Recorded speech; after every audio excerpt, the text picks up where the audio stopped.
You know, it really is a shame that this couldn't be stream 69 or session 69.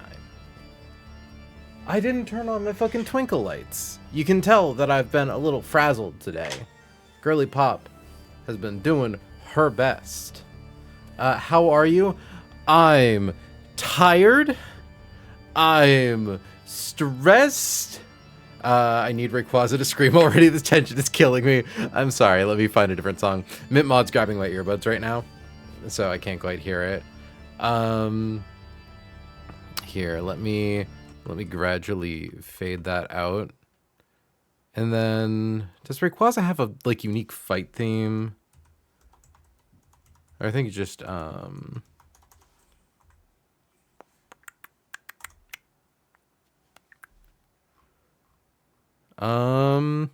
Mega Ruby Alpha Sapphire versus Rayquaza. I don't know if it's...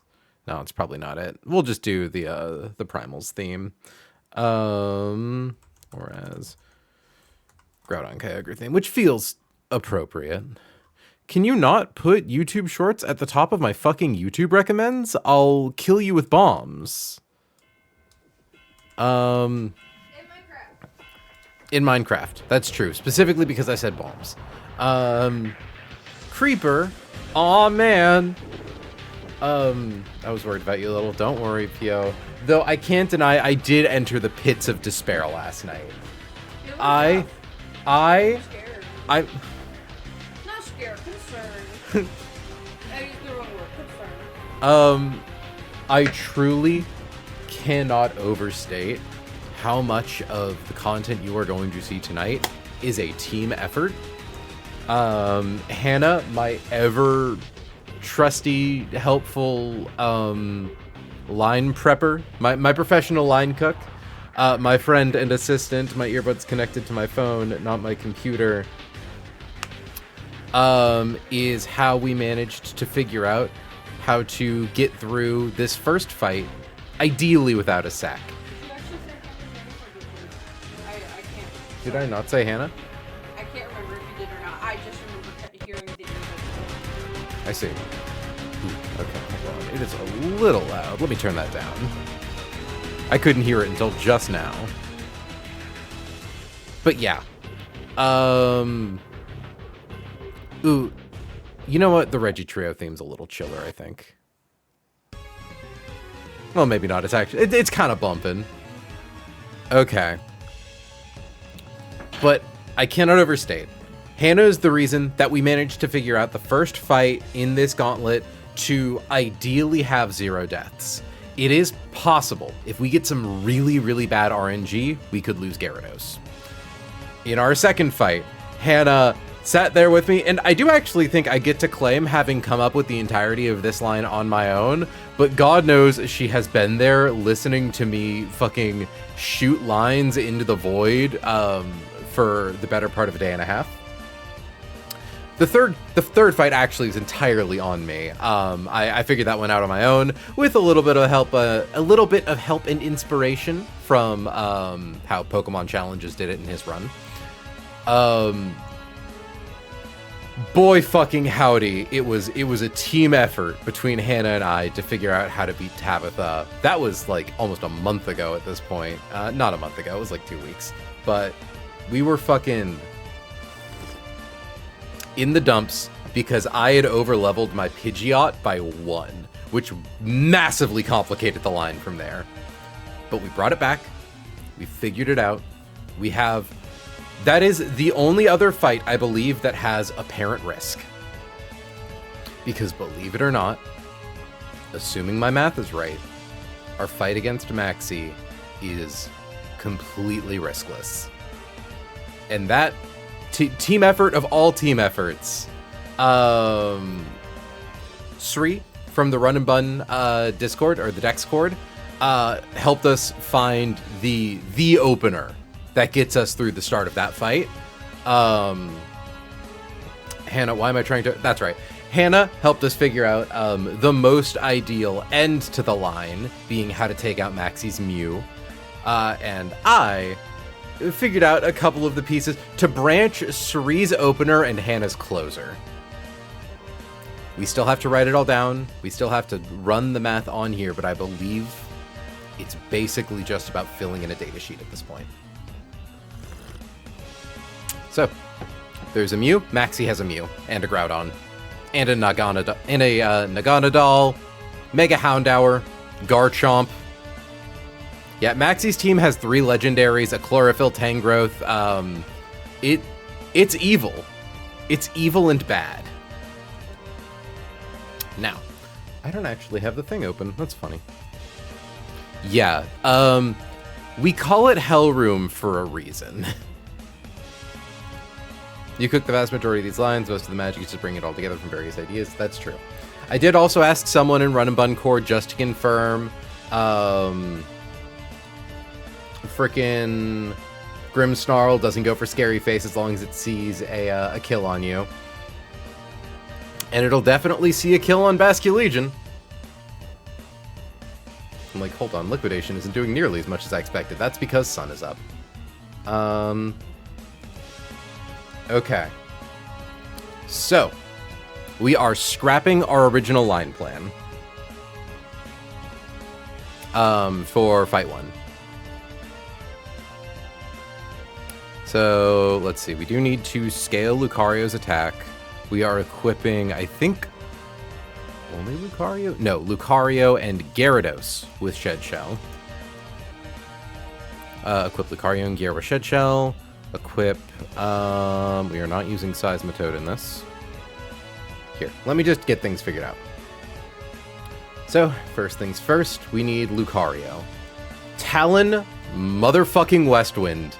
The Bulk Cario. Naturally 31 defenses plus defense nature.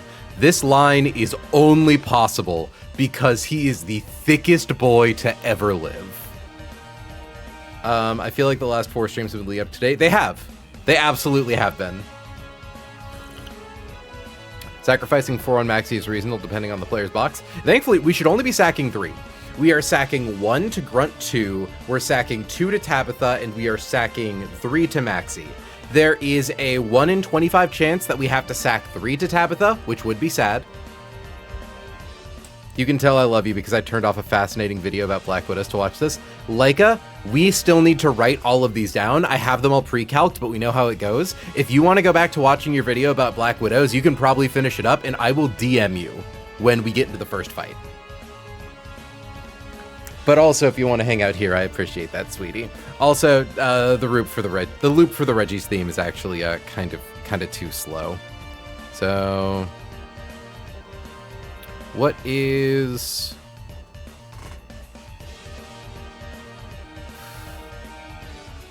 I'm trying to think of appropriately like foreboding music to put on in the background.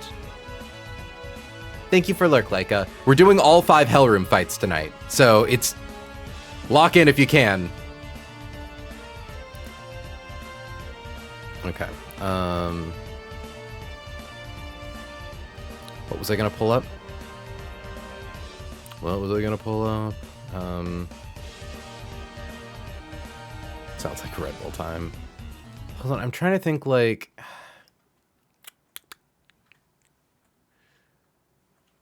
I know that there is like... Fuck it.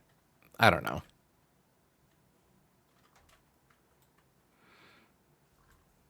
Okay, we'll do,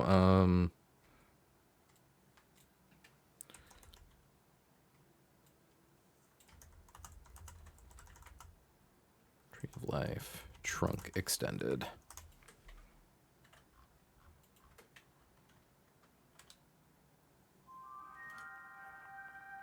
That should do it. Okay. So we need Lucario. We need Gyarados. We need Flygon. We need Sharpedo. You'd never expect it, but Sharpedo is quintessential to more than one of these fights. We bring Sharpedo. We bring Hisuian Electrode. And we bring Garchomp. Now, first things first, we scale Lucario's attack. We equip Lucario and Gyarados with our 2 shed shells. Flygon actually just gets to chill with like a citrus berry.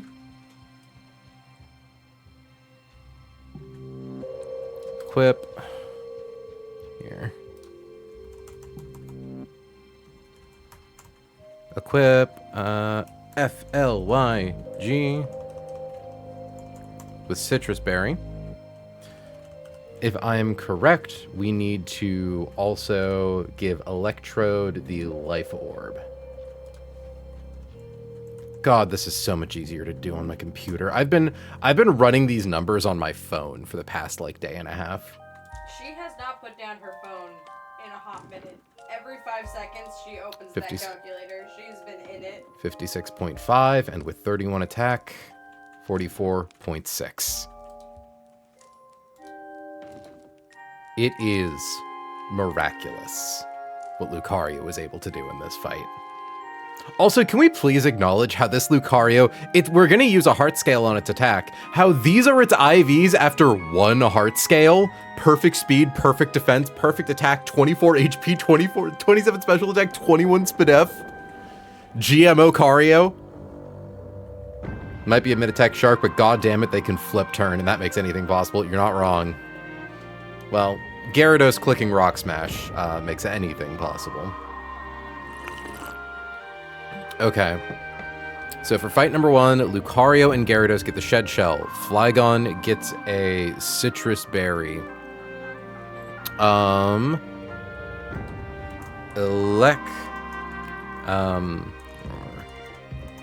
Equip Elec with Life Orb. Now, I do need to figure out what Garchomp's most efficient item is. I'm tempted to say it's not Mega Stone. Well, because it's coming in on a liquidation, so yeah. Because literally the only thing Toxapex can click into Lucario is liquidation. So swap to Garchomp, Rough Skin procs, does a little bit of damage to it. It heals a little bit of that back with Black Sludge. Okay, so it's not a guaranteed Rough Skin into kill, I don't think. Let me do the math. We need a double calculator, as always. So, confirming, Black Sludge heals 1/16 max HP. It is an alternative to Leftovers. Yeah, restores 1/16. Or 1/16th. So, 185 divided by 16 is 11. So 185 divided by 8 is 23. So we have 185 minus 23 plus 11, 70 or 173. Yeah, Mega Garchomp doesn't quite hit the range on its own. Because what I'm trying to figure out here is there a world where Garchomp comes in on Toxapex and, like, gets hit by, like, multiple liquidations or something? And I don't think there is. Because, like, okay, we come in... Notably, Mega Garchomp is also bulkier.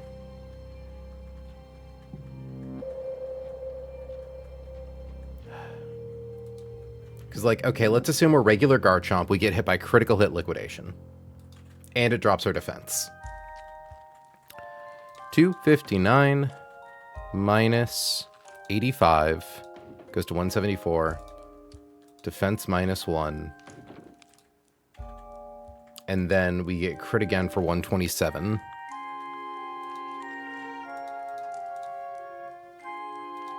Drops us to 47.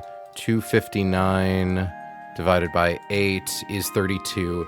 So that, in theory, would kill us.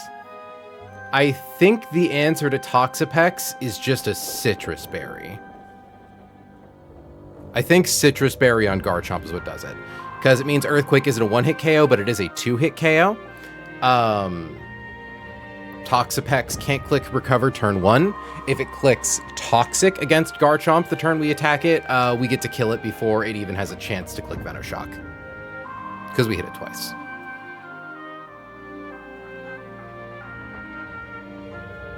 So let me double check.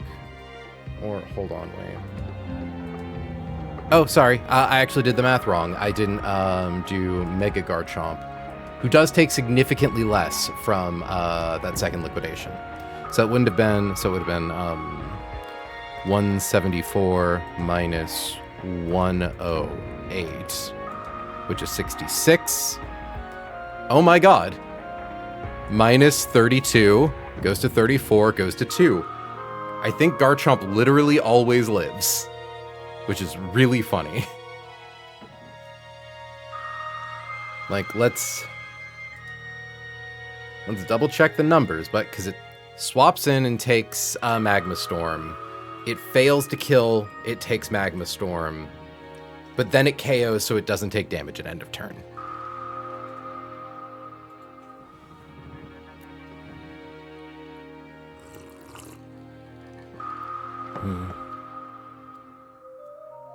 It can literally only click Liquidation because Lucario is immune to both Venoshock and Recover. Or, everyone's immune to Recover. Venoshock and Toxic. Because, yeah, it has Merciless, so it doesn't have, like, Corrosive or anything. Okay. So, standard Garchomp, critical hit Liquidation. Does 85. I'm just double-checking this math.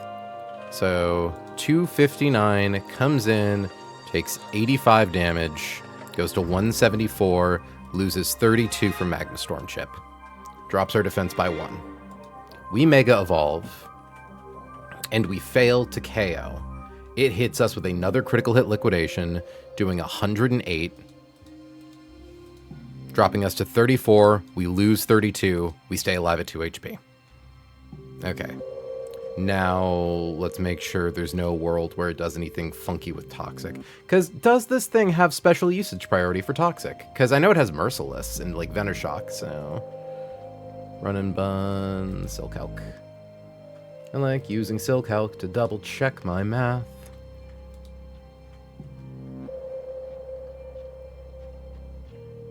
Yeah, okay. It seems like odds of it going for Toxic are 40%.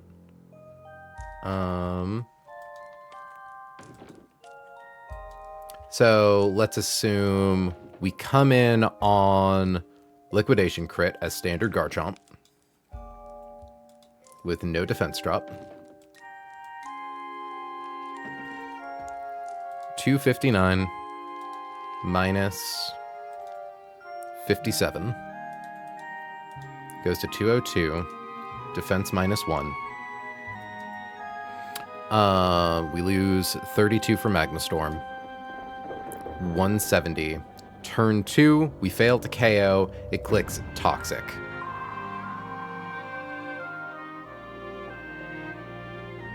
Yeah, so we lose another 32 for Magma Storm.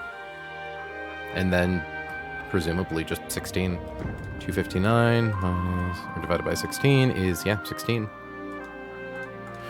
Which means, yeah, 122. I don't think we ever lose to Toxapex. Because it can never go for Recover. We do too much damage to it.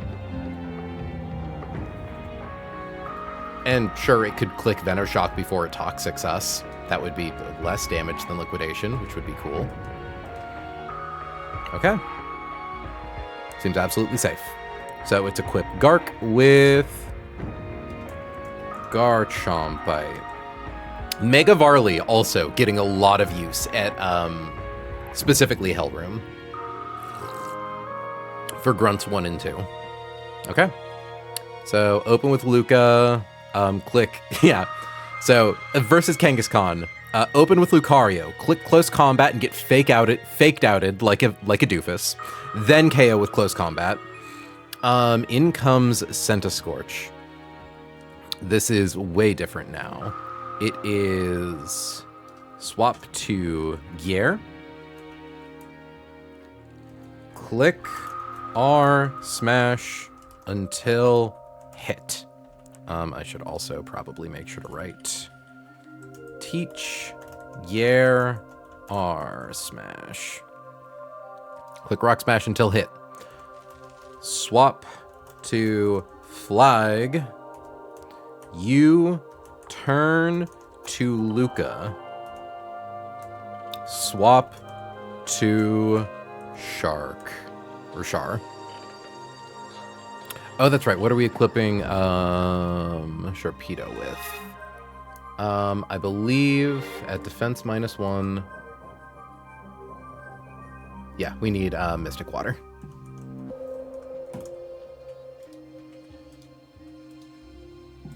Sharpedo, you fucking demon. This thing's so funny. Okay. So swap to Sharpedo. Or, yeah, swap to Char. F. Turn to Elec. Swap in Crobat. V.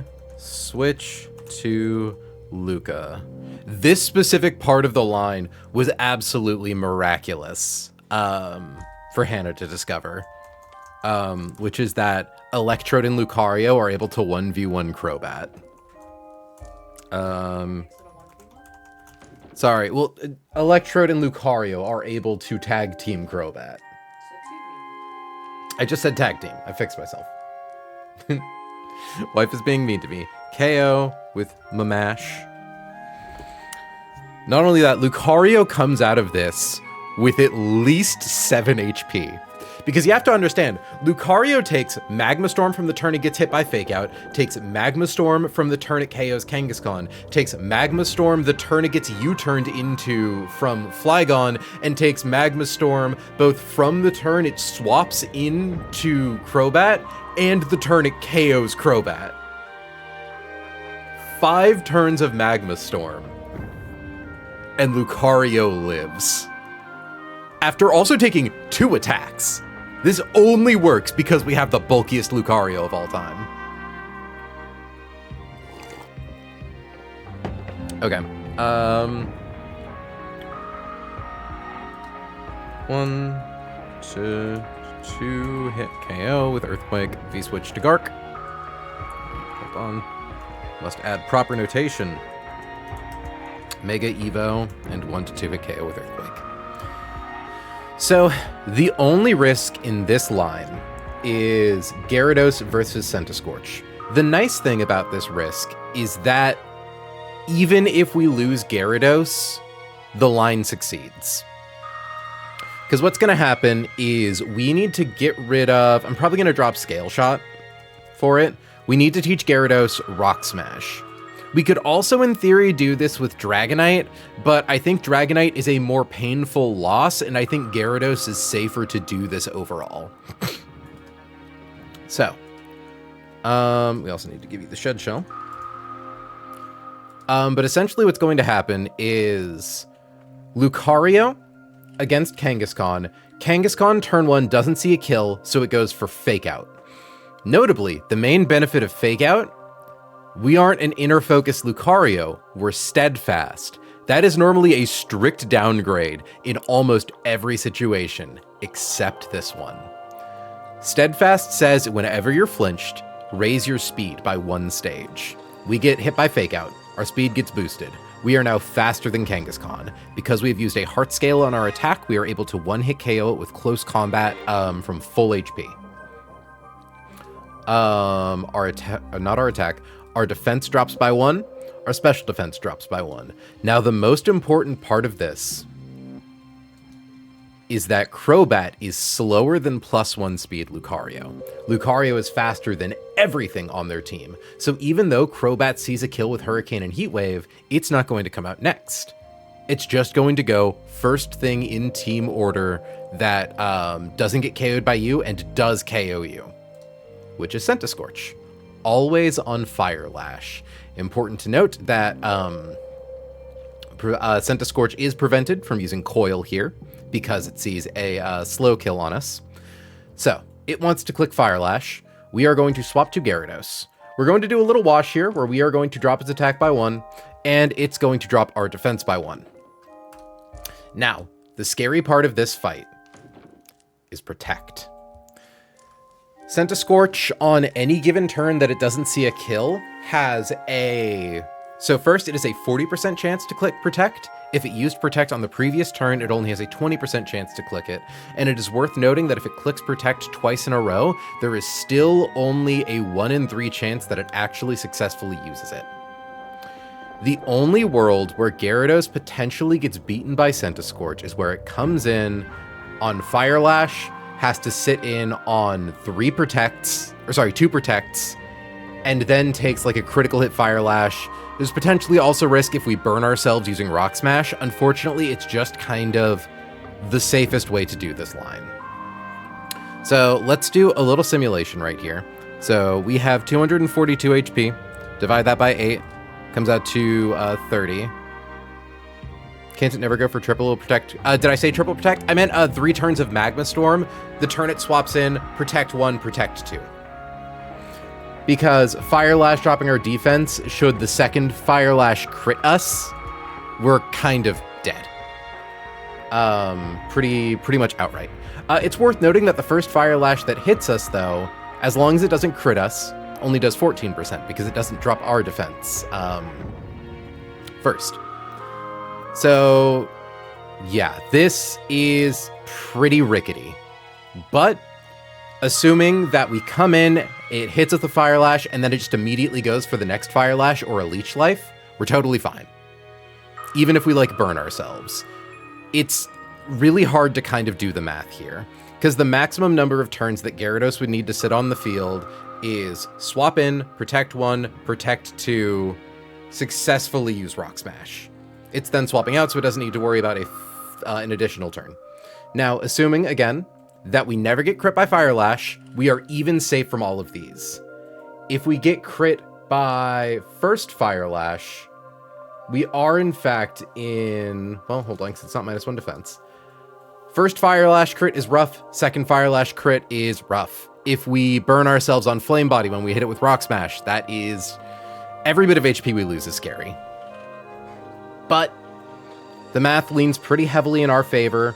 It is functionally a critical hit for Scentiscorch to successfully protect 2 turns in a row. So this is basically a line that I think is like mostly vulnerable to like getting crit twice in a row, maybe 3 times in a row.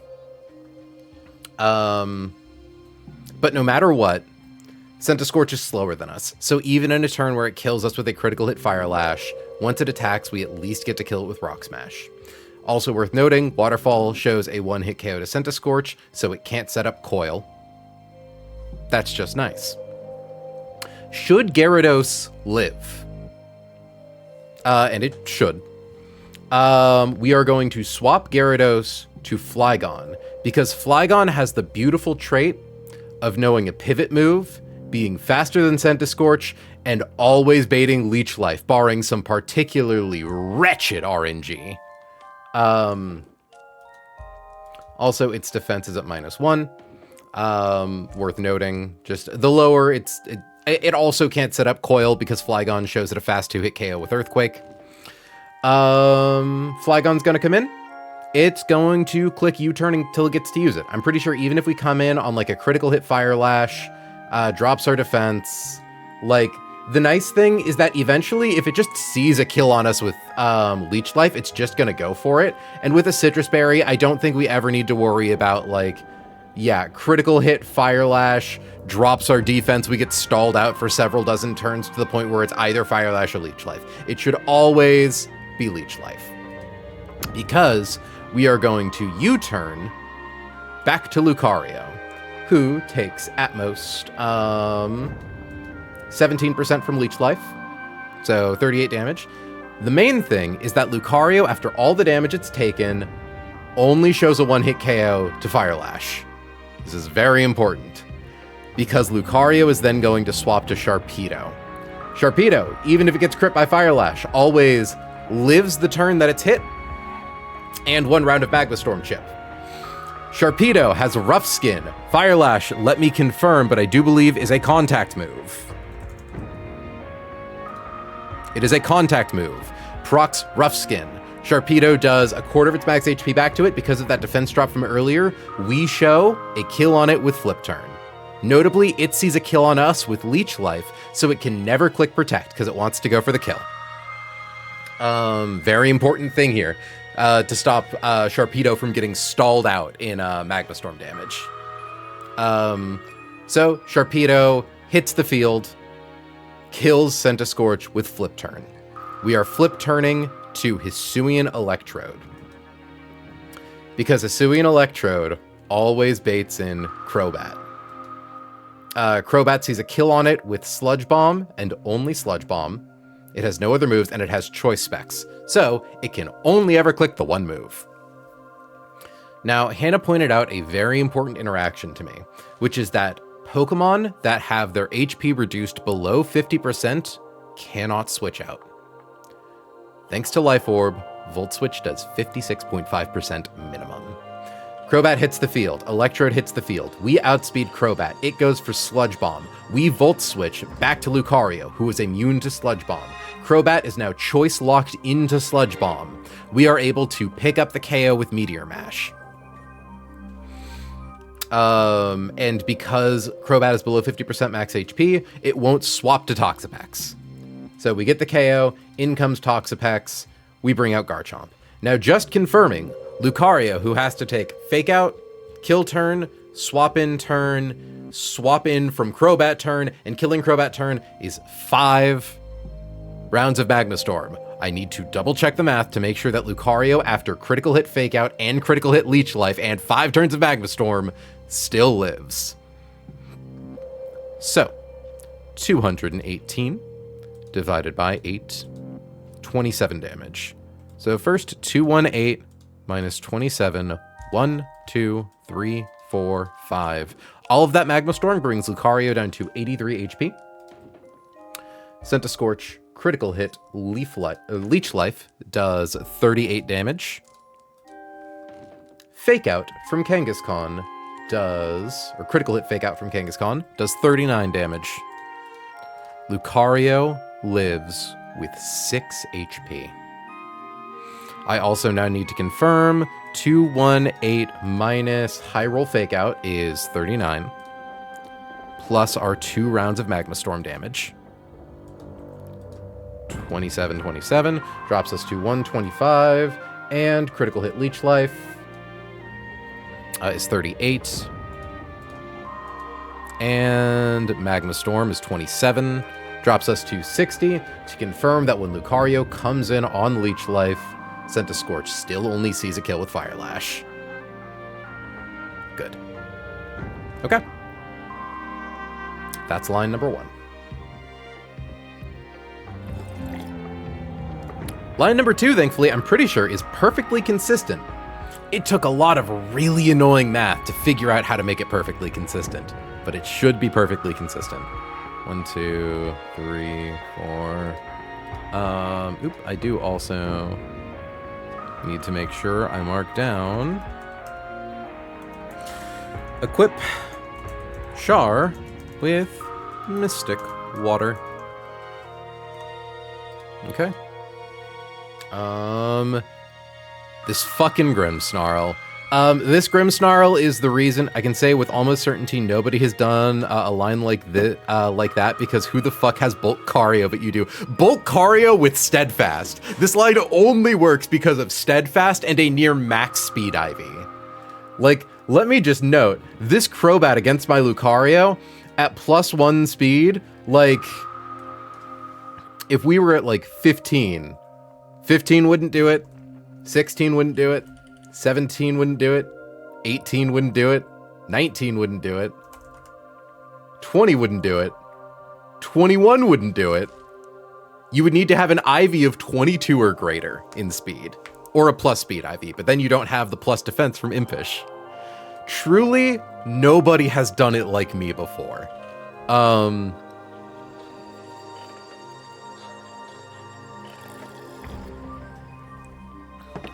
This is the worst puzzle game of all time. Okay, So for this fight, chat, this is our first mandatory sack. There is no clean way to get through this Grimmsnarl that does not involve the Snowgrave. Sawsbuck has to die. The reason being, Grimmsnarl here has, Prankster Scary Face, it has Fake Out, it has Darkest Lariat, it has Play Rough. Everything about it is just really, really inconsistent. You having a fast kill on it doesn't stop it from clicking Scary Face. The only way to stop it from clicking Scary Face is for it to see a kill on you. And it has priority with Fake Out. It has a Keybuy Berry, so it takes reduced damage from poison. It's a shame because max attack Lucario can like almost one-hit KO it with Meteor Mash, but it's not a sure thing. So, we need Sawsbuck. We need Basculegion. We need Greninja. We need Granbull. This was the line that I literally figured out 10 minutes before stream started. I have been ruminating on this specific fight all day. We need Granbull. We need Drifblim, which is fun.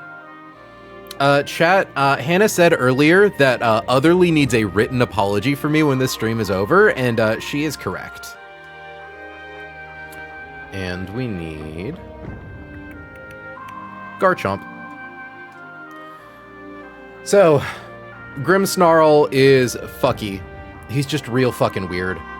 It's kind of hard to predict what it's going to do on any given turn. The main thing is we just need to make sure that... Hold on, can I give Sawsbuck a move that does nothing? Am I able to teach it like a... I can teach it Fake Tears. Perfect. So what's going to happen is that Sawsbuck here is going to click Double Edge into Grimmsnarl. With no held item, may not be who you wanted, but they're exactly who you need. They're exactly who we need. The important thing is that Sawsbuck does over 50% with Double Edge. Specifically, it needs to do, let's see, Life Orb. Oop, I just heard the Twitch jingle, just a moment. Thank you very much for the follow, Jeffrey4231. Hope you're enjoying. So, we need to do at least enough damage to Grimmsnarl to show it, or to be able to kill it with Liquidation. Because we need Life Orb on Basculegion and everything. And we need Basculegion to come in for free. Sawsbuck clicks Double Edge, does 52%. It lives Fake Out. If Grimmsnarl goes for Scary Face or Darkest Lariat or Play Rough, we can just like click moves that don't do anything until it kills us. We don't want to do any held item because we don't want to do too much damage. Sawsbuck dies. In comes Basculegion, who is going to be pre-damaged to... Because I need to have a very specific amount of HP on this Basculegion. It needs to be 49 plus 299 divided by 10. It should just be 29. So plus 29... 299 divided by 8 is 36. Plus 36. 144. So, first things first. Pre-damage Bask to 114 HP. The nice thing about handling Grimmsnarl like this is because we outspeed it, we have a perfectly consistent like amount of HP after we beat it. So, Basculegion comes in against Grimmsnarl, KOs it with Liquidation. We have Life Orb to take a little bit of recoil. Now the main thing is once we KO Grimmsnarl, we show fast out damage to Turtonator. We technically, Licky Licky's complicated. It only knows Explosion. We show that we are faster and one-hit KO Incineroar with Liquidation, theoretically, because it doesn't calculate Intimidate. But we are slower than Jumpluff, and we always die to Air Slash. This is key, because this Jumpluff is a nightmare. It has leftovers to regain HP. It has leech seed to also regain HP. It has spore to put you to sleep. It has substitute to make it harder to kill. And its primary attacking move, air slash, can just flinch you to hell. But because we have pre-damaged ourselves to always be at 49 HP, it will always click air slash into Basculegion. We swap to Greninja. Greninja takes at most 50%, at minimum 28.1. Just making sure. Yes, we always take at least enough. Greninja comes in on Jumpluff. We are going to be replacing Surf with Ice Punch. Because our incredibly blessed Greninja, with near perfect speed, special attack, and physical attack, is able to outspeed this Jumpluff and one-hit KO it with Ice Punch. Once it does that, the AI will then see that we outspeed all 3 Pokemon, so it will simply swap to the first one that kills me that I do not kill. In this case, that is Turtonator. Turtonator comes in, it sees a kill, likely with Draco Meteor, potentially with Overheat, almost never Scorching Sands. Thankfully, it doesn't matter which one it clicks. We are going to, so Greninja is going to hold our first Shed Shell for this fight. We are going to swap to Granbull. Why are we swapping to Granbull? Because Granbull has Intimidate and Turtonator has Eject Pack. Eject Pack says when one of your stats gets lowered, you get swapped out of the field. So we swap out Turtonator before it has a chance to go off. Notably, Granbull does more damage to Incineroar than Incineroar does to it. I do need to double check that math, because Hannah, Incineroar would come in before I would take Magma Storm Chip anyways, right? So I don't actually think that's an issue. But yeah, point is, we outdamage Incineroar. And we technically outdamage Licky Licky because the calculator doesn't take Explosion into account. So the AI simply goes for the first thing that is faster than us. In this case, Licky Licky. Licky Licky enters the field. Granbull has our second Shed Shell. Licky Licky is about to explode. We are going to swap to Otherly, who is immune to the boom. Now, the nice thing about Otherly, she bulks Draco Meteor and Overheat, but with a held item, she can always show a KO to Incineroar Knockoff. Knockoff is normally what makes this Incineroar a demon, but we are using it to our advantage. This Incineroar has Knockoff, it has Fake Out, it has an Assault Vest to make it hard to kill, it has Intimidate to make it hard to kill. It's really fucking annoying. Because its highest damaging stab move is Knockoff, a move that gets rid of your held item, so it either knocks off your Shed Shell for the thing that you swapped in on it with, or it hits the ghost type you swapped into it on really fucking hard. It's absolutely nightmarish. But you see, our dear little friend Garchomp is going to be holding, not Soft Sand, but Garchompite. We take potentially up to 40% from Knockoff. Or a Fake Out. I think it is... No, it can never go for Fake Out because we're immune. It's always Knockoff. Garchompite cannot be knocked off. Megastones cannot be knocked off. They do not provide the damage boost of Knockoff. We have Rough Skin. Incineroar loses an eighth of its max HP. We Mega Evolve. We are faster than Incineroar. Still. We one-hit KO it with Earthquake. In comes Turtonator. We are faster than Turtonator. We one-hit KO it with Earthquake. And that's the fight. So, we just need to make sure to teach... hold on.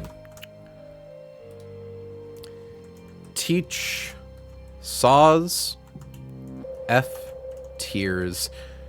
You do not understand the hell we went through to try to figure out. Be sure to double check the Basculegion pre-damage. There's no Storm Chip after the sack. Yes, I calc that specifically with one turn of Magma Storm Chip being the turn it KOs Grimmsnarl.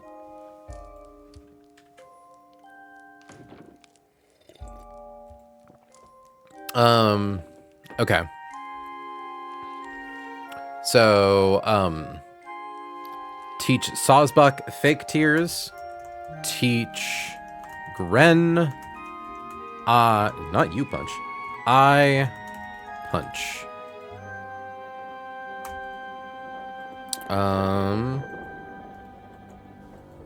Pre-damage to 144 HP on Basculegion. I believe that's the only one who needs to do that. Equip Saws with nothing. Equip Bask with Life Orb. Equip... Would it be 115 HP? Did I do my numbers wrong? Air Slash is 49. So base is 49. One tick of Life Orb is 299 divided by 10 is just 29.9, so 29. Comes out to 78. And then Magma Storm Chip, 299 divided by 8 is 37. Oh shit, yeah, I guess I just must have done my math wrong. I must have misclicked a button. Thank you for catching that, Hannah. Holy shit. In theory... Well, actually, no. In theory, that could have been problematic, because then there would have been 3 ranges where it didn't see a kill with Air Slash, and that would have been bad. Technically, we can over pre-damage Basculegion too, because it doesn't matter what HP we're at, so long as Jumpluff always sees a kill with Air Slash. Nice to note. Okay. Equip Bask with Life Orb. Equip Gran it's fun to type, with Shed Shell. Equip Drift with Oranberry. Equip Gark with Garchomp Bite. Opens Grim, open with Saws. Use Double Edge. Spam F tiers until sacked. Send in Bask and KO with Liquidation. Swap to Jump. Swap to Gren. OHKO with Eye Punch. Swap to Turt. Swap to Gran. Oop. Swap to Lick. Swap to Drift. Swap to Incy. Swap to Gark. Mega, Evo, and OHKO. Technically, it's not an OHKO. KO with Earthquake. Swap to Turt.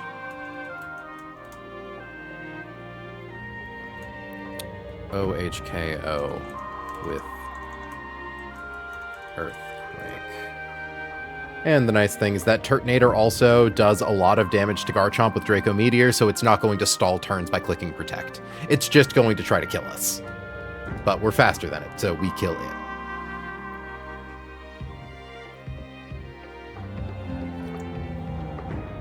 Okay, let's fight number 2.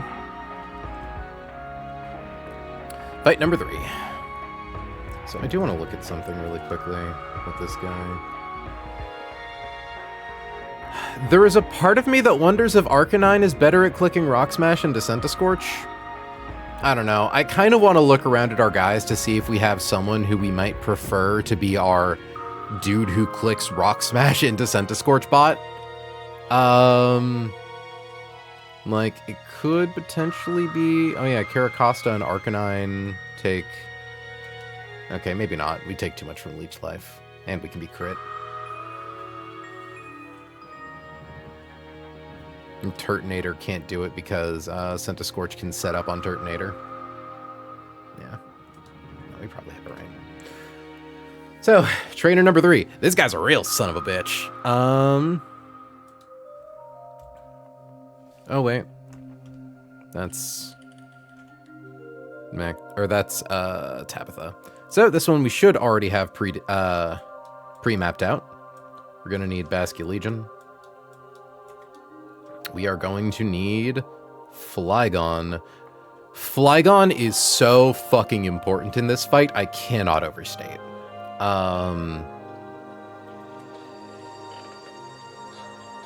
Where are you? There you are. Oh dear, let me get my frickin'... I just noticed these guys are still in my main box, cluttering shit up.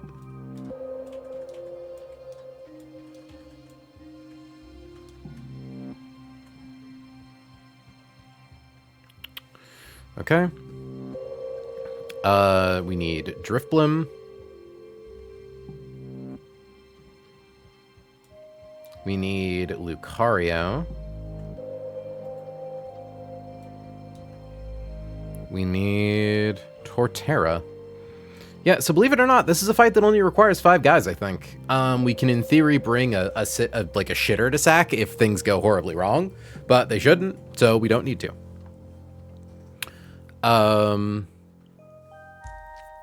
Could probably bring, like, an in case of emergency ghost type, like Delmise or some shit. I don't know. So, a while ago, when we had to delete Defog and U-turn off of Ledian, people were telling me that I was going to be sad about that. Doubt this changes much since Grunt 14 is super hard.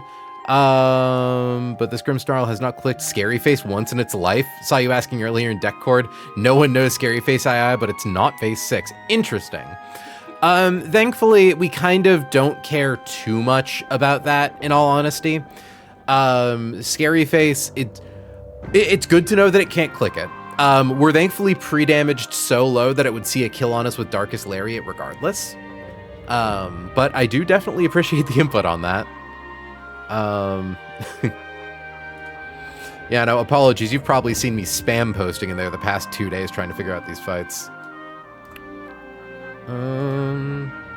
Okay. So. Questions are good. This game is hard. Damn straight.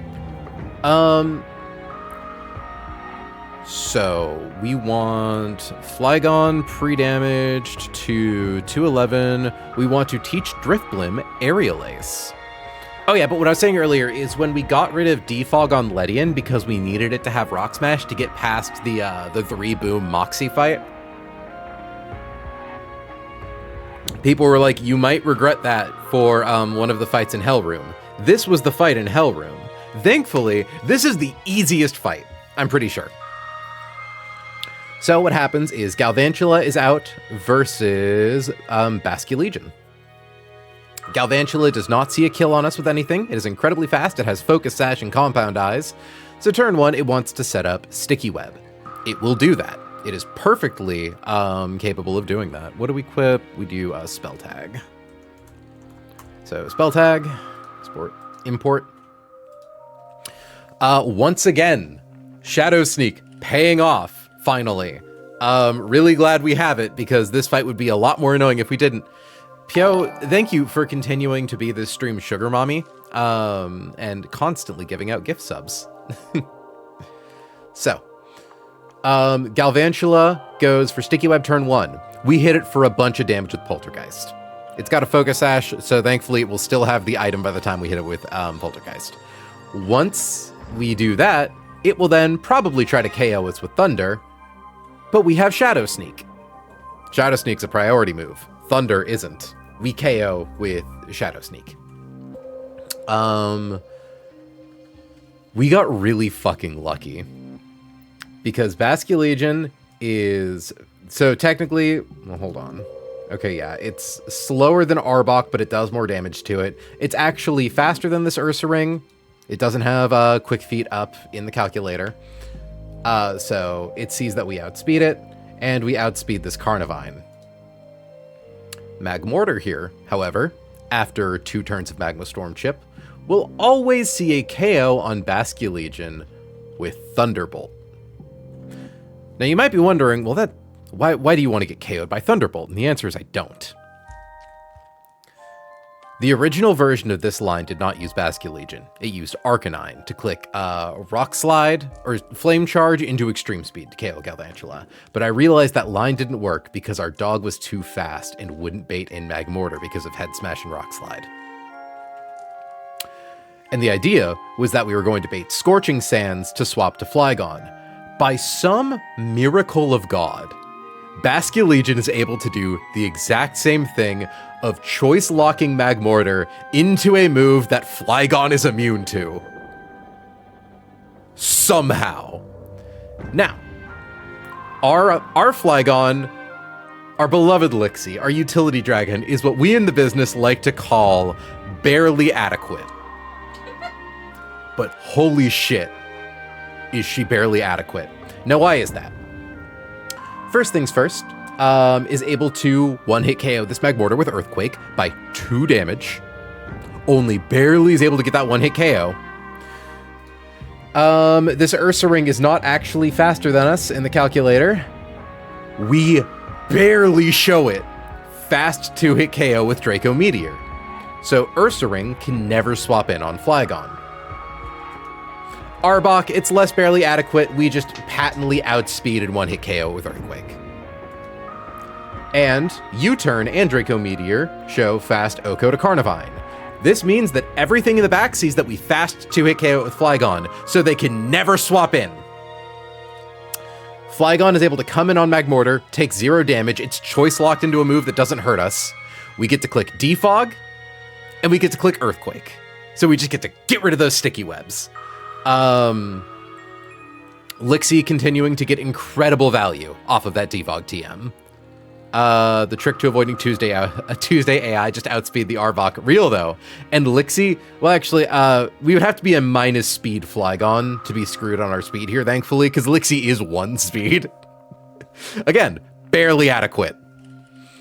So, we are pre-damaging Lixie to 211 because we know exactly how much damage we take. 1 tick of Magma Storm from the turn we swap in, 1 tick of Magma Storm for the turn we click Defog, 1 tick of Magma Storm for the turn we click Earthquake. This is what I was talking about with Earthquake being incredibly fucking, or us being incredibly fucking lucky that Earthquake always 1-hit KOs.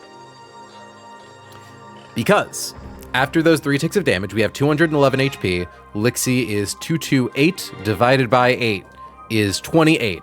So 228 minus 28, 1, 2, 3, drops us to 127.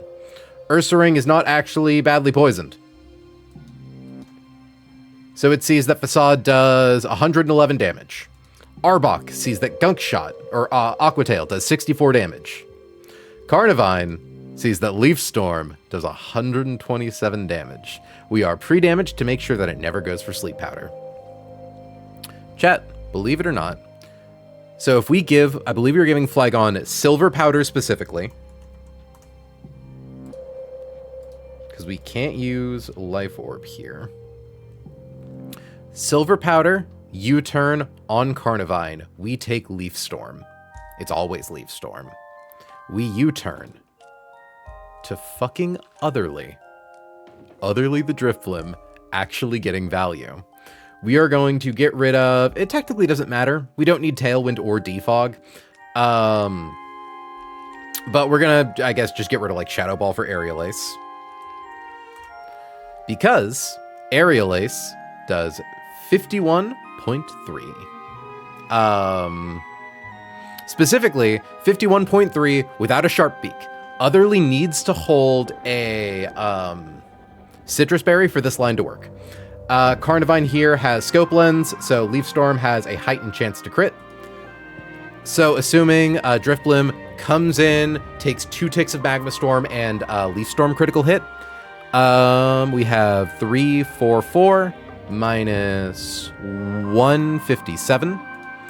344 divided by 8 is 40. Yeah, I guess 43. Minus 43 twice. Drops us to 101, and then 344 divided by 4 is 86. So we heal up to 187. Is the lowest HP we can have fighting this Carnivine. Now, why does that matter? Because Drifblim flies over Earthquake, is a ghost type immune to Facade, so Ursaring can only click Crunch. We needed to specifically be a... Why did we need to be a specifically high range? Hold on. Did that matter? Yeah, it does. We have to make sure we have enough HP to never show Arbok a kill with Aqua Tail. Because Arbok is faster than us, so it could try to come in for the fast kill. We need to fight Arbok last. So, Ursaring comes in. It doesn't have guts, it has quick feet. So we don't care that it's not badly poisoned yet. It simply sees slow kill on us with Crunch, and it can only click Crunch. Free swap to Lucario. Lucario takes Crunch. Lucario, I think we can... Okay, so I don't actually think we need to pre-damage Lucario. Lucario's kind of funny. Point is, we come in on Crunch. It gets its quick feet boost. We are still faster than it. We have 31 attack. We one-hit KO with close combat. Lucario is using our first Shed Shell of the fight. We outspeed Ursaring. We kill it in one hit. It might protect for a turn if it doesn't go for a kill with Earthquake. It shouldn't be a problem. And then in comes Arbok. Now the important thing, Lucario outspeeds Arbok, shows it a fast 2-hit KO with Meteor Mash, so Arbok cannot set up Coil.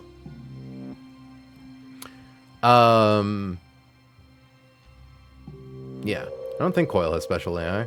Hold on, this feels simpler than I thought it was. I thought that I had to do shit to prevent Arbok from setting up Coil here, but no, I think it's fine. So the issue... Oh, Intimidate, that's right. It has Intimidate. It drops our attack. So you might notice, oh no, we don't do 50% max HP to Arbok. So it can set up Coil, and that's really bad for us. Except no, it can't. It actually cannot do that. If you see here in the Sil Calc, a full HP Lucario always baits Aqua Tail or Glare. Coil is a setup move. Setup moves, if you aren't frozen or have anything special happening to you, have a flat +6 chance to be used. If you are faster than the AI, they are heavily incentivized to use, like, if you don't KO them, they will click, or they want to click moves that'll paralyze you. I believe, do I need to... I think I need to also pre-toxic Torterra for this. I don't think I wrote that down. Point is, Arbok wants to go for Glare. This Arbok has Glare, Coil, Gunk Shot, Aqua Tail, and Bright Powder. It's just really annoying to kill safely. But if we bring in Torterra on it, if we are pre-toxicked with Zoom Lens, the important thing to note is that you don't take end of turn damage on the turn you win a fight. So we don't need to worry about taking a second round of Toxic and a second round of Magma Storm. So Torterra with 253 HP, swapping in only ever on Aqua Tail because Lucario is immune to Gunk Shot, cannot be crit by it, or potentially Coil, likely Coil even. Yeah, no, I definitely need to pre-toxic Torterra. I'm glad I remembered that. Pre-toxic Tort. Torterra comes in against this Arbok. It takes, we'll assume worst case scenario, so high roll Aqua Tail. 253 minus 50 drops us to 203. And then we are 253 divided by 16 is 15. So we then lose 15 to our Toxic, going down to 118. And then on the next turn, it clicks Gunk Shot, high rolls, we can't be crit, important. We lose 99. Oh, wait, sorry, I did forget before that, actually. 253, because we have to take our Magma Storm. 253 divided by 8 is 31. So 188 minus 31 drops us to 157. We take 99 from Gunk Shot, dropping us to 58. We then one-hit KO with Earthquake with Zoom Lens. This line's pretty straightforward and pretty elegant. As far as things in Hellroom go, really lucky for that. We were originally planning on having Lucario be pre-damaged to fight Arbok, so that way Arbok would always see an Aqua Tail KO on it once it comes in. So it would never go for Coil, because if it goes for Coil, well, +1 attack, +1 defense. Suddenly things aren't looking so good. Just not great for us. And it ups its accuracy, so Gunk Shot never misses. It's a really powerful setup move. But yeah. And we have to pre-toxic because Glare is a normal type paralysis move. So Torterra can be paralyzed by it. Okay. Hold on. So I need to do move-based things here. Need to do that. Pre-toxic, Shark.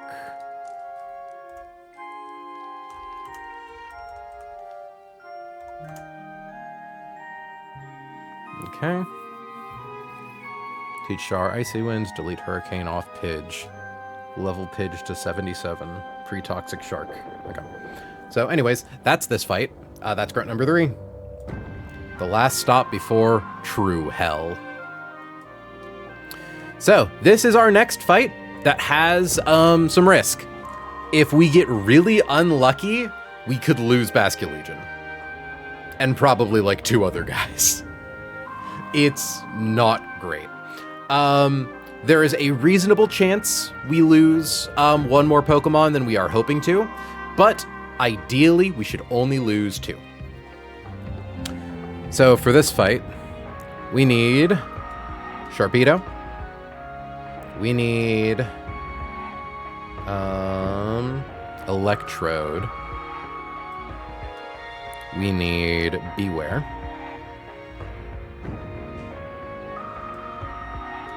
Shark again. Shark showed up for 2 fights and played critical roles in both of them. It will not be seeing the light of heaven. I mean, we could sack Granbull instead of Shark. But, like, Granbull has use by virtue of being a fairy type. Our Shark is so fucking frail, man. Our Shark ties to everything. So we need Beware. We need Pidgeot and Mega Pidgeot. Chat, I would like to note that if I wasn't a fucking moron, this fight would be virtually free. I'm not going to say I'm a fucking moron. I couldn't have foreseen the consequences of my actions. I didn't know that we weren't supposed to level it up until it was too late. But it's fine. We're going to get our revenge. Pidgeot, Basculegion,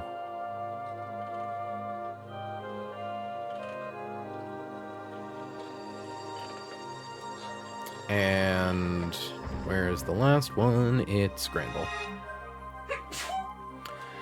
So, the mandatory sacks for this fight include Sharpedo, Pidgeot. Potential sacks include Granbull. If things go really bad, Basculegion. If things go truly wretched, Beware.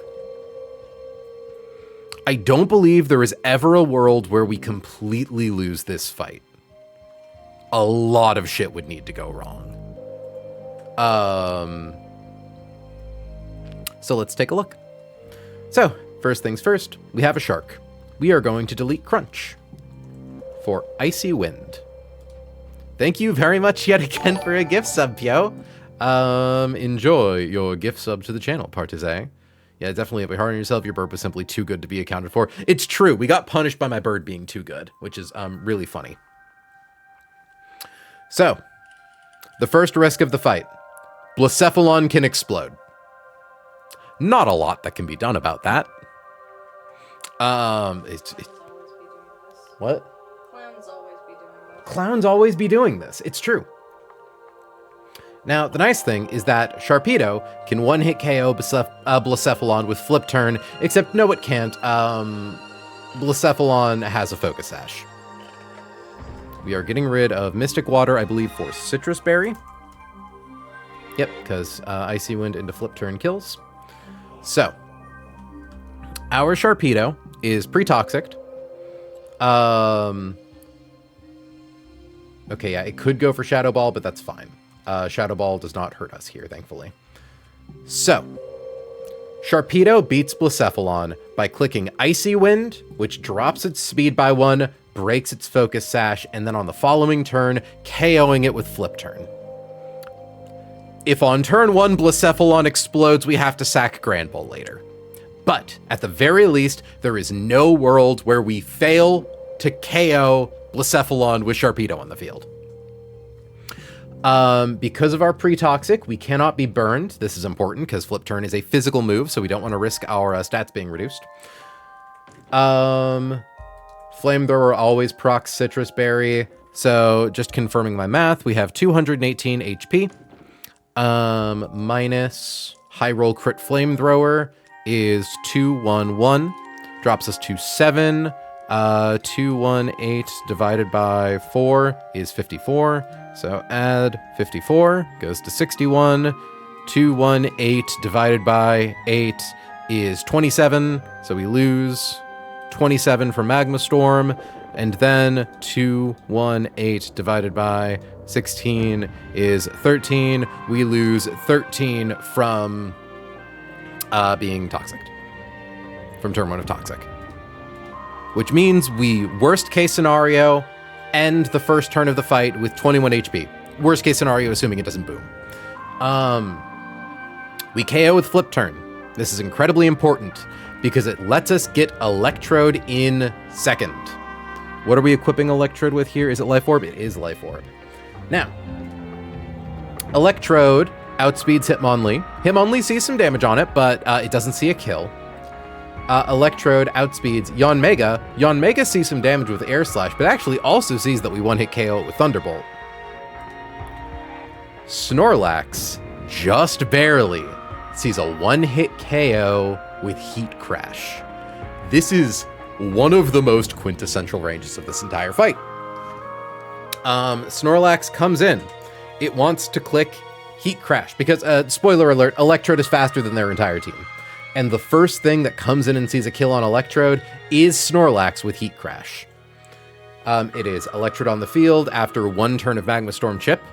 Part of the reason that we have to do this fight the way we're doing it and incorporate Risk on Basculegion is because we can't guarantee if Electrode is coming in off of a flip turn or after Sharpedo dies to boom, which means that it could have plus or minus one turn of Magma Storm Chip, so we can't pre-damage to try to bait a safer line. We almost had this really incredible tech earlier, but it just didn't work out. So, Snorlax hits the field. It wants to kill us with Heat Crash, even after one turn of Magma Storm Chip. It's never Body Slam. We are going to Volt Switch to Ulada. I'm sorry, can I not say that? No, it's fine. I love saying it. I know. It's really good. It's really, really good. Beware, what do you need here? You need Shed Shell. Why is Superpower doing less damage than I feel like it should? Which is fine, thankfully, but... What? I thought that always one-hit KO'd. No, I know what it is. Yeah, no, I remember now. I was considering using a Heart Scale on Beware's attack. That would have made Superpower one-hit KO. But the important thing, Life Orb, Volt Switch on Electrode does 51 damage. So first things first, Electrode will get, Snorlax will get one turn of Leftovers healing. Electrode does, so let's just assume 352 divided by 16 is 22. So 352 plus 22 brings it up to 374. We do 51 damage minimum with Volt Switch, dropping it to 323, which, if I'm correct, minimum damage on Superpower is 330. It does secure the KO off of Life Orb boosted Volt Switch. Very important range.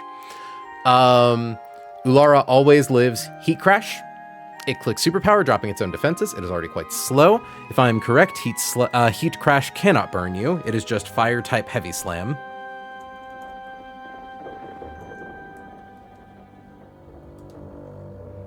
Yeah, this move power depends on the user's weight and the target's weight. It also helps that I think Beware is pretty dang heavy.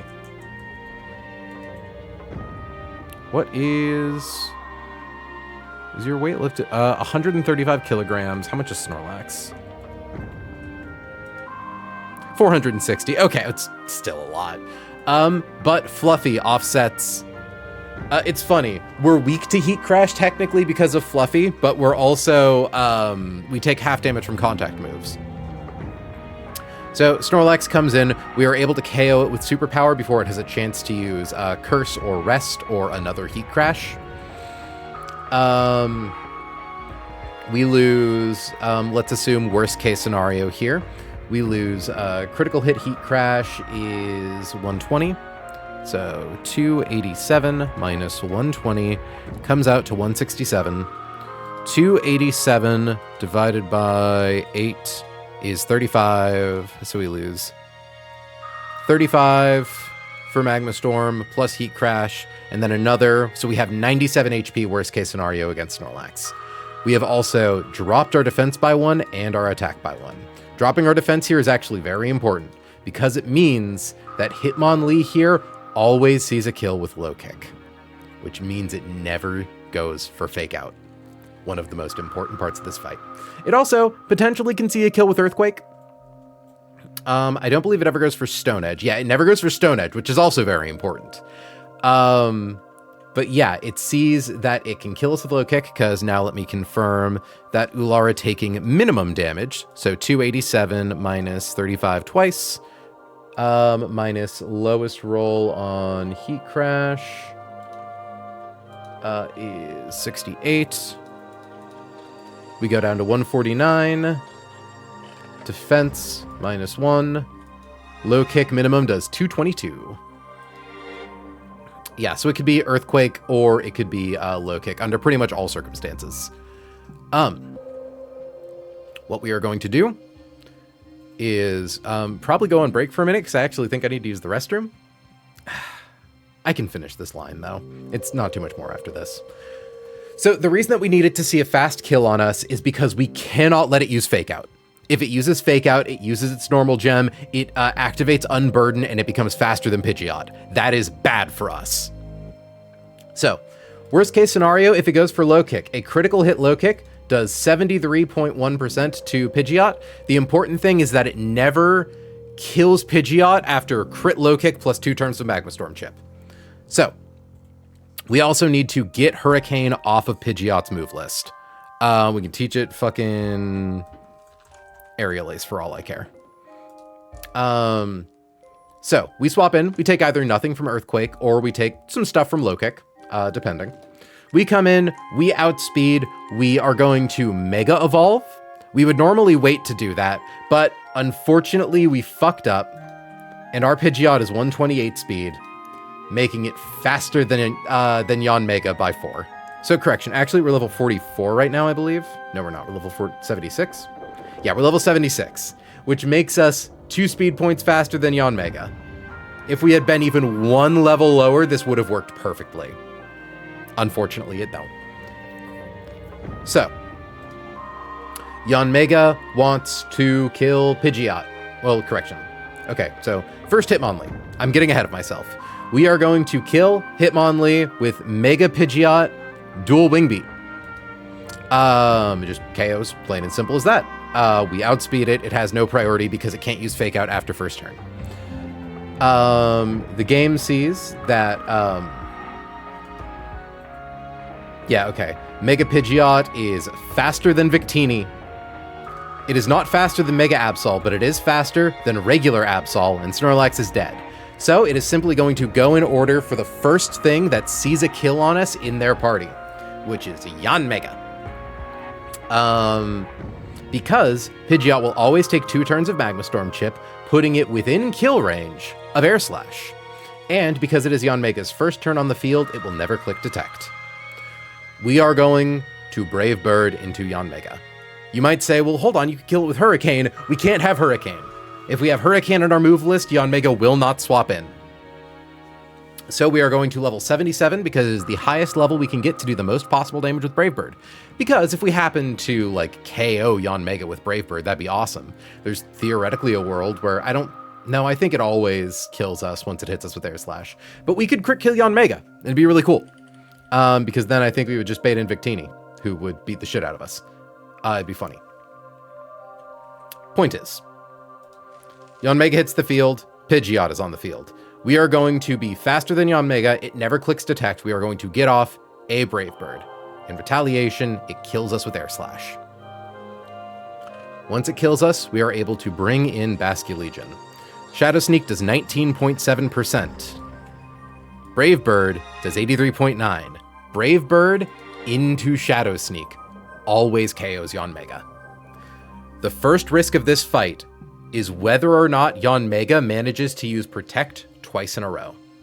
If it doesn't do that, we win. Oh, sorry, that's spell tag Shadow Sneak. We need Citrus Berry. Yeah, so 16.4. I think it's literally like exact lethal. 243 minus 40 drops it to 203. Brave Bird does 204. Yeah, we have exactly 1 HP of wiggle room to make this work. Because this Yanmega has speed boost. So, after its first turn against Pidgeot, the only thing that can outspeed it is Electrode for a single turn. And if it clicks Protect on Electrode, then it's faster than Electrode. We can't do anything. So we need a guy like Basculegion who can get a quick kill on it with a priority move. Notably, we always beat Yanmega here, which is the important part. And if it doesn't use Protect, or if it doesn't successfully use Protect twice in a row, we are safe for the rest of the fight. Once we beat it up, Victini is going to see a kill on us with Bolt Strike, because we'll have taken at least 1 round of Magma Storm Chip. So Victini will enter the field. Victini's ability Victory Star increases the accuracy of itself and all of its allies while it's on the field. So V-Create, despite being a 95% accurate move, is actually 100% accurate. This is beneficial to us, believe it or not. It has an eject pack because V-Create also drops all of its stats. So we are going to swap to Granbull into Victini. Victini gets swapped out before it has a chance to do any damage thanks to Intimidate. In comes fucking Absol, because it's the only thing left on their team. And Mega Absol dies in 1 hit to Play Rough and can't do nearly enough to Granbull to stop us. Now, Victini comes back in. If Sharpedo is still alive, Granbull has Shed Shell. Granbull swaps to Sharpedo, ideally taking a V-Create, but it can be, honestly, anything. Any damage on Sharpedo. The point is we swap to Sharpedo, which kills it, to bring in Electrode for free. Electrode always has enough HP to always show kill to V-Create and only V-Create. This is important because V-Create is a move that once it hits you, drops Victini's defense, drops Victini's special defense, and drops Victini's speed. These 3 factors mean that we can Volt Switch with Life Orb to do 32.4%. So, hold on, it would be before the defense drop, so actually it's 21.6. So, 2, 6, 8 minus 58 minimum brings it down to 210. And then we swap into Basculegion, who always lives non-crit V-Create. However, if Basculegion took 3 turns of Magma Storm Chip and gets hit by 11 out of 16 critical hit ranges on V-Create, Basculegion swaps in and dies. That is the lose state here. Well, it's not the lose state, it's the lose Beware state. It's the lose multiple Pokemon state. Worth noting, if Sharpedo died to Explosion, turn 1, we will be sacking Granbull to Victini to get Electrode in for free instead. But, assuming Basculegion lives, it has a Citrus Berry, and Liquidation, after the stat drops, does 218 damage. And because of the speed reduction from V-Create, we are faster than Victini. So it hits us really hard, even if it crits. Like, if we only take 2 turns of Magma Storm Chip, if Yanmega only protects once, we heal back up, KO Victini, end the fight before we die to Magma Storm. Even then, we are fine, even if we get protected on twice, as long as V-Create doesn't crit. So the odds of losing Basculegion float in the range of about 1 in 1,500. Not awful. Scarier than I'd like. Thankfully, Basculegion is not mandatory for the grand finale. With that being said, I need to use the bathroom, so I will be right back.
Okay.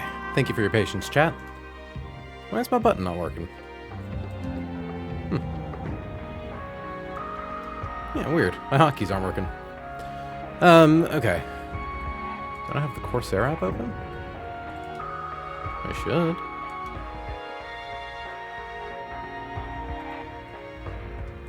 No, well. Alright, chat. This fight was what nearly drove me to the brink. I thought we couldn't do it. I thought there was no universe where we could clear this nightmare of a battle. But thanks to some help, we managed to pull it off. Hold on, I actually need to get the thing set up for it. But I believe the fight here. Roserade, Talonflame, Driftblim, Nidoqueen, Roserade again, Turtonator, Greninja. Chat, make some predictions. Who do you think in this fight 3 Pokemon will die? On my side. Who amongst these 6 do you think we will be sending into the meat grinder? Roserade, one of our strongest, most capable soldiers, has been with us since before Watson's Gym, the hero of Flannery Split, one of our top killers. Scalpel, our 6-pack bird. The Talonflame who nearly got killed to a bug. Whose tailwinds have carried us from fight to fight, who was incredibly quintessential in helping us clutch through the nightmare that was Cycling Road Rival. Otherly, the Driftblim who was not a Hydreigon or a Dragapult. But honestly, like, you know what? It's at the very least finally starting to pull some weight here. It hasn't had enough time to build a name for itself. Miss May, a box sleeper who we've had for a while, has been very helpful for catching Pokemon, what was Super Fang and all that, but who definitely fell off after Norman Split. But undeniably was very helpful up to there, also one of the heroes of Cycling Road Rival. Turtonator, the crit-proof goat, the hero of Mount Pyre, the monster that let us clear Tabitha in so many fights afterwards, being able to swap in, say you do not crit me, and to 2-hit KO you with Draco Meteor. Also, it has Rapid Spin. Greninja.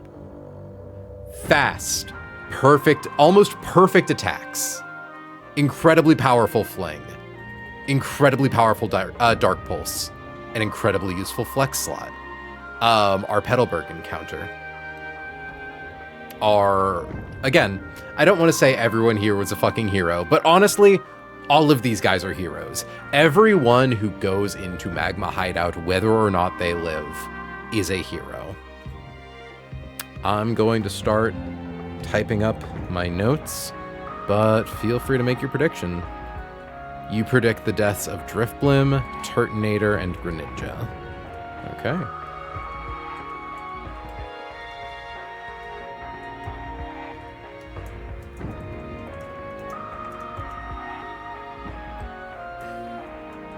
Magma, leader, maxi, magma, hideout.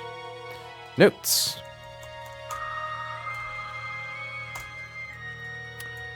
Hold on. Rare candy rose to 81. Unless I want to chance the run on a coin flip to save a rare candy. Because, yeah, 80, 81. I'm an optimist. They scrape by with 1 HP. What, all of my Pokemon? All of them make it out alive? Rare candy rose to 81. Rare candy scalpel also to 81. Rare candy tallow to 81. Heart scale Driftblim attack.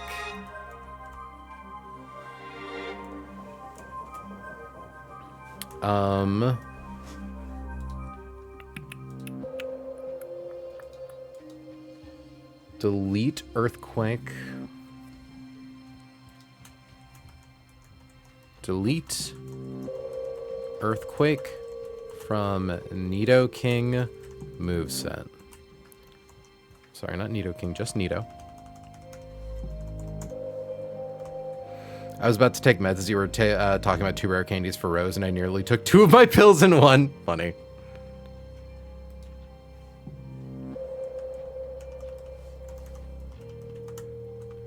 So delete earthquake from Nidoking's moveset. Teach extra girl today. Bonus girl.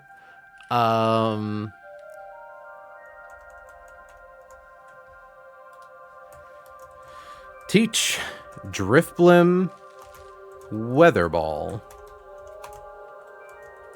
Is Weatherball 2 words? It is 2 words. Yeah, so never mind. It's W-Ball, which is appropriate. Teach Nido R-Tomb.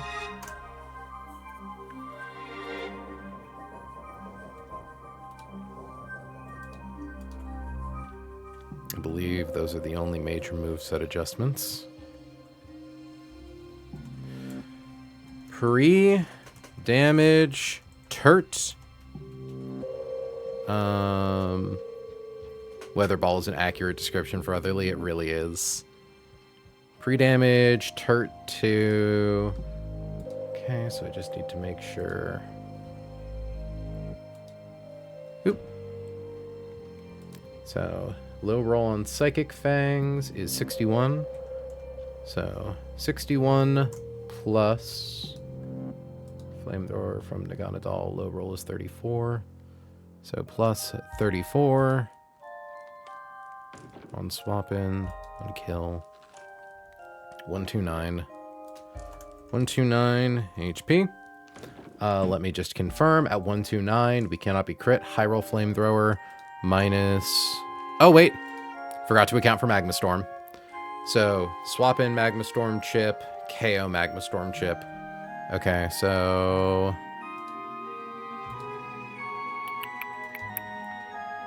Okay, sorry. So that's 61 plus 186 divided by 8 is 23. So plus 23 plus 34 twice is 175.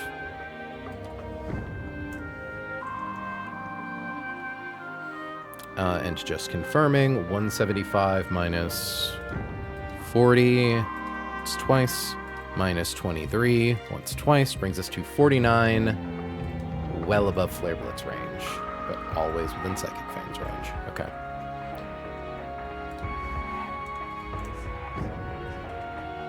What W-Ball is accurate description for Otherly? Yeah, I said, I acknowledged that and I left at it. I believe you. I had seen something. Okay, free damage start to 175. Equip Rose and Turt with Shed Shell.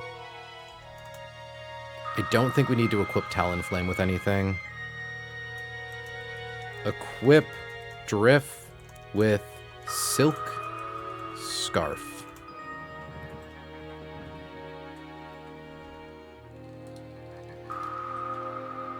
Hold on, confirming something.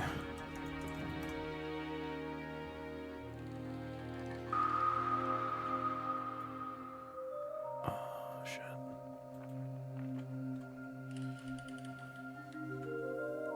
Oh, shit. Might need more adjustment. Weather Bowl is special.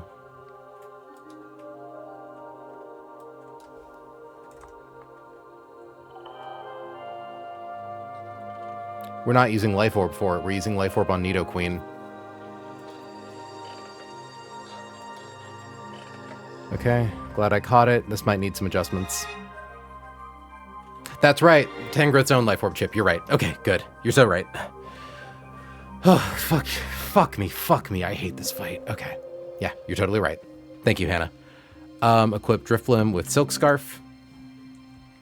Oh, that's right. There's another pre-damage. Pre-damage Nido to Healthy Houndoom. It is coming in off of someone else's sack, so it's not taking Magma Storm Chip. Does not have solar power. Don't need to set it to a nerve, but that is its ability. High roll is 204. Free damage Nido to 204 HP. Okay. Woof. Woof. Woof, woof, woof, bark, bark, bark, bark, bark. Okay. Equip Rose and Turt with Shed Shell. Equip Drifloon with Silk Scarf.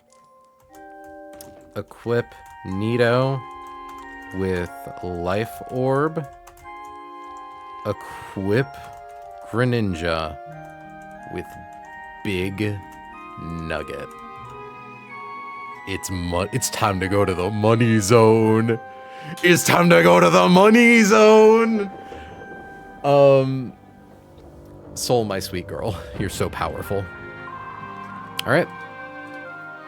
Opens Rao.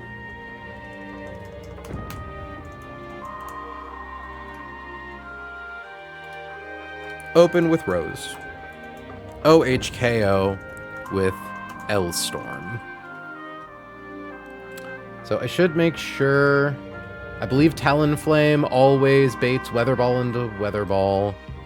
So I just need to 220 minus 103 minus 117. 220 divided by 8 is 27. So minus 27 from one round of Magma Storm Chip puts us at 90.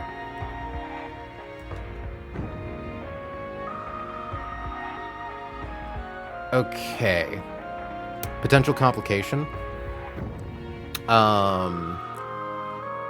Being that Talonflame could get put within range of Hidden Power Ice, I think we just need to make sure that we get its HP set up such that it can come in on, like, critical hit Weather Ball, always live, use a move. Because we do need to make sure the Talonflame dies. Well, oh, I suppose it's worth noting that 2 turns... It does take 2 turns of Magma Storm Chip. So... Goes down to 163. Wait. Yeah. Okay. I think we're fine, actually. If we take Weather Ball, minimum roll, bait Hidden Power Ice, low roll Hidden Power Ice plus low roll Weather Ball plus 2 turns of Magma Storm Chip does kill Talonflame. So, open Groudon, open with Roserade, 1-hit KO with Leaf Storm. They swap to Tangrowth. Tangrowth has Chlorophyll, Tangrowth has Life Orb. Swap to Tallow. It's always baiting Weather Ball. We always live Weather Ball. Use Tailwind.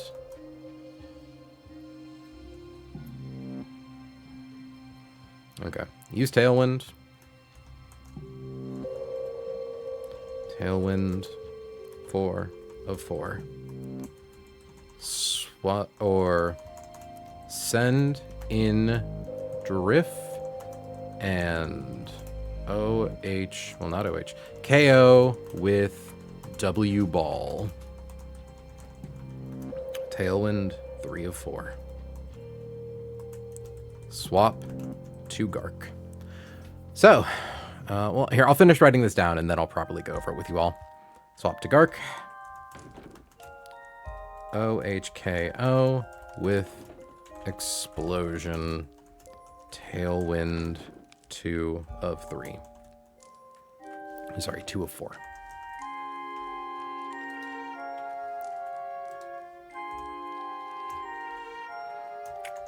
Swap to Hound.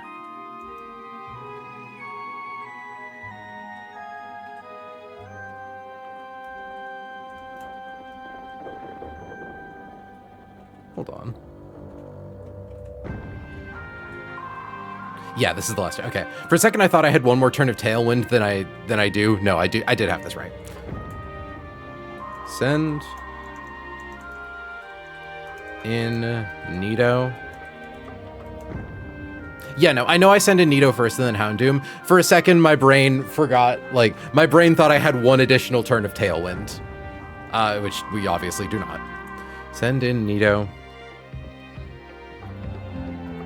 And sack using R-Tune.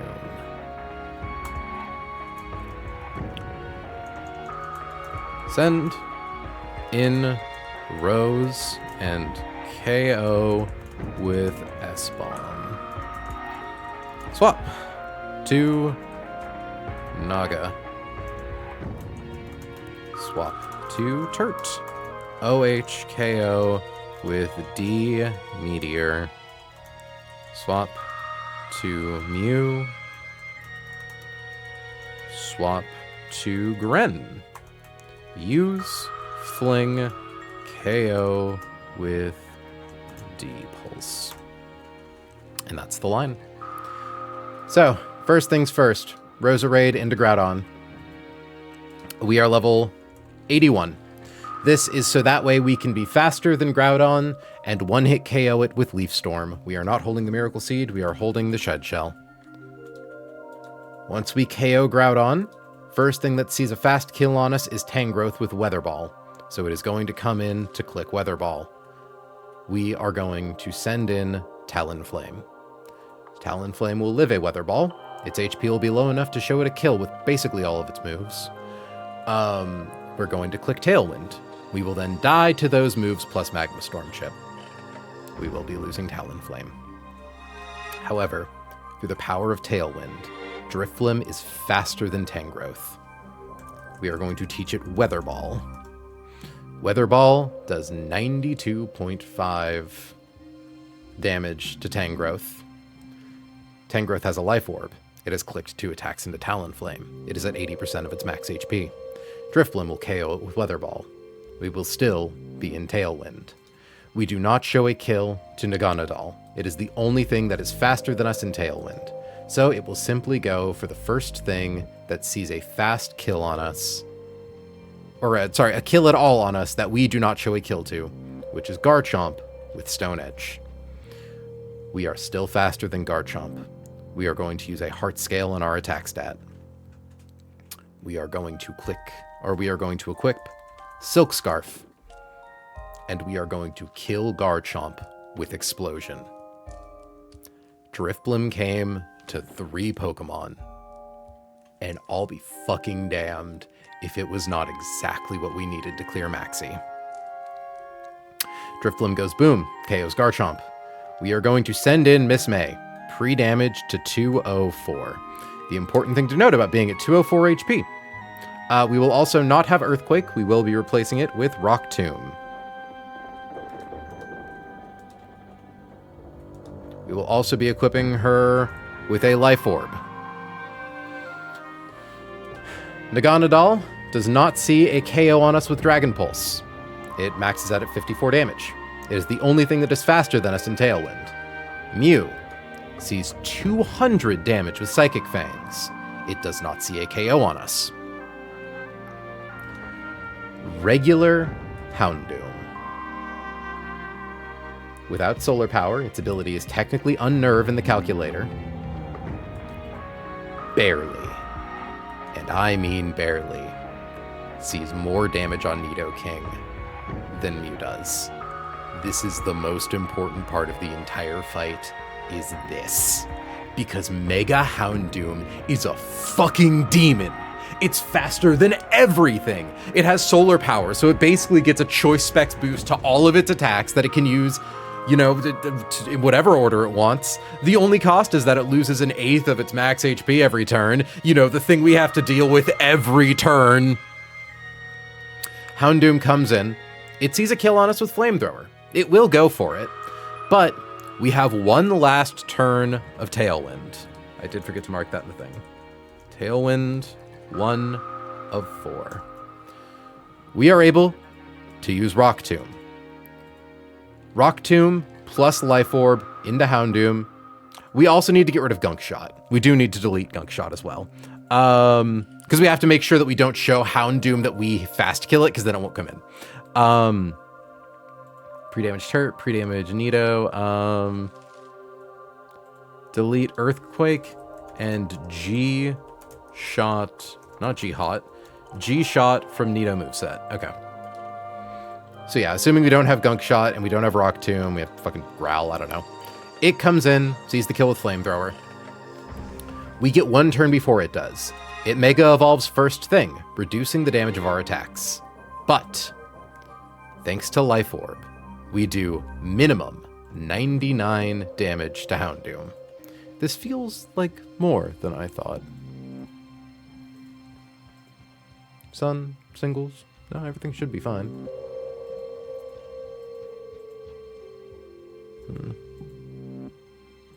Because 99 plus 106, yeah, no, that's right.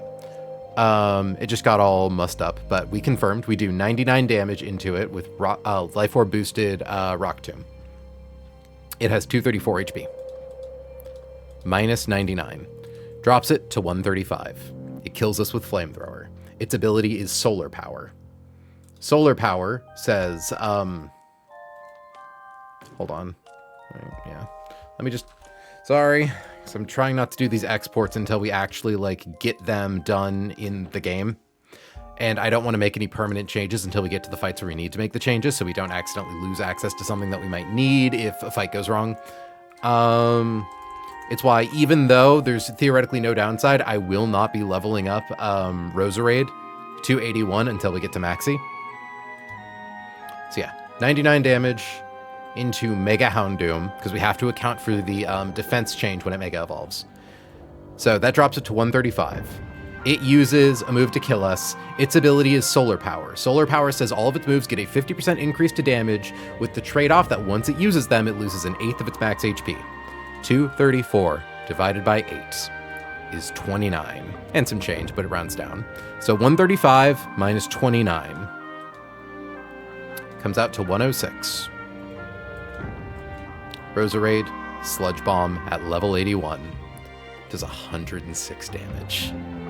Because we have dropped Houndoom's speed, we are faster than Houndoom. With Miss May's sacrifice, we are exactly able to guarantee KO on Houndoom. It also has Destiny Bond, because go fuck yourself. First thing is Naganadal. It's faster than us and it sees a kill with Flamethrower. The nice thing is Roserade has only ever taken damage from Magma Storm, so we know for a fact... Yeah, I know. We have to sack Miss May here. But Naganadal sees a kill with Flamethrower, so it will click Flamethrower. Roserade still has her Shed Shell from earlier. We can swap to Turtonator. Turtonator has a very consistent amount of damage it takes from Flamethrower. The Roserade special attack scale is reaching out from Shelly to find that KO. It is. It really, really is. Okay, Dragon Pulse. hits Turtonator for damage. Or sorry, not Dragon Pulse, Flamethrower. It has Choice Scarf, so it gets locked into using Flamethrower. It hits Turtonator twice. It has a very consistent range. We can't be burned because we're a fire type, and we can't take crits because of our ability Shell Armor. Which means that once we KO Naganadal, in comes Mew, who only sees kill with Psychic Fangs, but always sees kill with Psychic Fangs. Free swap to Greninja. By a fucking miracle. So I'm putting on the Iron Ball. That's not actually what we're using here. We're using the Big Nugget. Greninja shows a fast one-hit KO. It doesn't look like fast because Iron Ball cuts our speed. Iron Ball and Big Nugget do the same amount of damage, but Big Nugget isn't in the item list here. We barely show Mew a fast one-hit KO, which means it can't use Dragon Dance. We swap it on Psychic Fangs. We take no damage. We use Fling. We hit Mew really hard. It could kill. It probably won't, but it could. Mew hits us with Flare Blitz. We live Flare Blitz. We live Flare Blitz Burn. And then Dark Pulse gets the KO. Now, I do believe I need to confirm.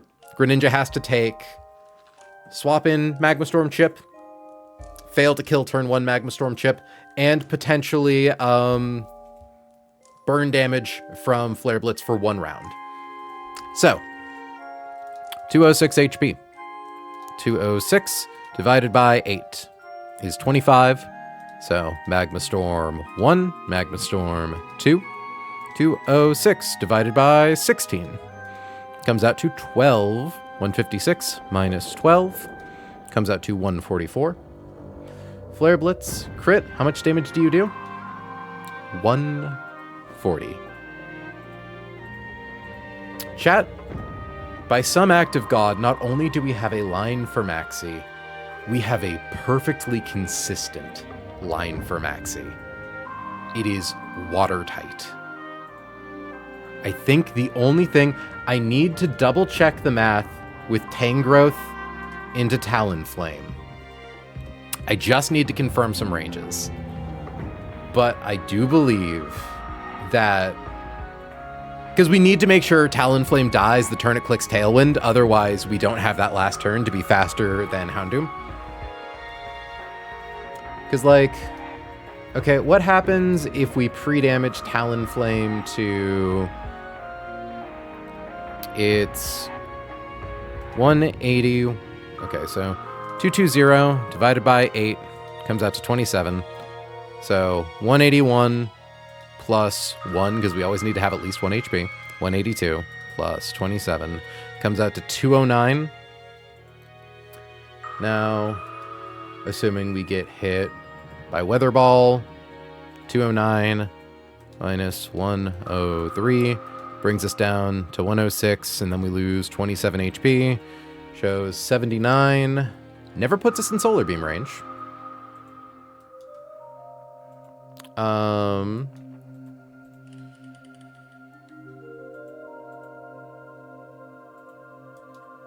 Yeah. I suppose we could also pre-toxic Talonflame, couldn't we? Just to make sure it takes a little extra chip damage every turn.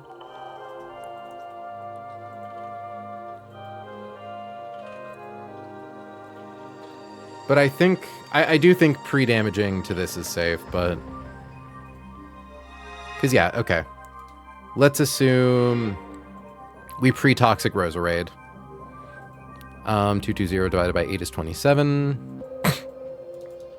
220 divided by 16 is 13. Or I suppose we could just pre-poison, actually. We don't even need to pre-tox. Poison does more damage.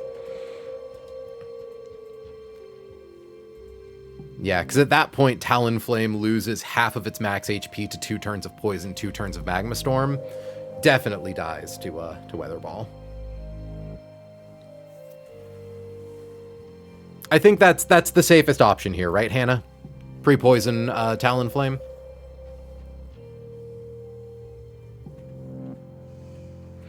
Oh dear, Pio. I hope you're doing okay. Bust out a space heater, girl. Oh wait, this is level 79. It needs to be 81.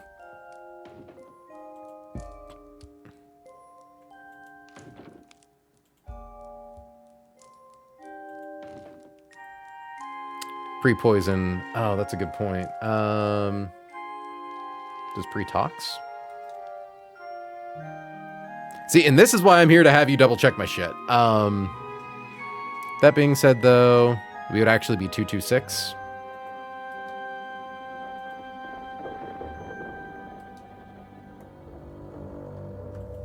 So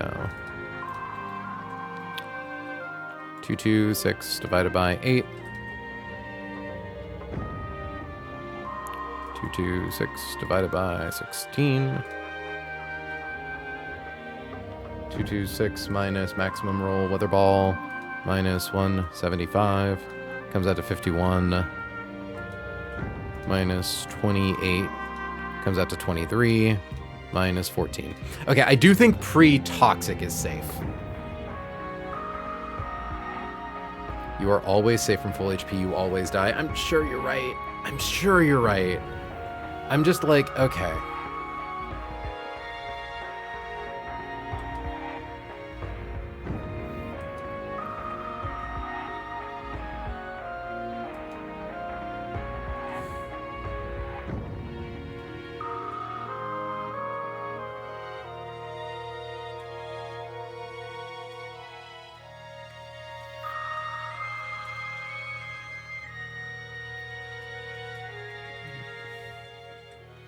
I hate that it makes me so antsy.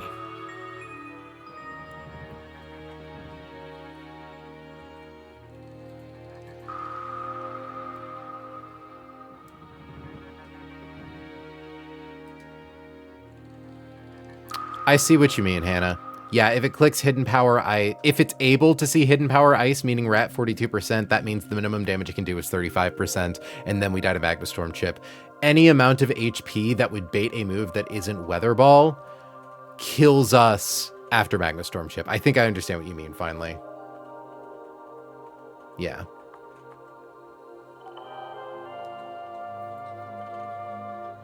You're totally right. You're totally right.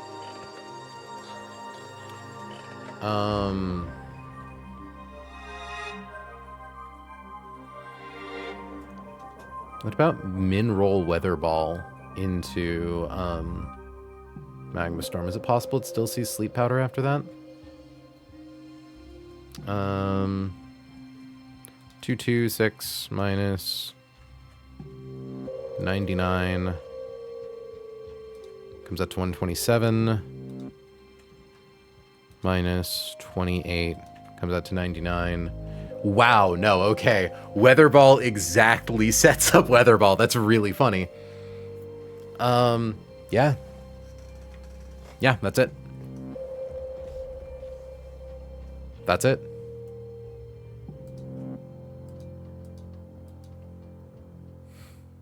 Let's do some fights.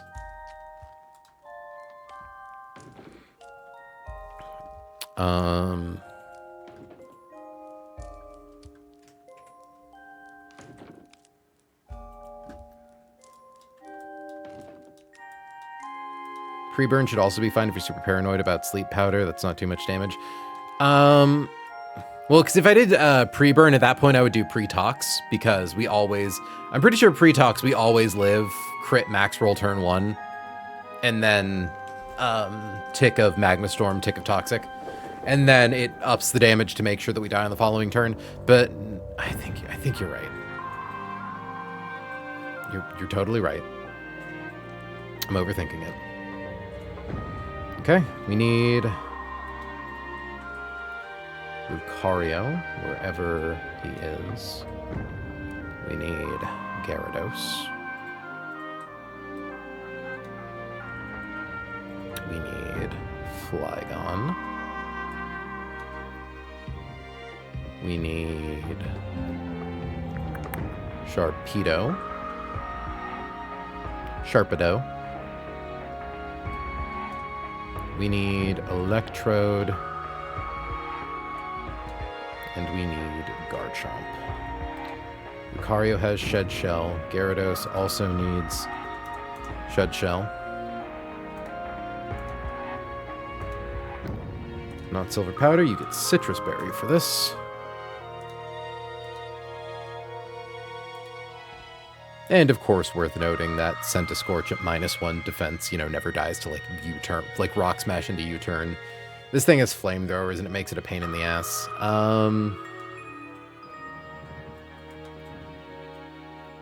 Sharpedo needs Mystic Water. Electrode needs Life Orb. Garchomp needs Garchompite.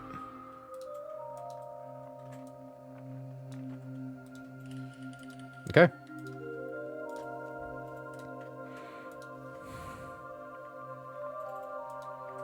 I'm going to post my stream link in Discord. I was about to do that next.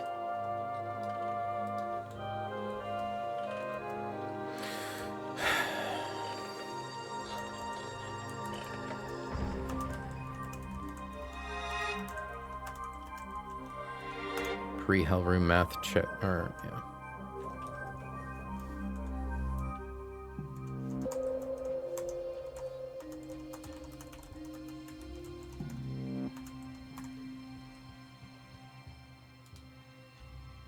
Okay. Good luck, just stay collected, you've got it. You're right. I think no matter what happens, we leave Hellroom tonight. And that's the important thing. It's just a question of in what state. Minimum number of deaths is 6. Maximum number of deaths is probably like 12. Potential number of deaths, I think not surprising number of deaths is 7.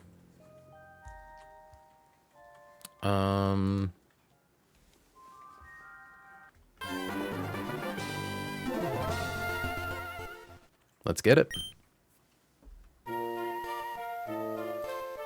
Okay. Yes, we do have guys on our team who fly here. Though I don't think we actually need to fly anywhere. Talon.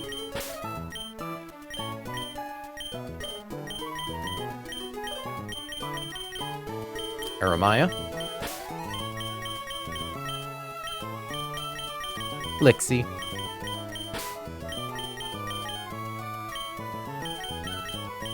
Winter 11 moment. Circumfery. And Varley. Move around items. Take that and just plop it on Electrode now.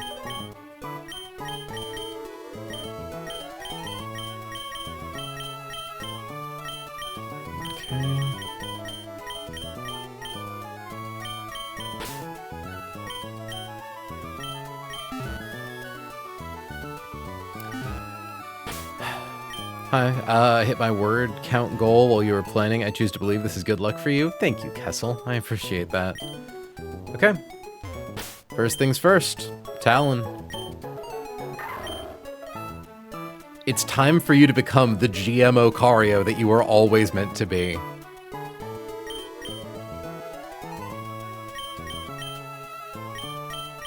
Fly status. Maximize IV.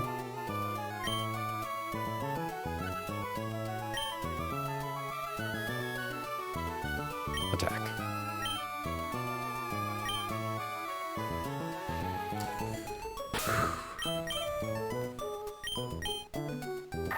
Just an absolute monster.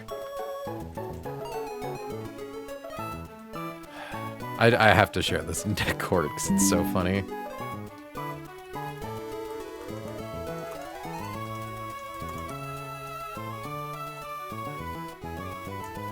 Man has only had 1 heart scale in his entire life.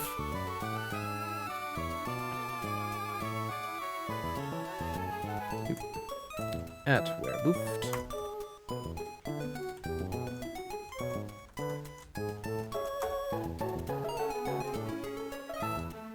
Okay. Lucario has max attack. Let's give everyone their items.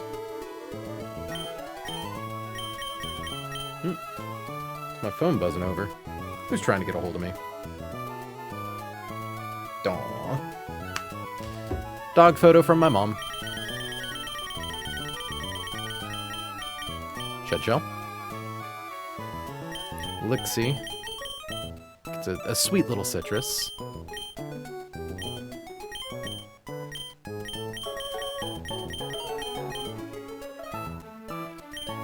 Winter 11 gets the Mystic Water. Confirming that Sir Comfrey is in fact holding a life orb. Good. And Varley gets Garchempite.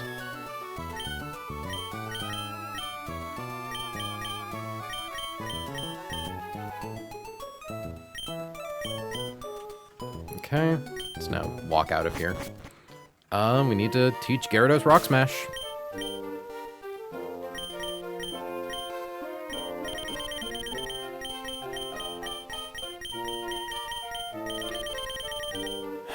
Okay, chat. I need you to send me all of the luck you can, because this is the riskiest fight. This is the fight that is most likely to have us lose something. Farewell Scale Shot. Kind of nice to have a flex slot on Gyarados, honestly. Not going to complain about it. I'm just at the point in the game where, like, everything's kind of nice to have a flex slot for. Okay. Let's fucking rip it.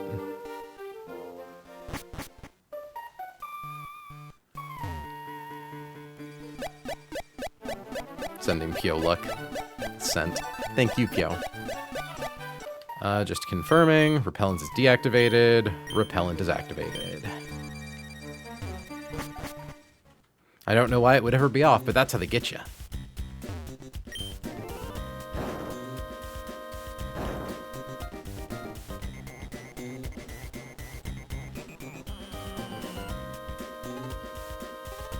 Sending luck. I just finished a project, so it must be perfect timing. I guess so. Okay.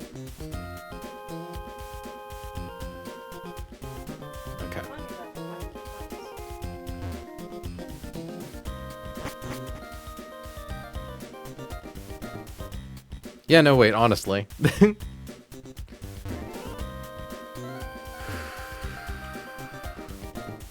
Is Mint Mod ready also, asks Pio. No. You're about to experience the real danger of Hellroom lagging streams with particle effects. True. Okay.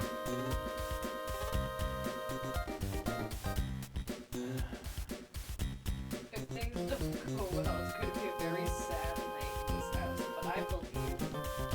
I want to. I've come to terms with it. I have, in fact, come to accept if this doesn't work, if something goes wrong, if we wipe, that's life. It's another chance to run it back. I don't know if I can run it back immediately. I don't know if I have the strength to immediately dive back into this game. I don't know. Vibe check. Lucario. Shed Shell. Maximum attack IV. No pre-status. There's never a world where Kangaskhan somehow clicks Sing turn 1. Right, Hannah?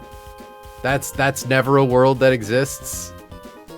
I'm like deeply paranoid. I'm just gonna double check that real quick. Cause that would be fucking insane, right? First turn out, it's always fake out. That world is fictional. Good.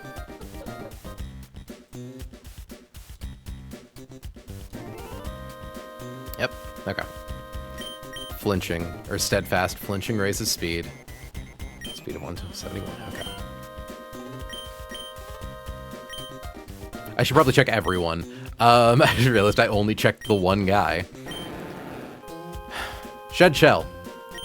Rock Smash. That's all we need. Citrus Berry, U-turn. Mystic Water, Flip Turn. I'm just gonna get Flip Turn up here. It breaks my pattern, but like Flip Turn is the move that is most important on Winter 11. Life Orb, Volt Switch. Garchompite. Garchomp.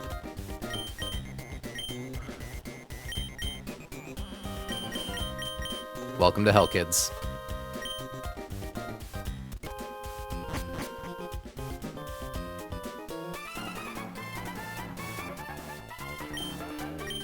Lock the fuck in. Okay. Fight number 1. Riskiest fight in the entire thing. The only thing that has a realistic chance of us losing something we weren't planning to lose. Out comes Kangaskhan. Out comes Lucario. Kangaskhan is faster than us. Say hello to Magma Storm. We cannot switch out unless we are a ghost type or have the Shed Shell or have used the move Rapid Spin or use a pivoting move. We lose an eighth of our max HP every turn. Kangaskhan does not see a kill on us. It has Fake Out. It is faster than us. It is going to click Fake Out. We are going to click Close Combat like a doofus. It used Fake Out. This causes us to flinch. Thanks to our ability, our speed is increased by 1 stage. We are now faster than Kangaskhan. This is perhaps the only time where Steadfast Lucario is better than Inner Focus Lucario. Thanks to that attack scale, Close Combat is now a guaranteed 1-hit KO.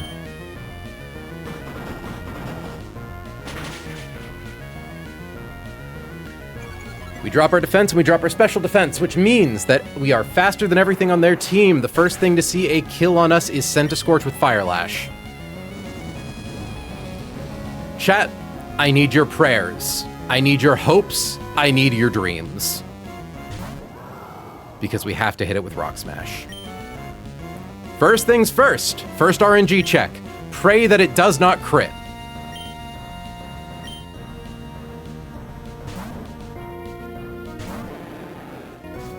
Intimidate drops its attack.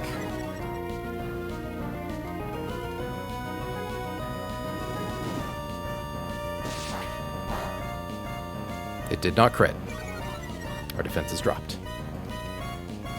Chat, if this thing clicks Fire Lash or Leech Life right now, Aramaya is safe. We are going to click Rock Smash until we get a chance to hit it. There's Protect number 1. Okay, that was a 40% chance. It is a 20% chance that it clicks Protect this turn. Even if it clicks Protect, it is only a 1 in 3 that it successfully uses it. Pray that it does not click Protect, or that it fails. Rock Smash off. No burn. Fingers crossed, no Flame Body burn, but I think we're good. Leech Life. Okay. Okay, I think that's it. It goes for random move on us because they both do equal amounts of damage.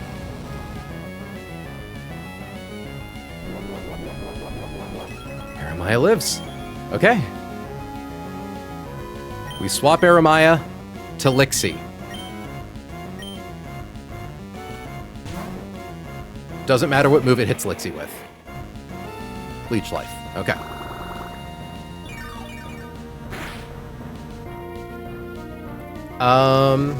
We're gonna click U-turn until it hits us with Leech Life. Protect is fine. Lixie can absolutely get, like, this thing can absolutely stall on Lixie, and it's not a problem. There is never a way where we get brought down into Leech Life range and then past that into Fire Lash range.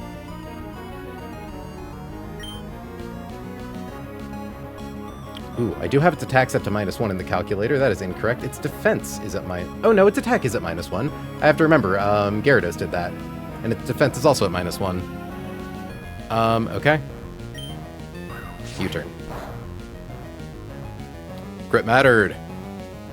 Only move it can go for into Talon is Leech Life. It did not see highest damage with Fire Lash.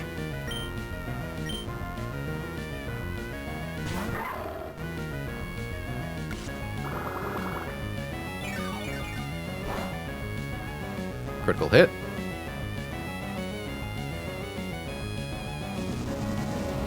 It now always sees a kill on Talon with Fire Lash and only Fire Lash. Trust in the process, April. Trust in the process. Just looking at here. 76. good. I actually hadn't considered dropping its attack would also reduce the power of Leech Life, or Fire Lash. Thankfully, it didn't matter. Our HP is well within the range to bait Fire Lash. We swapped to Winter 11.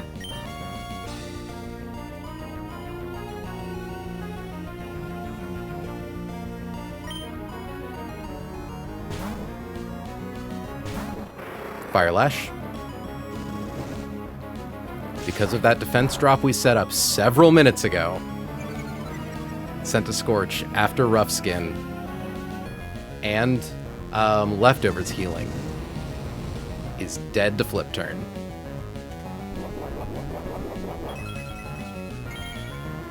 Okay. We click Flip Turn.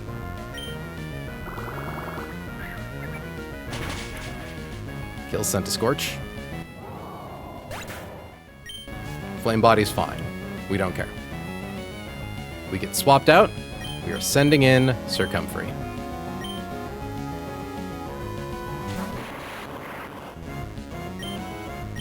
Circumfery loses a chunk of its max HP to Magma Storm. In comes Crobat, who sees a kill on it with Sludge Bomb and only Sludge Bomb. Highest roll on Heat Wave is 158. Okay, we outspeed it. We do at least 50% of its max HP with Volt Switch.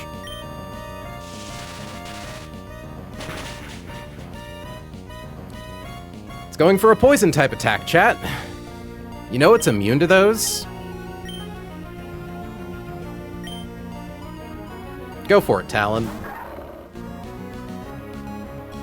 Because it is below half max hit points, it cannot swap out. We KO with Meteor Mash.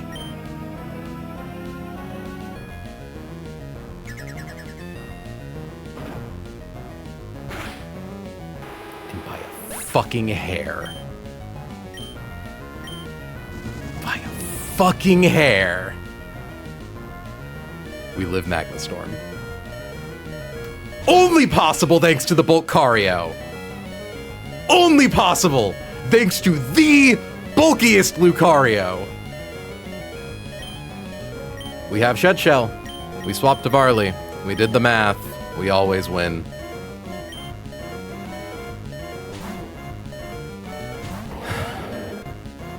Liquidation.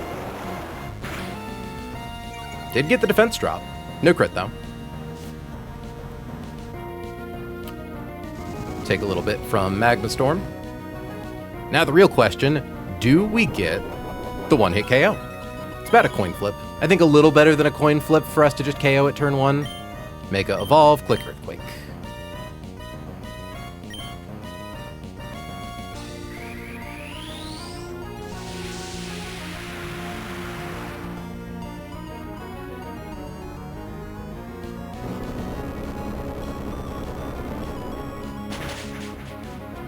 Grunt one down.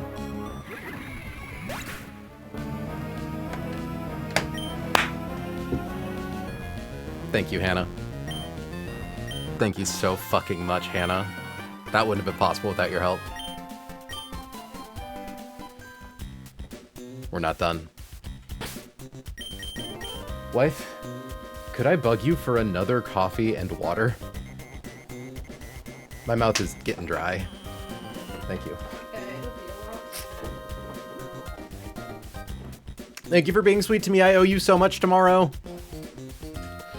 All right.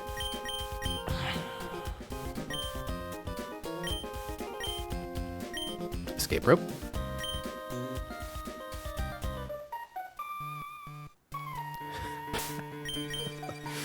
Oh, Gyarados made it. Gyarados made it. Oh, I'm so happy. Oh, that would have been so sad if we lost Aramaya. Gyarados is so good, especially our Gyarados. 29 attack IV Adamant. Okay, we did update it with Rock Smash. We did update Talon to be max attack IV. That was not so close, Pyo. Thankfully, that was all perfectly calculated for.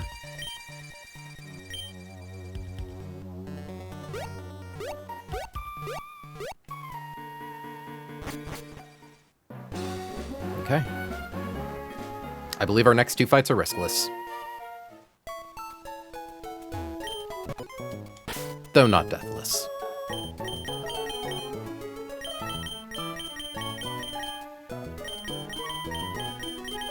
Mr. Water. Life Orb. Actually, we're just going to leave Varley with the Garchomp fight. It needs it for the next fight. Okay. I'm not going to delete these lines until we finish all of them. Okay, so next trainer. We need... This fight's so sick. This tech is so sick. Okay. So we need Sawsbuck. We need Basculegion. We need Greninja.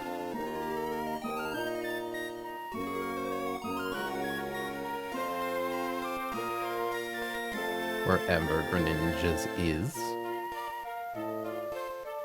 There it is. We need Granbull. We need Drifblim. Yeah, no, the fact that Drifblim is coming to 3 out of 5 Hellroom fights is actually really nice. Drifblim is able to serve a role that could not be served by Basculegion or Delmise. Incredibly valuable thing to have here. Drifblim, where are you, buddy?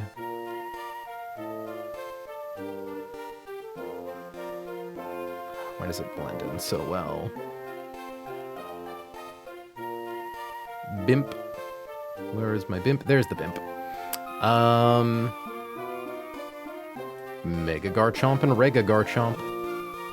Rega in this case meaning a regular Garchomp.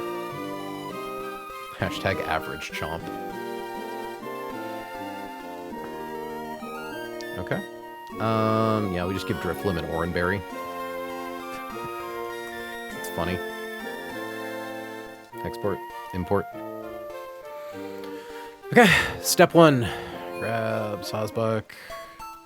Can Drifblim fly? Like, are we able to use the fly HM with Drifblim in the party?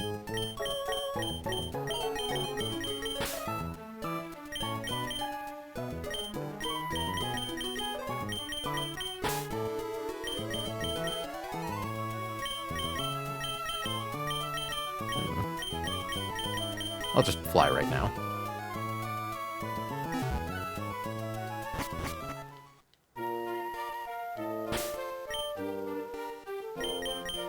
It can. Neat. We are flying to Mauville City.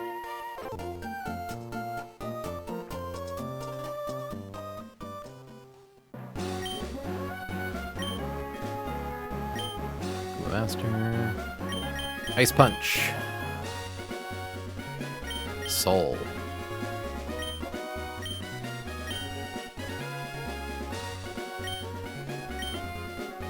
We will get rid of Surf.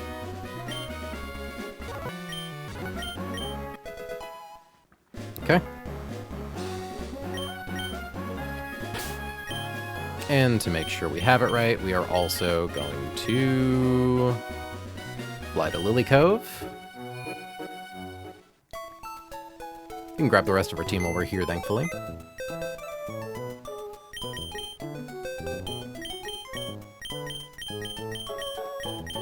Noelle, I am sorry about this.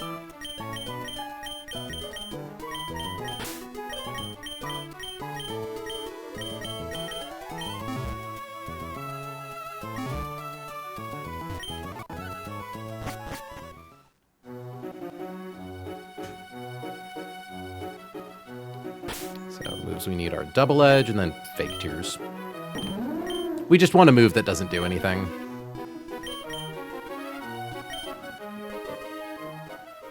Because it's kind of hard to guarantee that Sawsbuck dies turn 1. So instead of having to worry about that, we're just grabbing a move that lets us air stall until we die.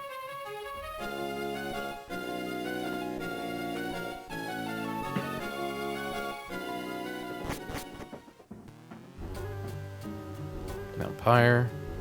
Old lady.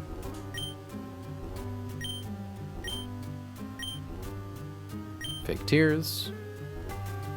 Saw's buck.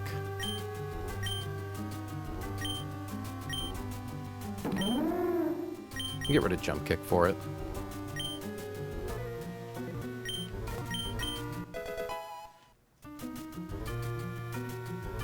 May your tears always be fake, or may your Pokemon's tears always be fake if you make them cry for real. I'll be happy to introduce you to my husband. Cute. Okay. I believe all that's left is to pre-damage Basket Legion.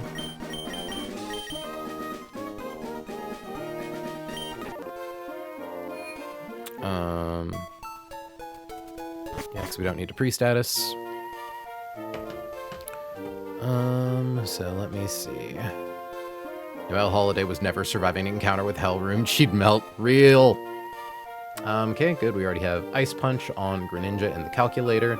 Thank you, Greninja, for being stupidly fucking fast. This is only possible because our Greninja has like 30 speed. We're getting bailed out really hard by having a lot of really good IVs. Okay.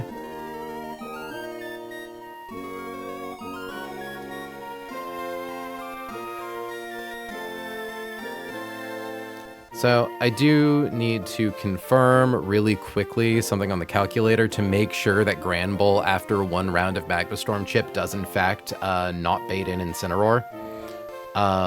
So just want to double check this. 243 divided by 8 is 30. 243 minus 30 is 213. 213 divided by 243, we are at 87%. Or no, sorry, it would be max roll Blaze Kick is 117 divided by 213, which comes out to 54.9. Yeah, it never comes in against Granbull. Okay. Because, yeah, it just goes for the first thing that's faster than Granbull. This one scares me because I'm worried that it doesn't work how I think it does, but it definitely works how I think it do. Okay. It definitely works how I think it do. So don't overthink it, idiot. I'm also going to double check my Basket Legion math. Air Slash on Jumpluff is 49. Plus 29 is 78. 299 divided by 8 is 37. So add 37, comes out to 115. Good.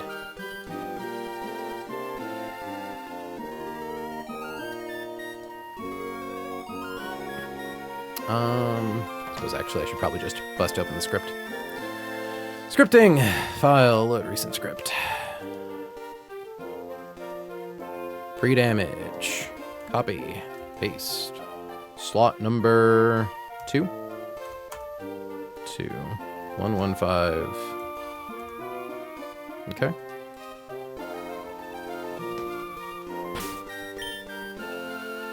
$115. Confirming that Noelle with no held item cannot kill Grimmsnarl with crit double edge. It does at most 92%.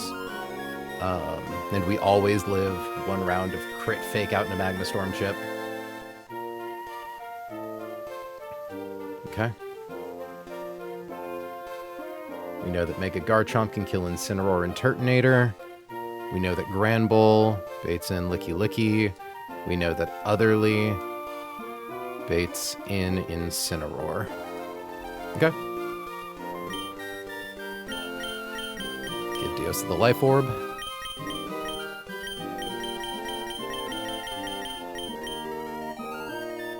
Give Soul. Oops, I have Lixie. I should have a Duchess.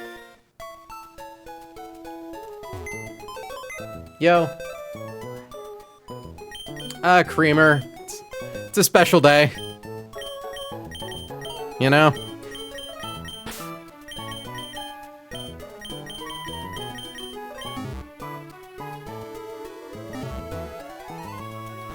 Okay.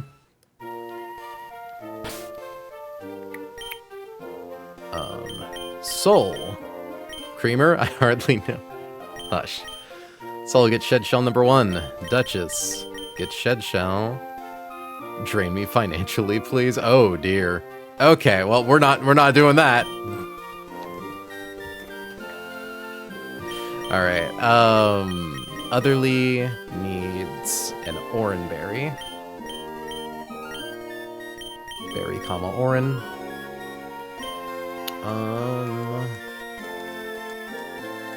And then Varley should have Garchompite. Garchompite. Earthquake. Cool. Noel, I'm so sorry, buddy. Double Edge, Fake Tears.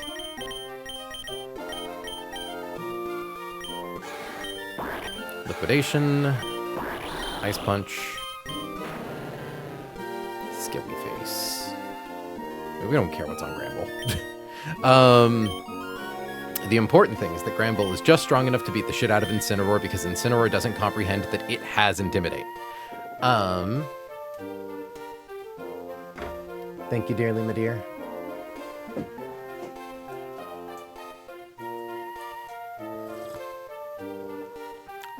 I think I'm also going to, respectfully, I'm just going to delete that message.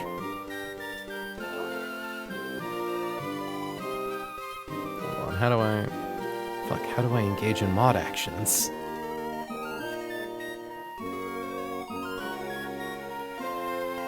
One of the ones towards the bottom. My colors are different from your colors, funny enough. Mimod, please help. Mimod, I'm scared.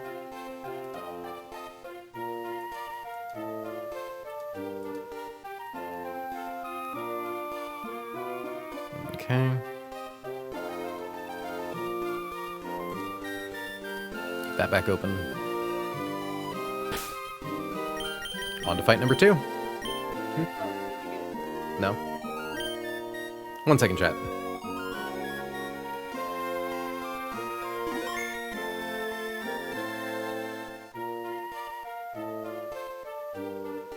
Resume.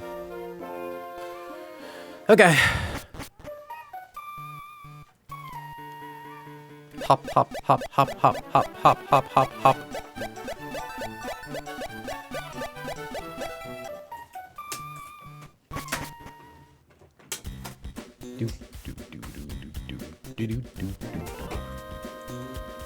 Okay.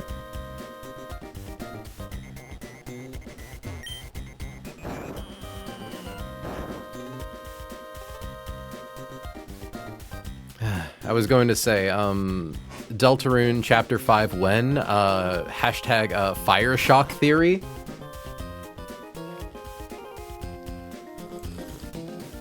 No, sorry, it would be Deltarune Chapter 3 when. Do any of you motherfuckers know Fire Shock Theory? Which I guess was one of those theories from back when we were in waiting for Chapter 3 and 4 Hell, where we knew that we would probably see Toriel in Chapter 3, so people assumed you would be able to, like, essentially weird route Toriel, but with fire magic instead.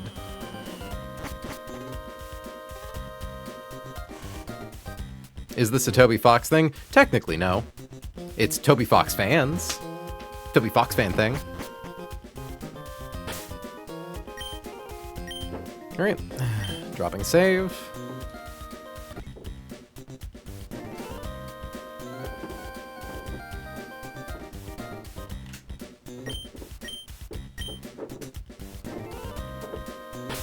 Okay. Let me double check in here.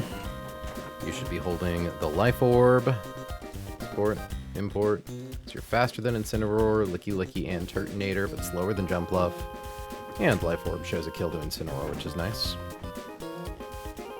Sawsbuck beats, or not beats Grim. Has no item, has Life Orb, has Shed Shell. Granbull also has Shed Shell. Thankfully, because it's a fairy type, knockoff's damage boost doesn't show that it does more damage than Blaze Kick anyways. Rose, bless her heart, has been trying to get me to play those games for like 2 years now. Pio, could you imagine how pissed she'd be if I was the one who got you to play those games? I tease, mostly. Ooh. Hold on. Beast cameo.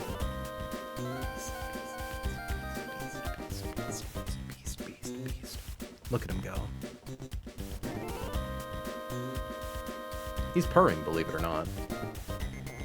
This is the punishment he deserves for peeing on the bed like 3 times.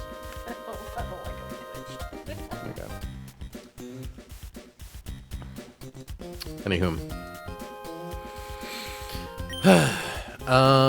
79. Nose fake tears, nose double edge. Life orb. Shell. That's right. Garchomp bite. Functionally no held item.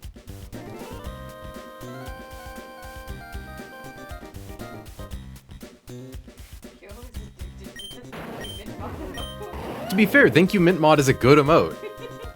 I would argue it is our best emote. Like, Thank You Mint Mod is what got people to actually start using emotes in this chat. Okay. Please tell me I understand how this fight works. Of course I do. Hannah has double-checked my math. She has seen my line. She knows how this goes. So we run it. Okay. Grunt number 2.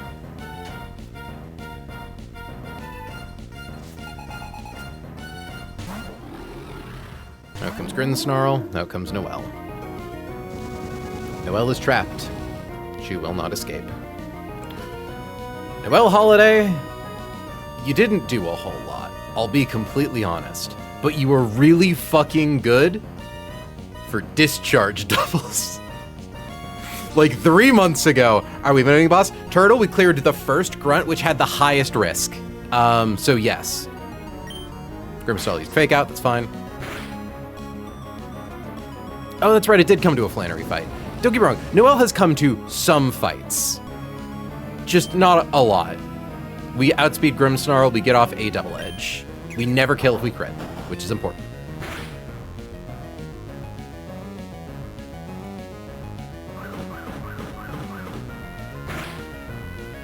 Rest in peace, Noelle Holiday. Now, Diosa coming in off of a death means that it does not take Magma Storm damage.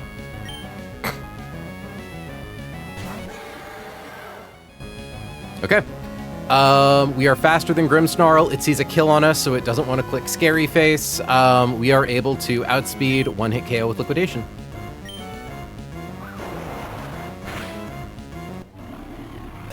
Okay. Because of Magma Storm Chip and Life Orb Recoil, we will be put exactly into the range to always show Jumpluff a KO with Air Slash.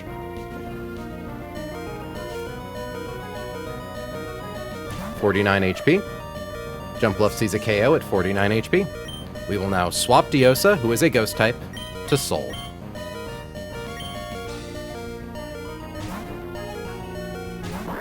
Soul takes at most 50% from Air Slash crit.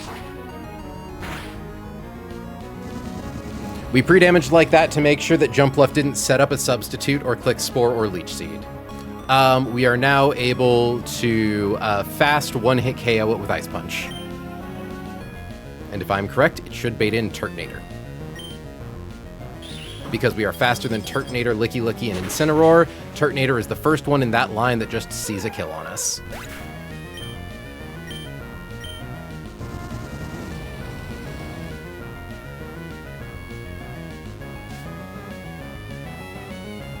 Turtonator. Now the real fun tech here.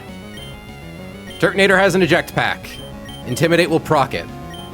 If I understand this correctly, we will swap out Turtonator and bring in Licky Licky.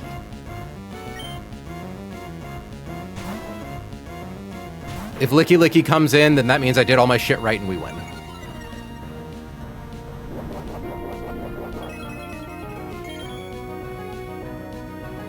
It should bring in the first thing that's faster than us, which is Licky Licky. Licky Licky only knows one move, and it's Explosion! Guess what it wants to do? We swap to Otherly.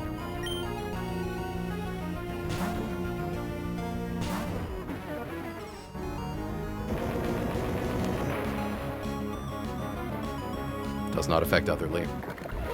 I only know how to do one thing, it's blow the fuck up. Now, Otherly serves two very important roles here. It baits in Incineroar, and it takes Intimidate.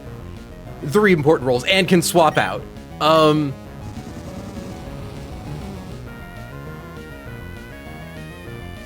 comes Incineroar. In comes Incineroar. Intimidate drops our attack, boo-hoo. It's gonna go for knockoff. Fuck this thing. Fuck this thing. Varley gets a chain kill.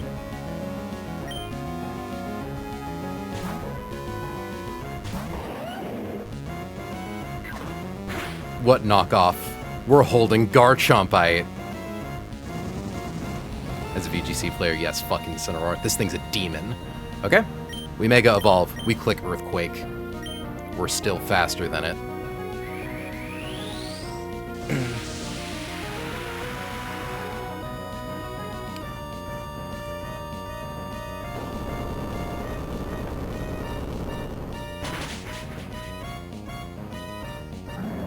There's only one thing that can come in. A Turtonator that dies to Earthquake. Oh yeah, we're going late today. Should I be expecting a topside? Don't do it until we get there. No, I know. Okay. Out comes Turtonator. Confirming, Mega Garchomp into Turtonator does 103% with Earthquake.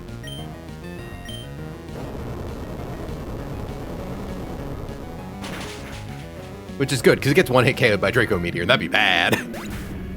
Grunt 2 down. Okay. Okay. That was really clean. That fight scared the shit out of me. That was the last one to calc, by the way. I finished the line for that like 10 minutes before stream started. We had a much riskier version of it pegged out initially, trying to figure out how to deal with that jump bluff, but thankfully, Greninja's just built good enough.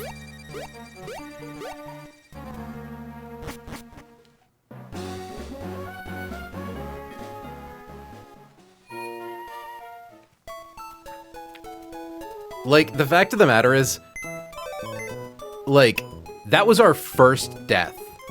Not only, like, in Hellroom, but since Kethri. Okay, that's not true. The booms. Never mind. Okay, actually, hold on, wait. We've maybe had more recent deaths. But regardless, like, the fact that that was our first death in Magma Hideout. Really fucking good. With how strapped our box is for guys who can pivot, that is a really useful, like, we have really good, I don't know how to say words. You get what I mean. On to the next fight. Okay. First things first. Do we have Flygon? We do not have Flygon. Where is Flygon? Lixie, get in here, baby girl. Really quickly gonna put you there. Gonna grab you. Gonna swap you. Just so that way this is a little more organized. Okay, I should get everyone set up in here, well, for one thing. Remove Pokemon from the trash. Farewell, Sawsbuck. Bless you, thank you, Mint Mod.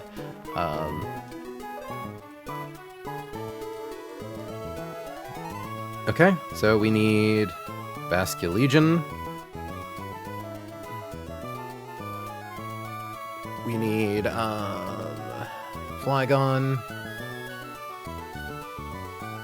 We need Driftblim. We need Lucario. We need Torterra. And then we can just kind of bring a 6th guy. I'm so glad that we finally got some use out of Mega Varley. Like, I was really kind of disappointed that it's like, oh, we got Mega Garchomp, but it's just not getting any use. The nice thing about Mega Garchomp is that it's a Life Orb that can't get knocked off. Might be the most utility dragon moment of all time on this fight. Lixie continues to clutch up in every instance. Team Magma is up to bullshit. Okay. Get Otherly. Get Lucario. And then for our last slot...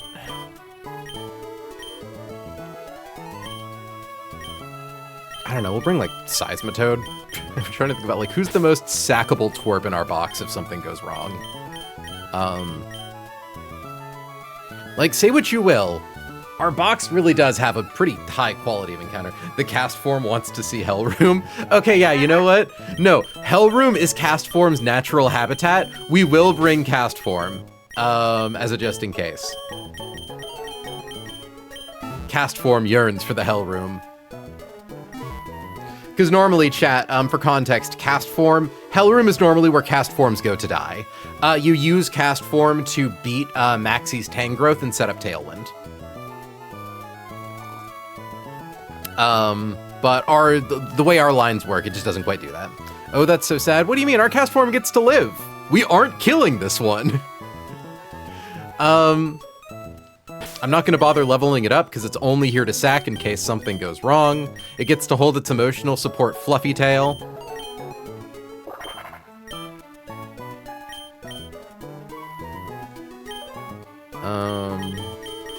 Item take. Item take.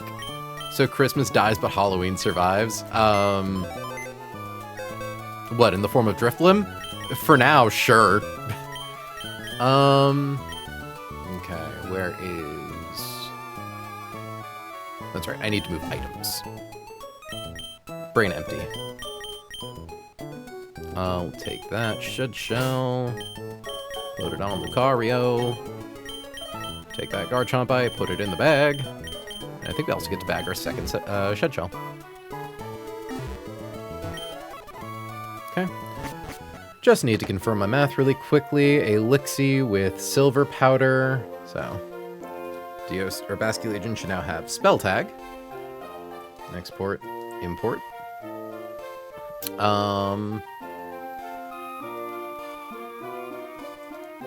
Let's Poltergeist into Shadow Sneak kill. Compound Ice Focus Sash, get nothing crazy. 2 turns of Magma Storm Chip always puts us into Thunderbolt and only Thunderbolt. Good. Noelle dies. Is that deer wasn't the embodiment of Christmas for Pokemon? IDK what is. It's an embodiment of the seasons. Okay, Silver Powder. Carnivine, U-turn, takes 130. Just confirming. 222 minus 130.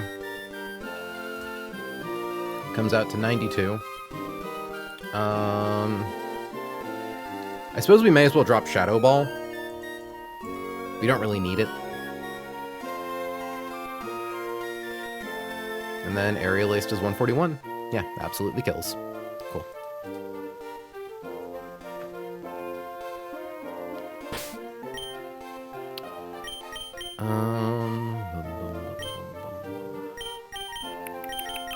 So Diosa.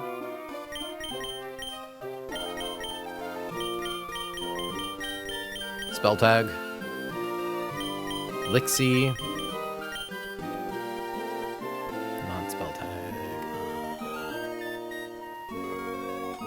Silver Powder.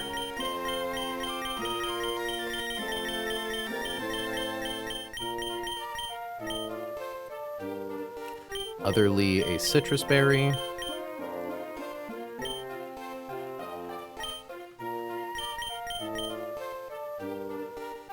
Howlin already has Shed Shell, I believe.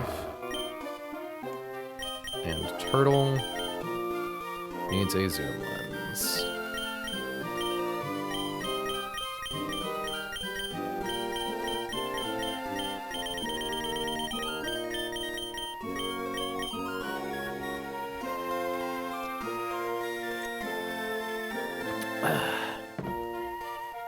And Cat's form gets their funny tail.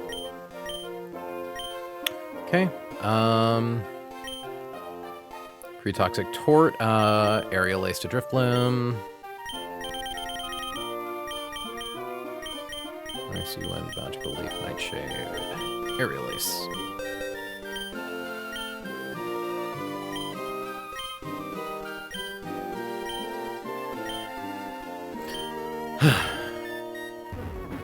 Defog Explosion. Yeah, we're just gonna get rid of Shadow Ball.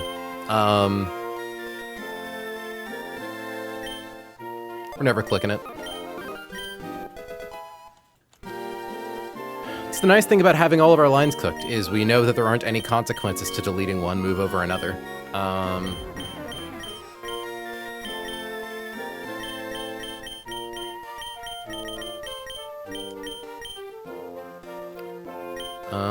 Okay. Basket Legion is equipped to Spell Tag. Flygon has Silver Powder. Driftblim has a Citrus Berry. Lucario has Shed Shell. Torterra has Zoom Lens. All we need to do is pre-damage and pre-toxic. Tools. Scripting. Pre-damage. Slot 2 to 211.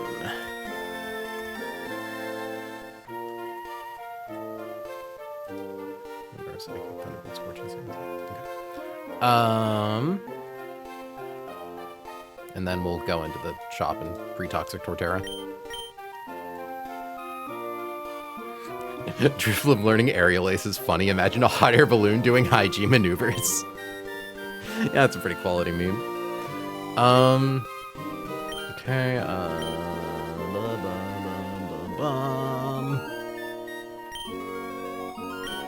what am I looking at? 211. Just gotta pre-toxic the turtle. Oh, which I do actually have to do from scripting. Okay.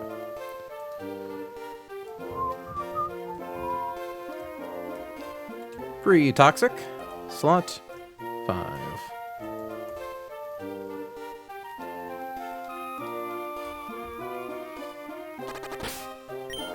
It's gonna be really annoying. Sorry about that, chat.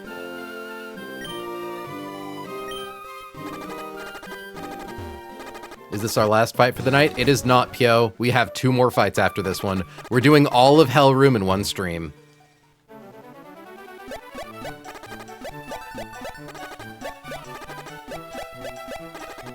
I want to finally be done with this place.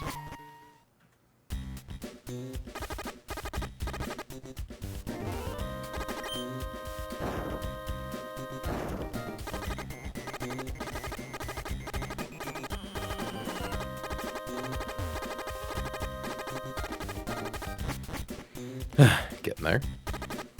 Okay, thanks. I'll switch to my phone so I can get into beds. That's fair, Pio. I appreciate you sticking around for all this. Same with the rest of you. Chat, can you wish blessings of coffee upon, or coffee and awakeness upon dear friend of the channel, Hannah Von Barley, by the way? Poor girl has gotten, like, no sleep. I at least got a nap in before this stream.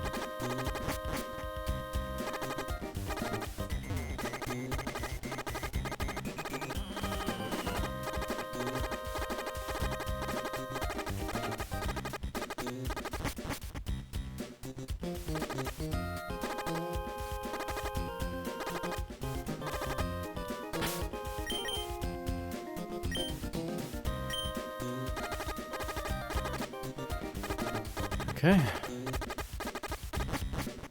Back into Hell Hop the Room Inn.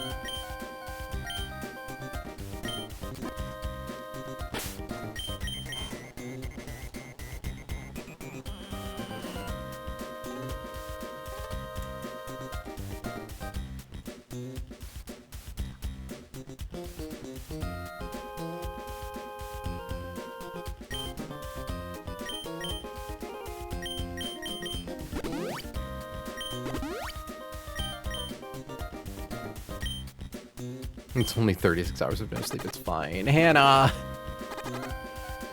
I'd tell you to go to bed, but I want you to be here for this fight. Gotta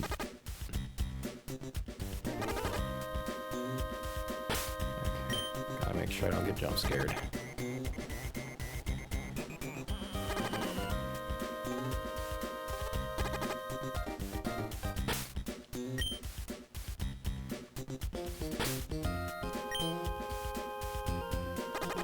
Okay.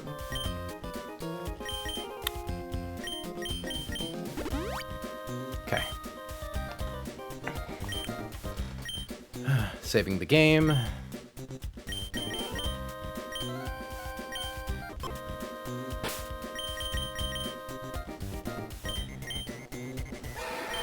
Spell tag, liquidation, or no, not liquidation. Spell tag, poltergeist, shadow sneak. Silver powder, defog, U-turn, earthquake. Citrus berry, aerial ace. Shed shell, close combat. Zoom lens, poisoned, earthquake. Emotional support. Let's rip it.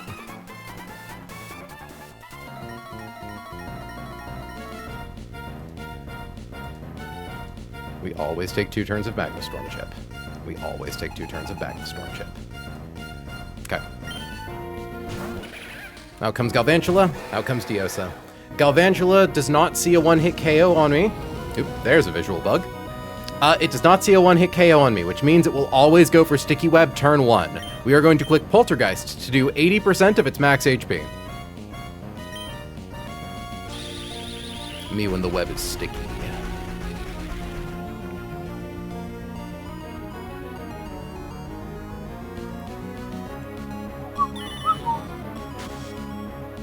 Bonk. Okay.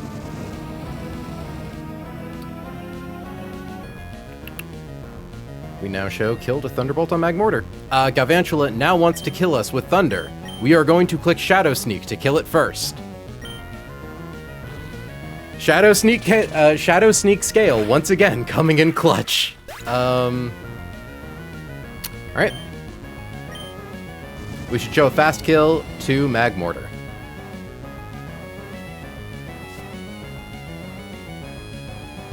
Good. Magmortar has choice specs and Thunderbolt. So we're going to swap to the one thing that doesn't take any damage from that. Send in Lixie.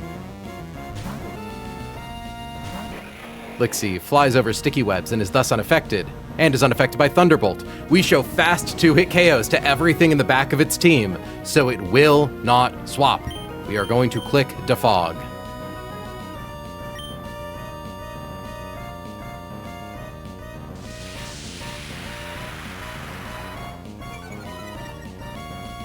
Drops its evasiveness, if that matters.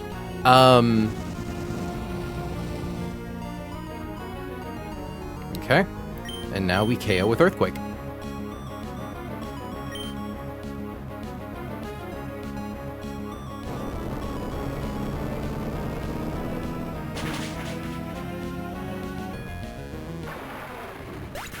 And Magma Storm should bring us down to the range where we always show a kill to Leaf Storm on Carnivine.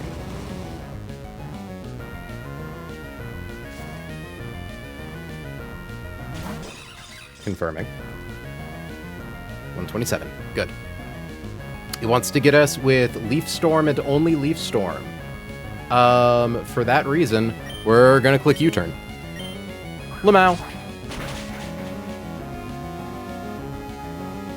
And we're going to send in Otherly.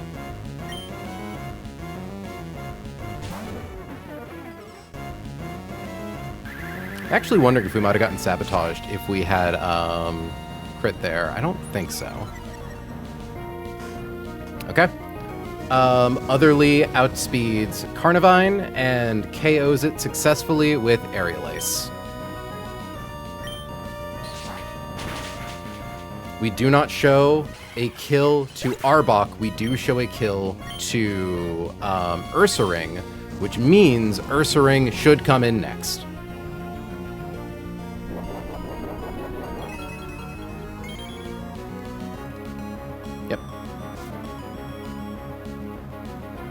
Good. Ursaring has Quick Feet and a Toxic Orb. Once it is toxic, it gets a boost to its speed. It cannot click Facade. It cannot click Earthquake. We're immune to both of them. It's its first turn on the field, so it can't click Protect. It just wants to kill us with Crunch. We are going to swap Otherly to Talon, who takes at most like 19% from Crunch. 18%.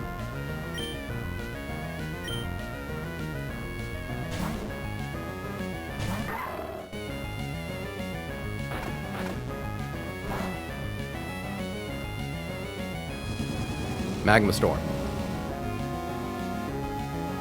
So funny enough, I don't think this Ursaring can ever click Protect because you can't click Protect on your first turn onto the field in a single battle. And once you're toxic, you can't click Protect. It has Protect, it just can never use it, which is funny. Lucario, even after Quick Feet boost, is faster than it and is able to one-hit KO with Close Combat.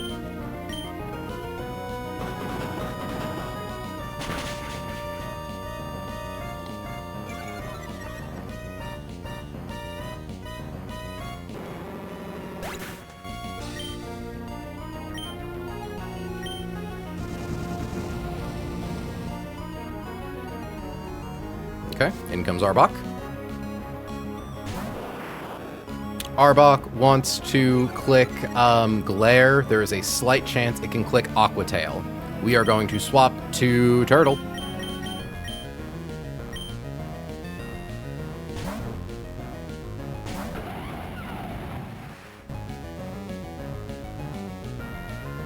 It can never click Coil. We one-hit KO with Earthquake. Slowly, but we do get the KO. We click Earthquake. Zoom Lens, it has Bright Powder. We're slower than it, so.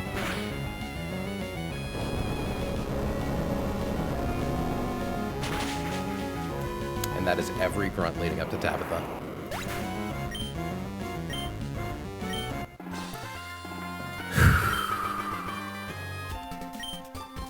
Okay. All right.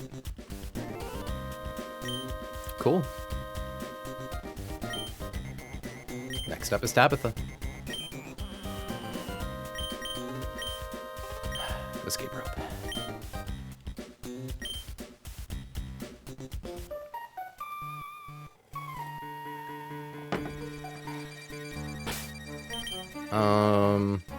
Can we fly from here? Neat. I suppose that makes sense, because flying doesn't break the sequence in there, because you don't have fly when you're in there the first time.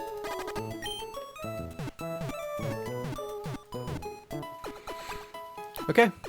I'm going to mute the game music and put on something else while we do this bit of prep.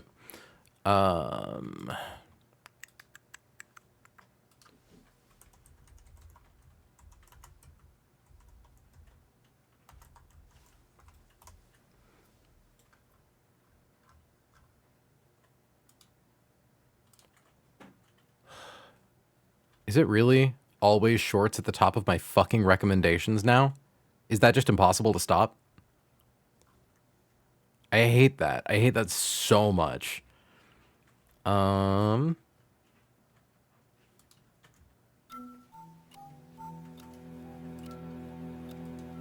It's impossible to stop. I need to see if I can install like an extension on my computer that blocks YouTube Shorts. I fucking hate them, but it's difficult to resist. I'm better at desktop.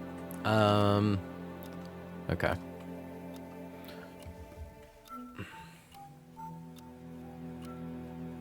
Tabitha time.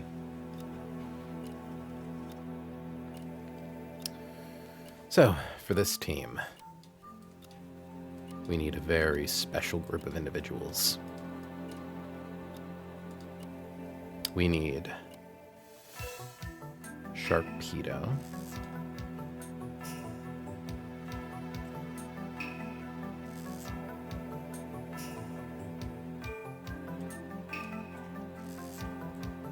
We need Electrode. We need Beware. We need Pidgeot and Mega Pidgeot. We need Basculegion. And we need Granbull. YouTube pointing their horrible gnarled finger at you like a cursed hand. You will look upon our reposted TikToks, or else! Alright. Gonna repost in deck cord.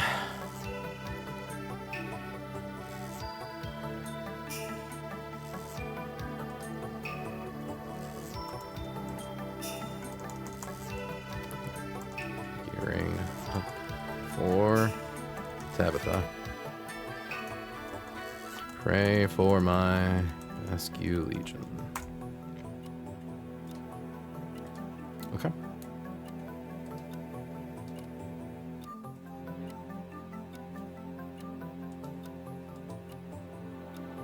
Crazy. Okay.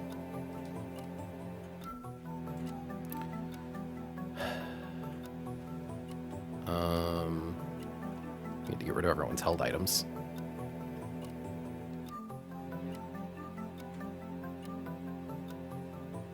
Yo, I have a chomp emote. Oh, hey, that's cool. Sylph, you will be removed from the baby box. Box of babies. I got an excellent comment from one of the people in Dexcord talking about how level 66 Mudkip is diabolical, and I just think that's funny.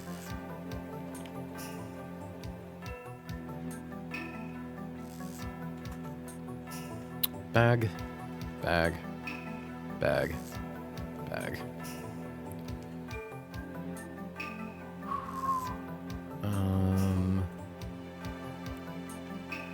Winter 11. It's your time.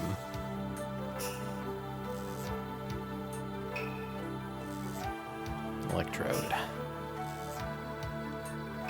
You weren't a Sneasler, Ulara, but you really were better. Pidgeot. Already have. Basculegion. And Granbull.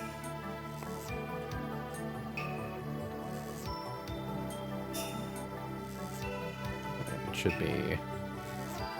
There we go. Okay. Step 1, that. Step 2, saving the game, because we are going to apply 1 level up to Pidgeot.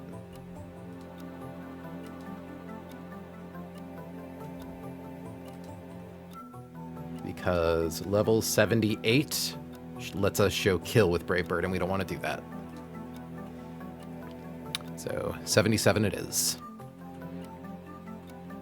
Endless Candy, use, Sylph. Okay.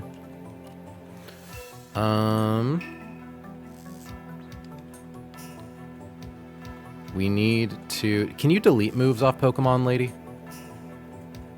Remember a move, forget a move. Nice. We are going to have Sylph forget Hurricane.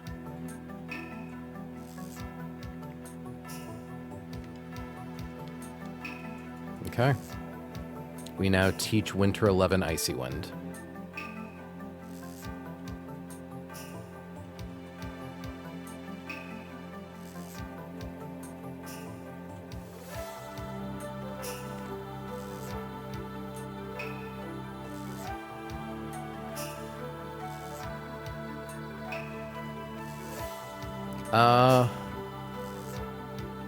We'll drop Crunch for it.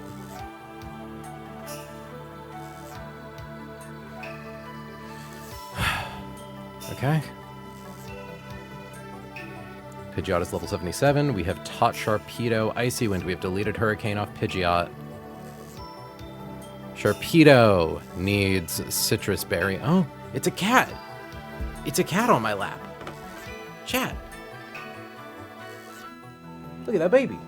Free beast. Free beast. Oh, I think the beast can tell I'm stressed. It's on my lap now. Okay, I guess we try to stream with a cat in the lap. Twitch has a built-in April emote. Oh my god. It's cute. Okay. Citrus berry on winter 11. Oop, okay. Get down there, bud. Definitely cannot risk you stepping on the keyboards for this. Diosa also needs a citrus berry. Sir Comfrey gets the coveted life orb.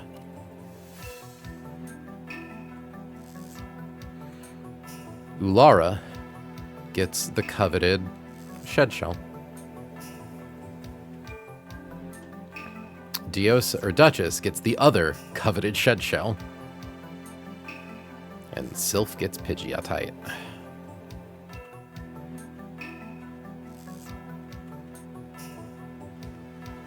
Hey, bro, just making sure you're not like behind my computer reading cables or nothing.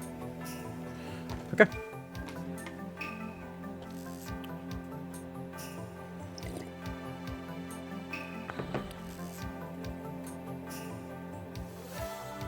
I believe all that's left is to pre-poison or pre-toxic Sharpedo.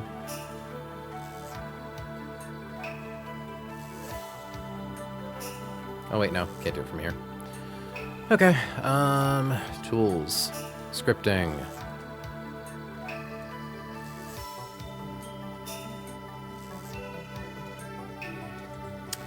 All right, chat, this is the only fight other than the first one. Oop. That has serious risks in it. What move are you using to kill Victini? Liquidation on Basculegion.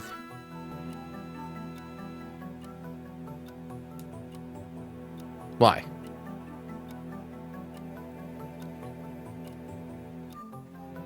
Yeah.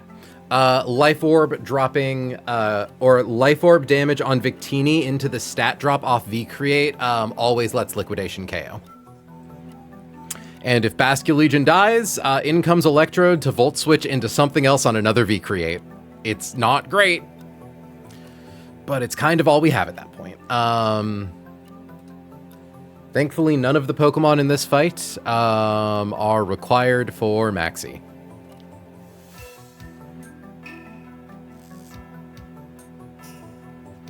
Citrus Berry, Flip Turn, Icy Wind.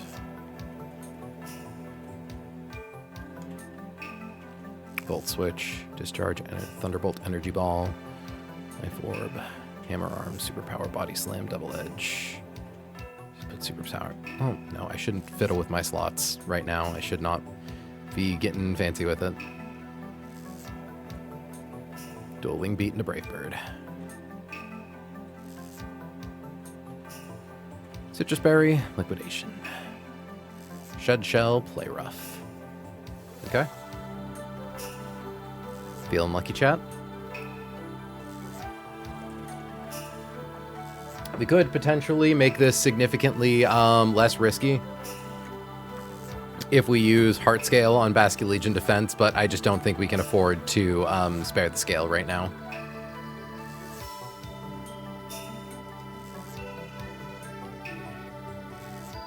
Okay. Let's move.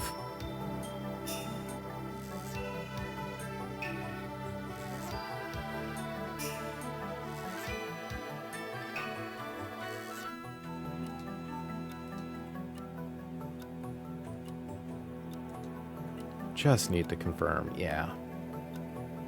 We're at like 88% after Magma Storm. So yeah, it's never Low Kick. It's never Air Slash. It's always Snorlax. Because Victini is slower. Okay. Okay, okay.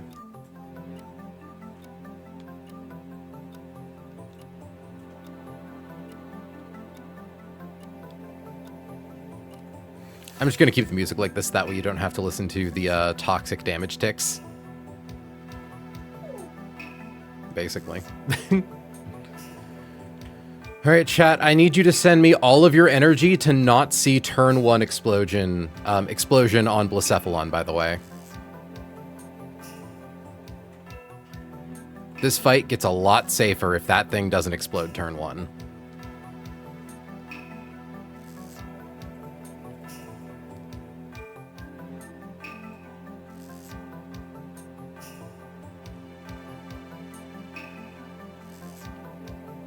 Remember to Brave Bird that, Lee, if you come in on EQ so the Omega never clicks detect turn 1. It can never click detect turn 1, Hannah. It's a single battle! Single battles, you can't click a protect move turn 1 if it's your first turn out.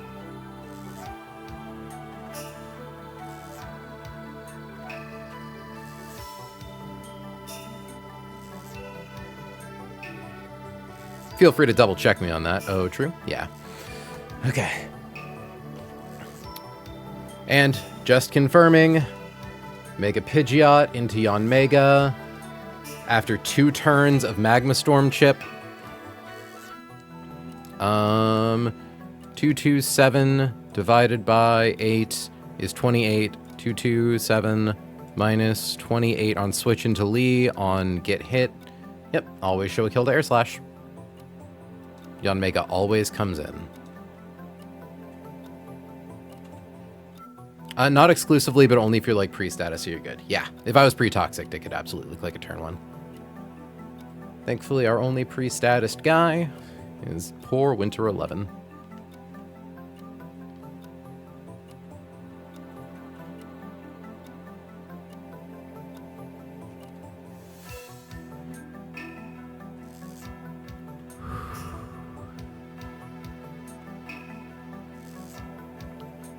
I would like to note that the risk here is less risky than Grunt 1, I'm pretty sure. By like a pretty substantial margin. Not to knock on wood. Well, I mean, knock on wood, but like, not to jinx it. I feel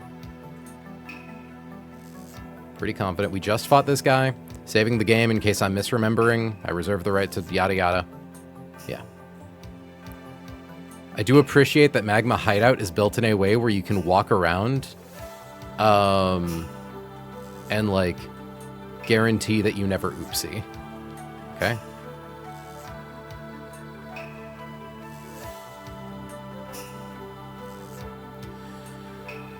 I'm gonna save the game.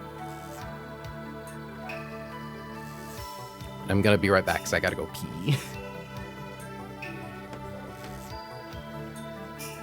Also gonna plug my remote in to make sure it doesn't die on me mid-fight. Be really awkward.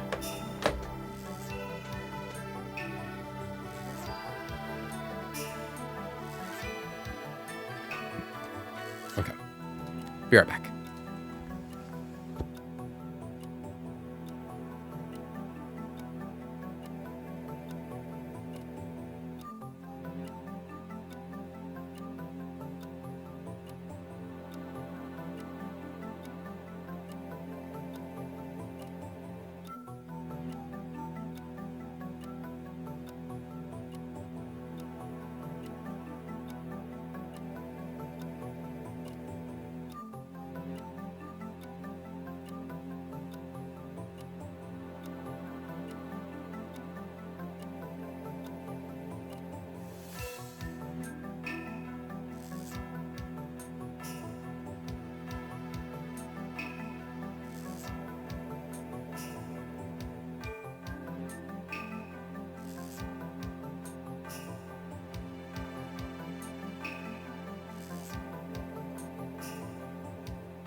Okay.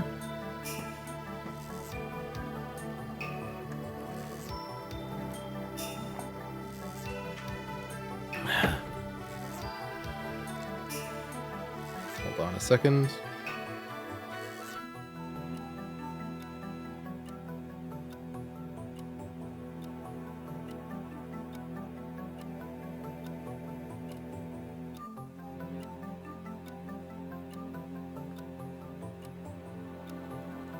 All right.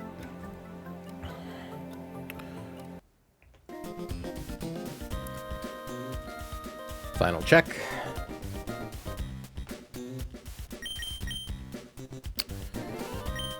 Winter 11 is holding a citrus berry.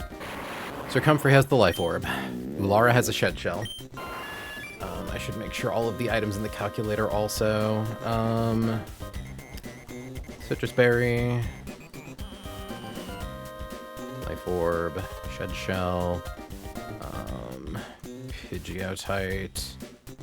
Export. Import. Functionally no item.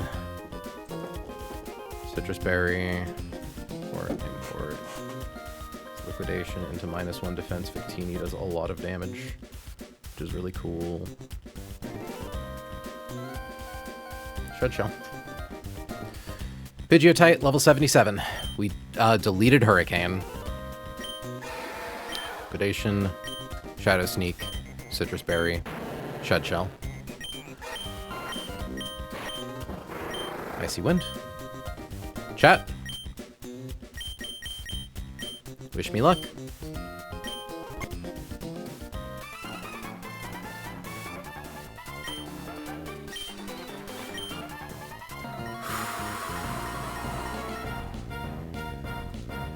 There's a 1 in 25 chance that this Blacephalon blows up turn 1.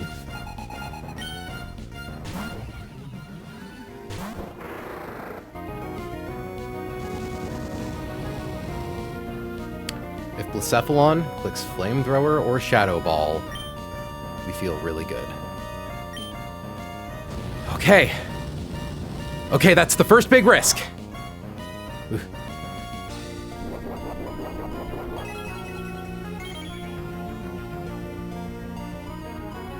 Icy Wind. Icy Wind does 9.7%. Okay. Granbull gets to live.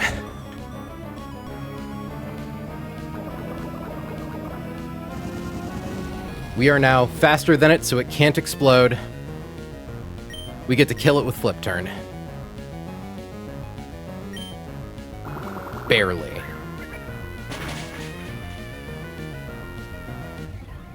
Okay. We swap to Sir Comfrey. Sir Comfrey loses a tick to Magma Storm, and that's it.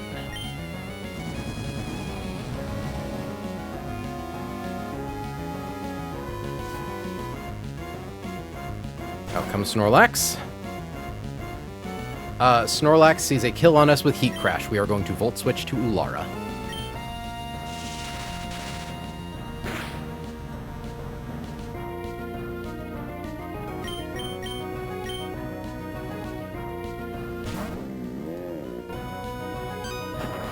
That's a funny move animation. Alright, take 1 turn of Magma Storm Chip. We're going to click Superpower to drop our own defenses. After Snorlax gets the healing from leftovers, it still is barely within KO range from Superpower.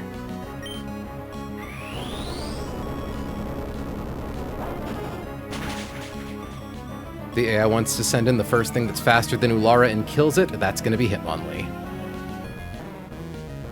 Ulara's defense is at -1. In comes Hitmonlee. Does it go for Earthquake? Yeah, I believe it goes for Earthquake. Though I do think that was like a min roll on Heat Crash. 42? Okay, yeah, it is a coin flip between Earthquake or Low Kick. But the point is, it's never Fake Out. Ulara has a Shed Shell. We are going to swap to Sylph.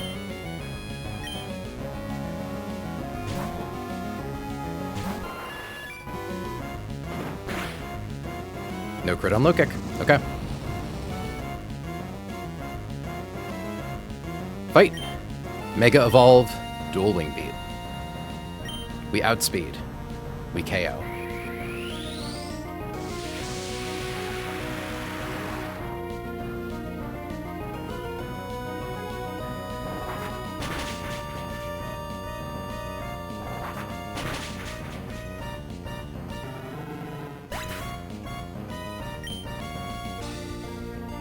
Okay.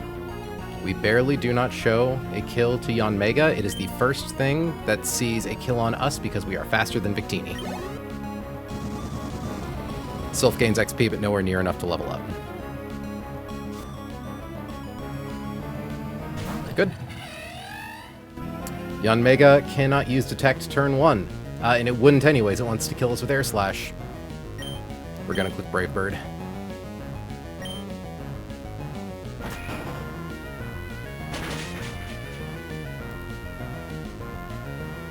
I think that's the risk gone.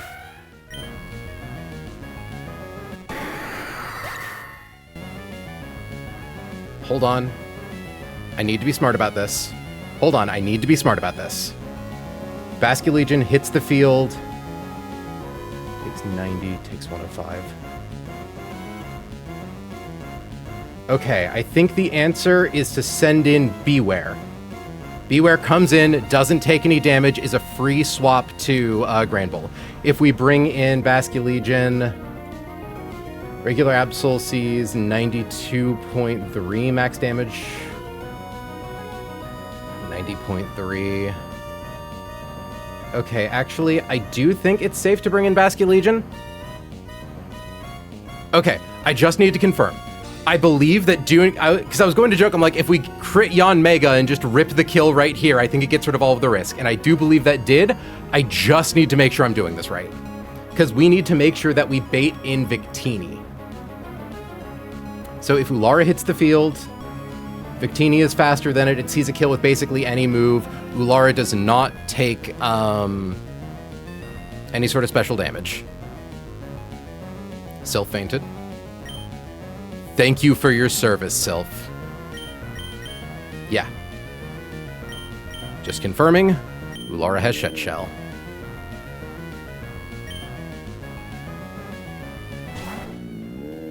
Victini is the first thing that's faster than it and sees a kill.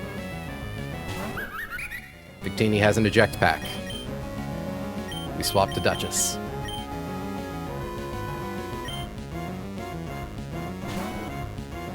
Intimidate procs eject pack.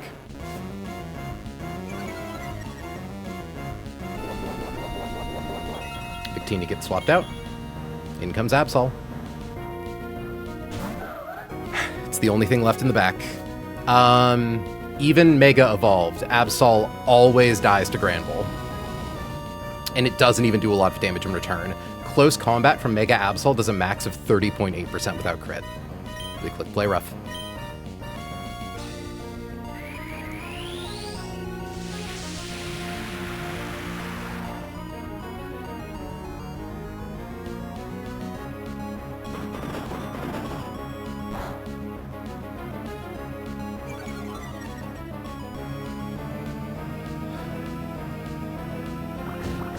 Holy shit. I can't believe Pidgeot just fucking ripped the crit raw. Oh, went down like a fucking champion. I'm sorry, I haven't spoken much. I'm still in disbelief. Out comes Victini. With Grand Bull's current HP, Victini, do you see a kill with Psychic? You do. You also see V create. You see like 2 ranges of Bolt Strike, never Energy Ball. Now, sadly, someone has to die. Because we need to get Electrode in safely. So, we are going to swap Duchess to Winter 11 onto V create. Hopefully. It doesn't matter. It doesn't even need to be V-Create this turn. But it is.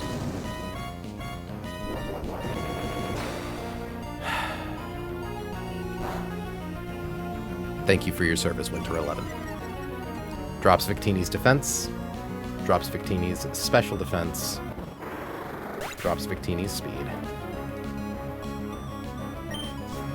Rough Skin does a little recoil on the way out. We send in Circumfery.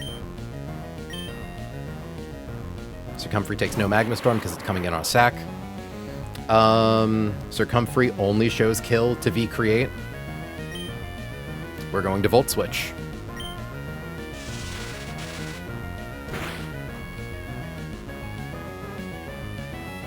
V-Create is absolutely fine into Diosa. It does a max of 69%. Since Diosa had to take 0 Magma Storm chip earlier, this is free.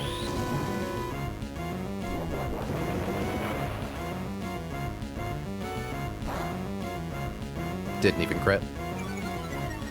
Okay.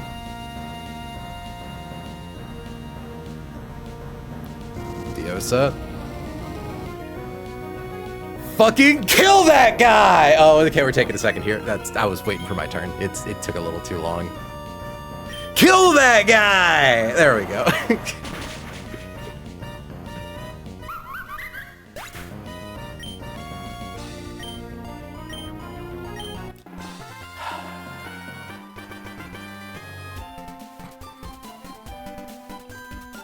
Posting this to deck cord. Maxi is perfectly consistent.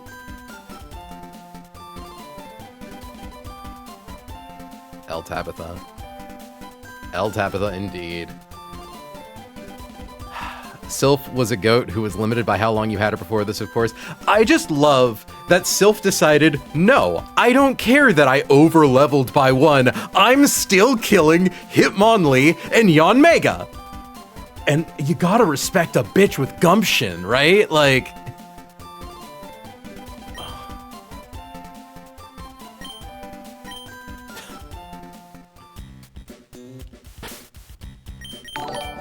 I just heard a Twitch jingle. Thank you so very, very much for the follow, Aquariuso. Hope you're enjoying the stream. Okay. That's what you do, and she done did it. Chat, as confirmed, we have a perfectly consistent Maxi.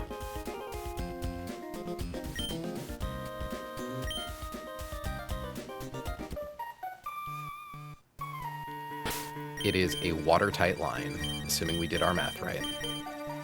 Flying on the corpse of a dead bird.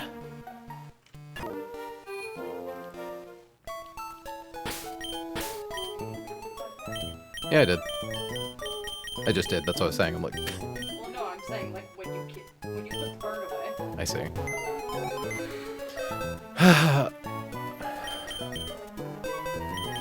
Winter, you were not a Barraskewda. I really wanted you to be a Barraskewda. I laughed and facepalmed after I saw how abysmal your stats were. But you know what? Well, actually, no, Modest didn't matter. Modest kind of mattered, because it made sure that that Icy Wind was able to do just enough damage to kill that Blacephalon. You clutched the fuck up during Grunt number 1. You were very helpful during the PP stall against that Drampa. I'm sorry that I disrespected you for so long, and I am incredibly grateful that I got to use you when I used you. May you rest in peace. Sylph, you were not a Weavile. You were not a Gardevoir. You were not even a Cleavor. I spent days complaining about how I got you 1 level too high. Joke's on me. And I'm so sorry that I doubted you.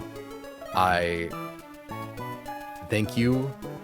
Oh, technically, hold on. Sylph should be in here before Sharpedo because of Order of Death. Hold on. But I also still want to pay my proper respects. But holy fucking shit, you clutched up. You said, no, I know I'm dying here. I'm not leaving any risk behind.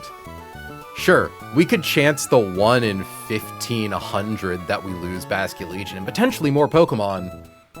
or I could just fucking kill this guy. You wanted to prove that you were built to kill Yanmega, and holy shit did you kill Yanmega! And for that, I salute you. May you rest in peace. That's not the end of the bloodbath, chat. We have lost half of the Pokemon who are dying tonight.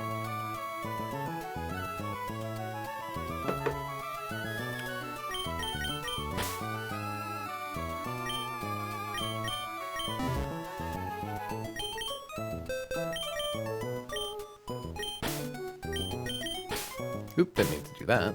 Bag. Bag. Bag.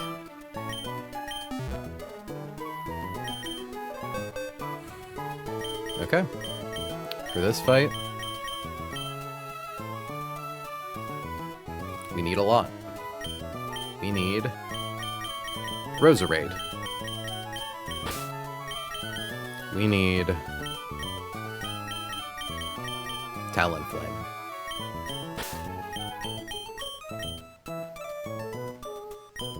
We need Otherly.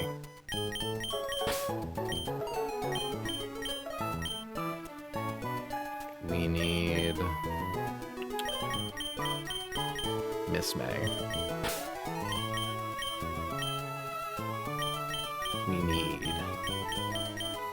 Turtonator. And we need Greninja.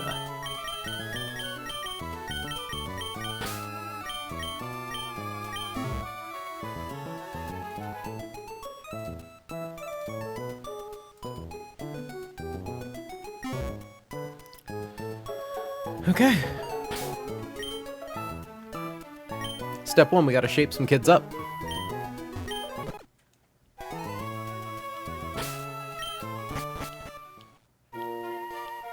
Gotta go into our bag.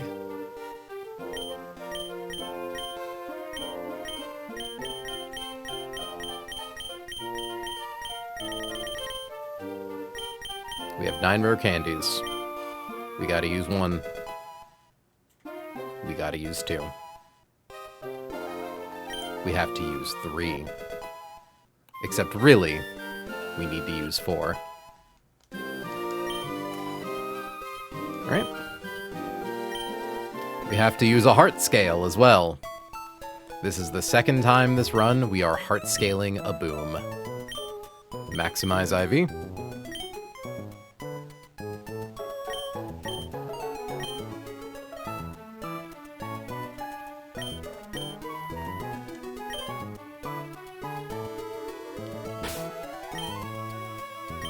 Okay.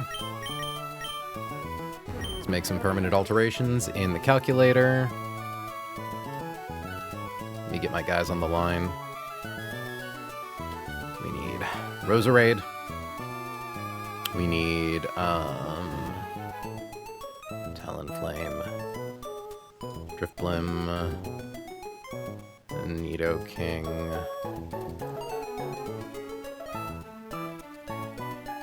Turtonator, Greninja.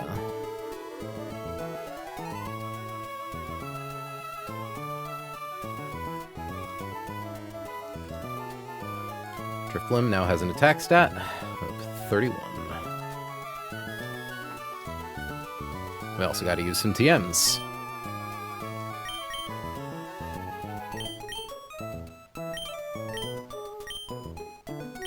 Gotta use Weather Ball.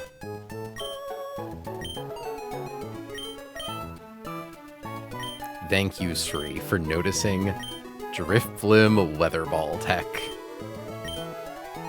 We're going to get rid of Aerial Ace for it.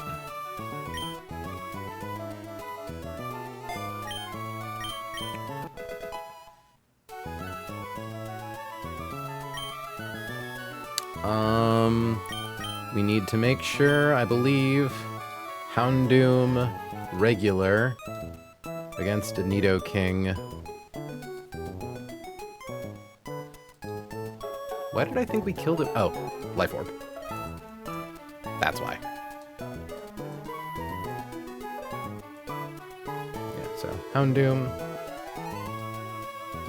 Ability. on nerve.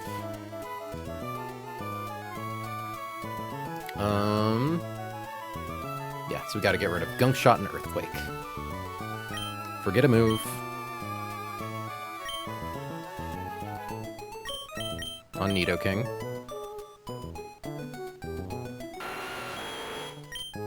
Farewell, Gunk Shot, we never clicked you.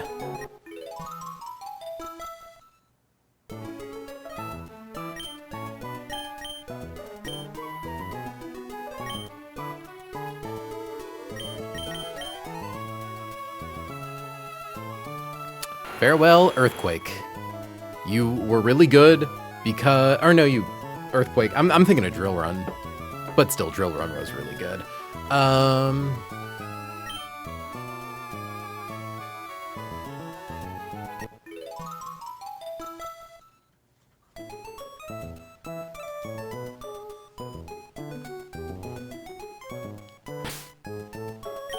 Okay. Use the rare candies. Used a heart scale to teach to max Drifloom's attack. We have deleted Earthquake and Gunk Shot from Nidoking. We have taught Drifloom Weather Ball. We now need to teach Nidoking Rock Tomb.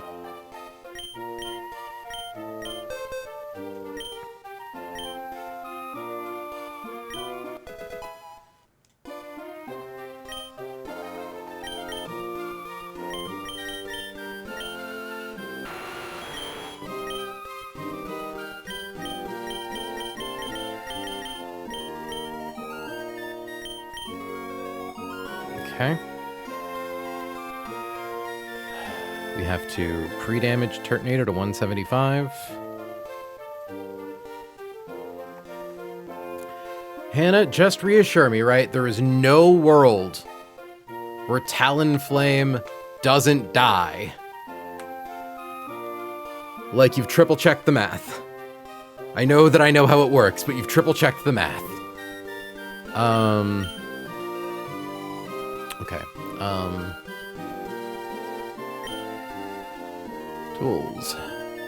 Scripting. Help text. Pre-damage. Slot 5 to 175. Pre-damage slot 4 to 204.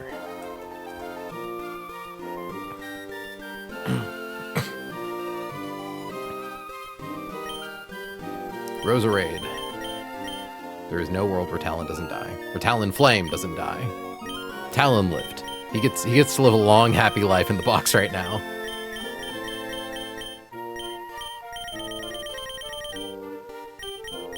Shed Shell.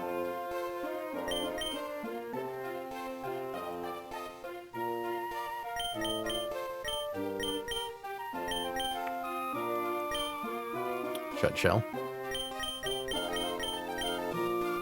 Life Orb. Silk Scarf.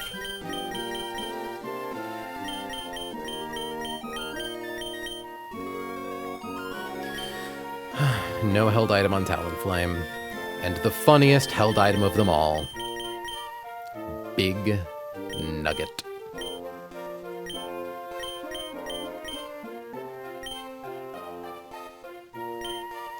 Me when the nugs are huge.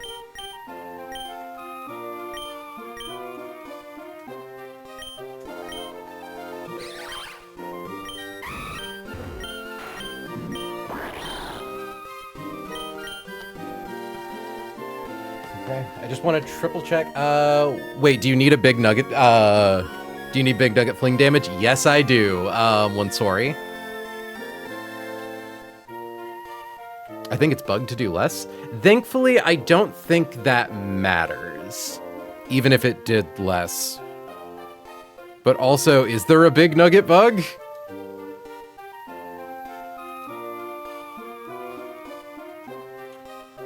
Oh, hold on a second.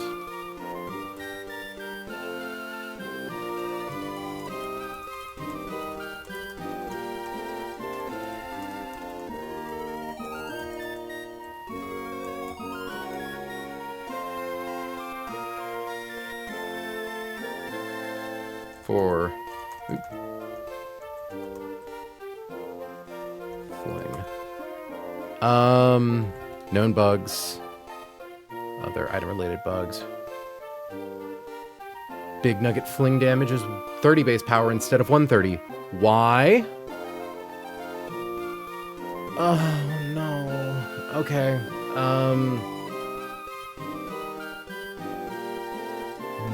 What?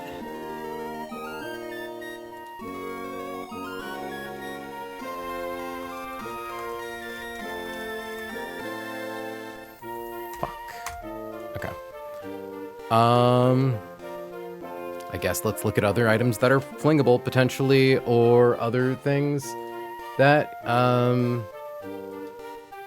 beat Mew. All right, chat. We might not be running Maxi tonight. I mean, 2-hit KO with Dark Pulse is still doable. We still show fast 2-hit KO. I think we're fine, right? I think we just Black Glass as Dark Pulse.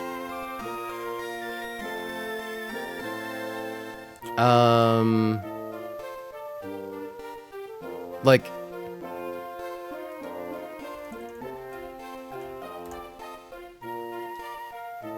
is there another item? Yeah, Iron Ball, a thing we notably do not have. But Hannah, if I'm correct, like, we planned on 2-hit KOing Mew anyways. We're faster than it, so I don't think it can set up Dragon Dance. Because Dragon Dance goes off of, offensive AI. Yeah, it's still totally fine. Okay, thank God. Thankfully, we weren't using Fling for the 1-hit KO. We were using it for the big damage. And Dark Pulse's damage can't be dropped by us getting burned or some shit. But yeah, just confirming Mew into Greninja. Yep, always Flare Blitz. Okay. Whew. That would have been fucking rough. That would have been really rough. Okay. Well, thank you for catching us on that. 1, 2. Oh wait, 1, 2, 3. You're just regular Sri, aren't you? I'm now realizing the end of your name. Showing up to see the fruits of your labor. God, I cannot thank you enough for figuring out shit with Drifloon for us, because that did save the line. Okay. Your labor, not mine. That's not true. This was a combined effort between you, me, and Hannah. Even no item Gren done it because it has to click Flare Blitz for some recoil. I just wanted to see the funny big nugget. Go to hell, Hannah. Yeah, we're still doing Black Glasses.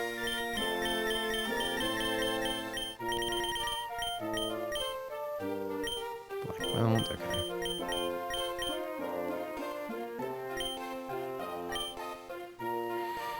Okay, well, that was almost really bad. I mean, I would have claused it. Like, if we got ruined by that, I would have claused it because, like, I didn't know that.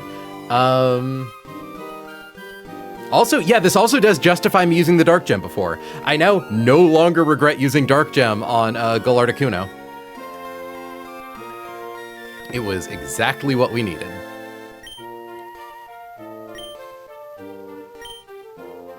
Okay. Hannah did the math. Talonflame always dies. 81. Gotta set you to 81. Export, import, no held item. Otherly, you have the Silk Scarf. You have Weather Ball. Export, import. Nidoqueen, or Nidoking, you have Rock Tomb. You do not have Earthquake.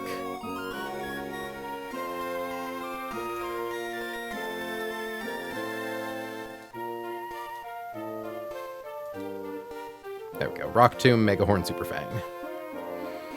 Okay. Charcoal.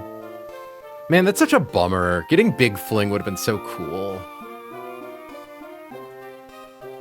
But yeah, no, we got saved by the fact that our Greninja once again, saved by Greninja being fast as fuck.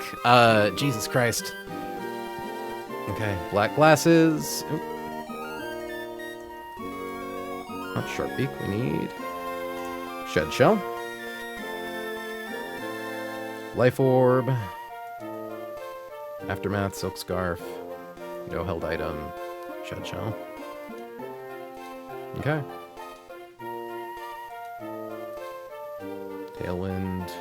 Driftbloom absolutely outspeeds Garchomp. Non-Tailwind Talonflame outspeeds Tangrowth. Roserade outspeeds Groudon. Okay.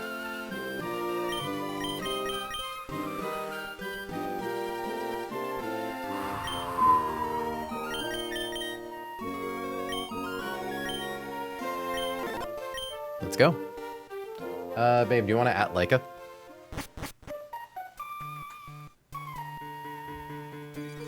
Hold on. I'm just going to...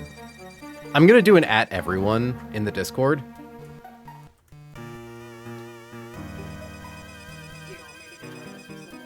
Yeah, we'll DM it in, like, or add it in DMs.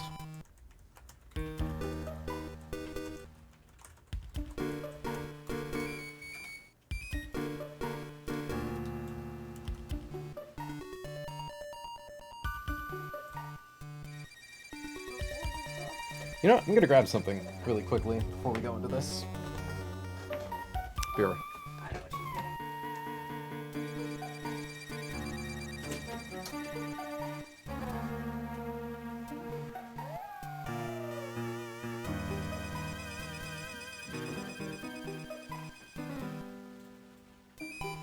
We typically only bust this out during final bosses, but I think Maxie deserves it. He's his Orc's final boss.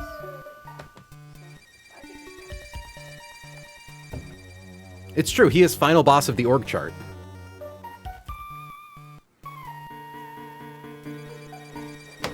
Okay. Probably won't get long enough.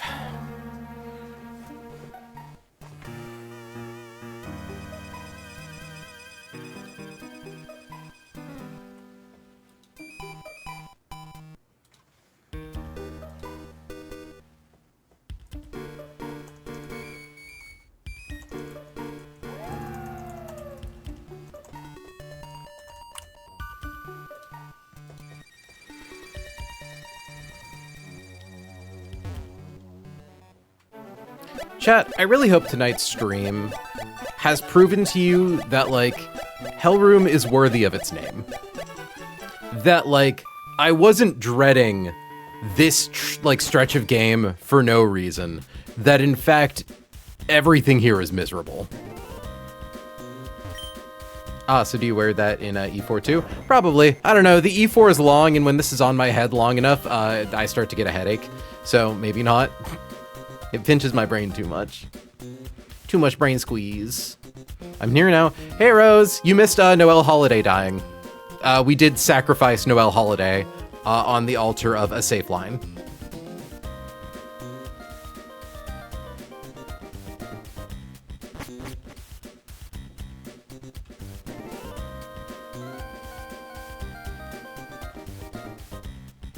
I'm sorry, Rose.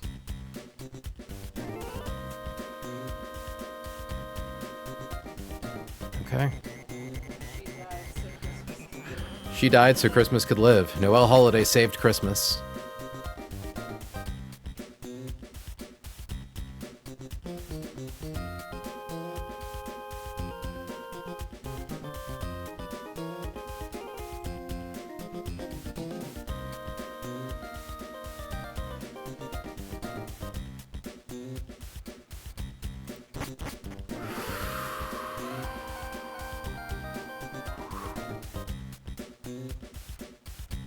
Now she's the ghost of Christmas past. Oh no. All right.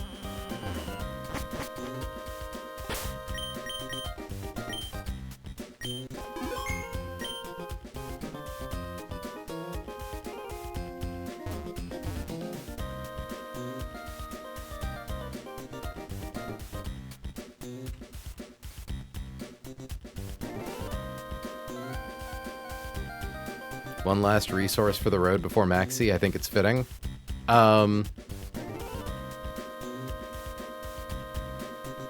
What, is it giving Talonflame the emotional support mittens?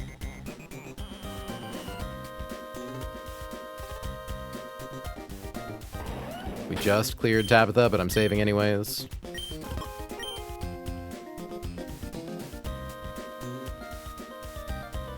There's a TM waiting? Oh.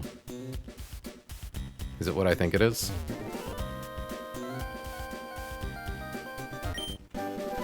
Yeah. That's funny.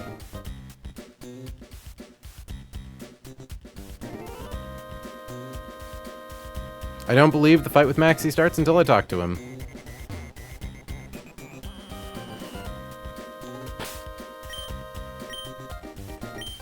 This fight starts early? Okay, I'm glad I checked. Final check.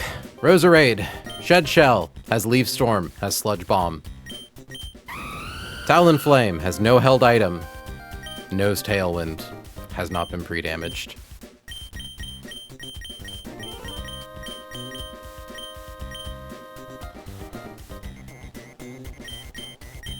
Otherly.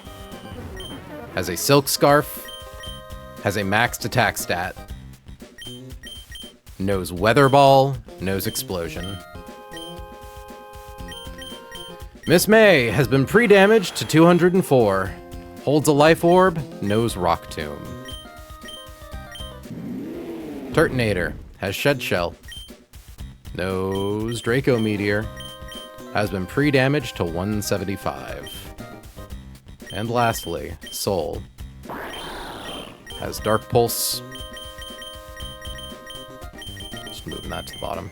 Has Dark Pulse, has Black Glasses.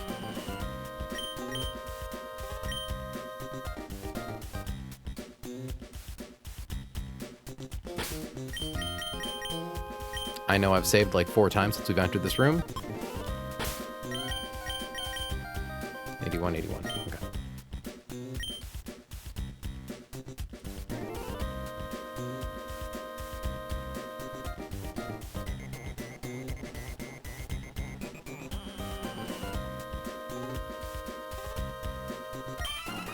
Groudon. Nothing could awaken you from your sleep beneath the magma. This red orb is what you sought, wasn't it? I've brought you the red orb. Let it shine, awaken you. We're not gonna read all this shit. I like that we still get the blue orb animation. Or did he just accidentally grab the wrong one?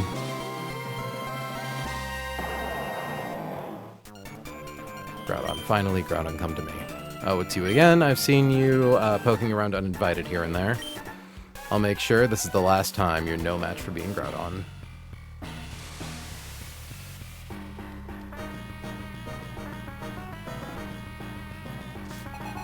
I want to leave Hell Room.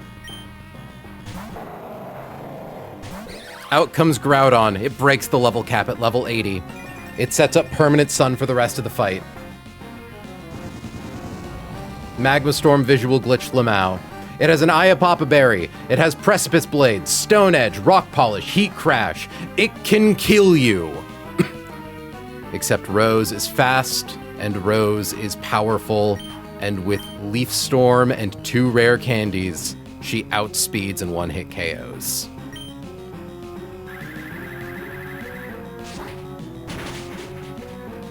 Killing the god of the land was the easy part.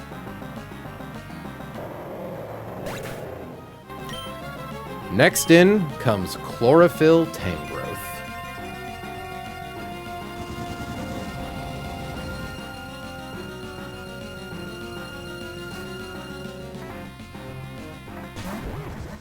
Tangrowth sees a kill on us with Weather Ball. It's faster than us. Weather Ball becomes a fire-type move and has its damage doubled to 100 in Sun.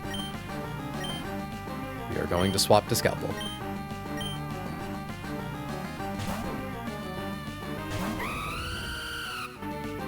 Take a Weather Ball.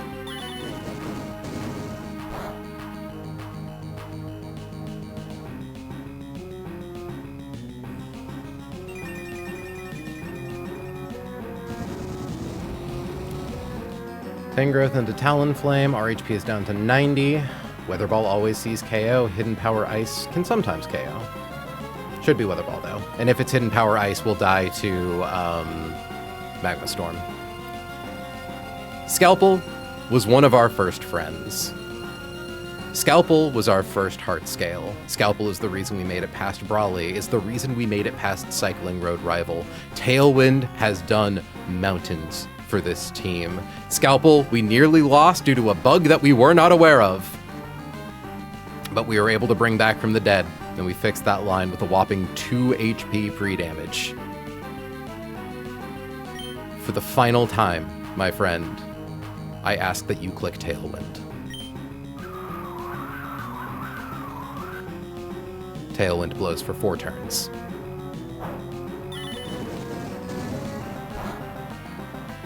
Sayonara.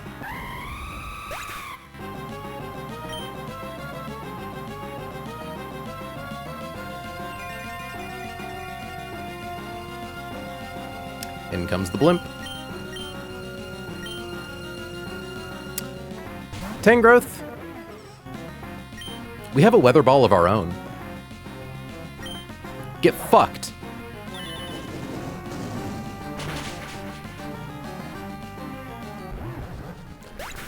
The AI now wants to bring in, because Naganadal does not see a kill on us, it wants to bring in the first thing that is slower than us and one-hit KOs. That is Garchomp with Stone Edge.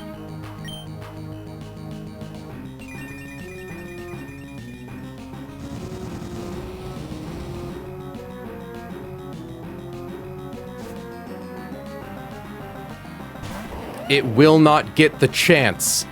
Otherly, you were not a Hydreigon. You were not a Dragapult, but you didn't blow up on us on Pyre, and you were exactly what we needed. Thank you for your service.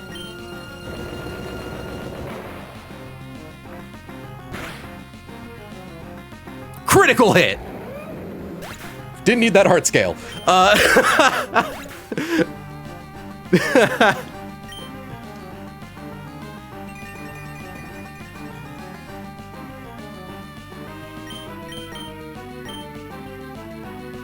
Come on out, Miss May.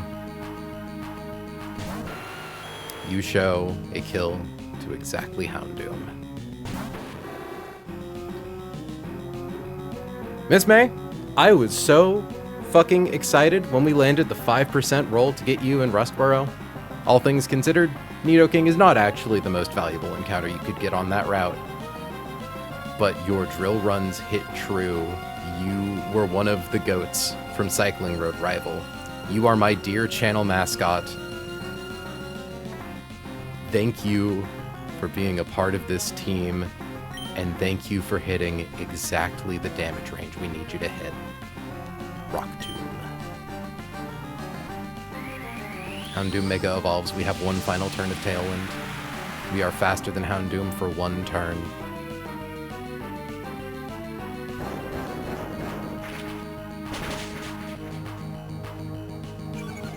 We drop its speed.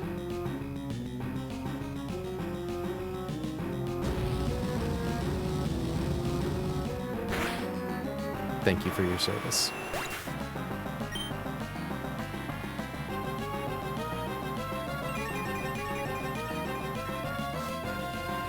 Hurts itself from solar power.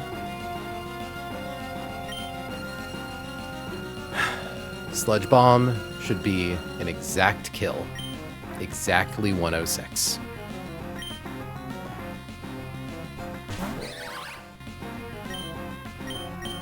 Thanks to that Rock Tomb, we're faster.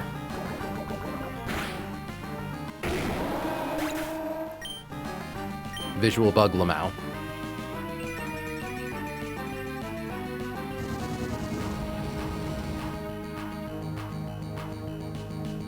Because of our current HP, Naganadal sees a fast kill only with Flamethrower. We are going to swap into Sybil. Sybil cannot be crit. Sybil cannot be burned.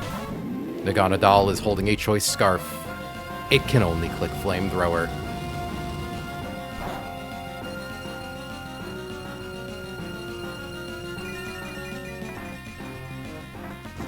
Sybil is not fast, but Sybil is very powerful. So we click Draco Meteor and watch this bitch die.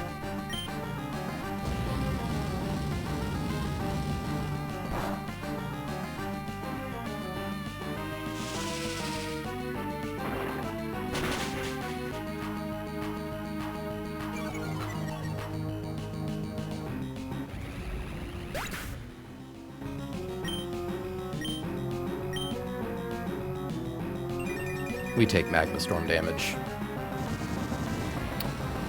Sybil gets to leave this battlefield alive. We are below 61 HP. We show a kill to Psychic Fangs. We are above 25 HP. We do not show a kill to Flare Blitz. Mew wants to kill us with Psychic Fangs. We are going to swap Sybil to Soul.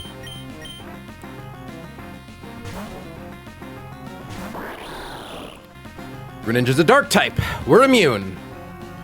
We are faster than Mew, so it cannot set up on us with Dragon Dance. Soul always lives. 2 ticks of Magma Storm, and burn damage from Flare Blitz, and a critical hit. We are going to click Dark Pulse. We are going to do at least 60% of its max HP. It would be really funny if we flinched it.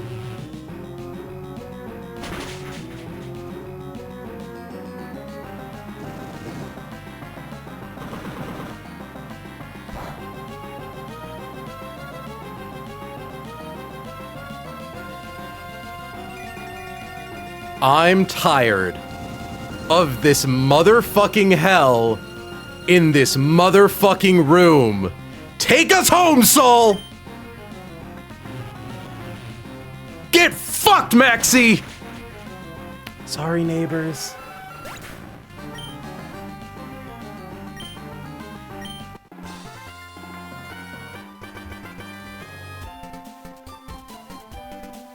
We fucking did it. We beat Hellroom. Oh my god.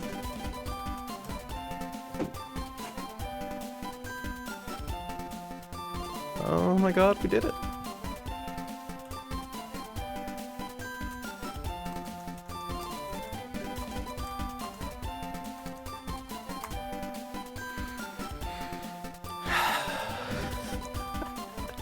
It's fucking done. We're not done with the game. There's so much more. But Hellroom is so tough. Hellroom is so hard.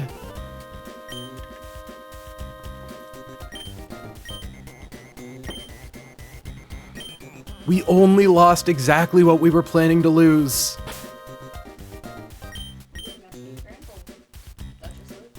Well, Gramble was the only thing we were... There were 2 things that maybe... Gramble was planning on living from the first place. Gramble only died if Blacephalon boomed turn 1. Came back just in time. Congrats. I'm...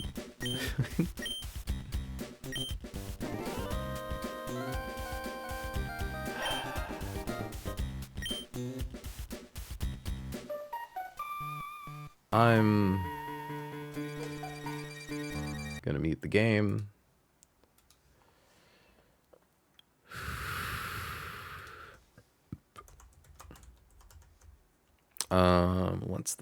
What's the town?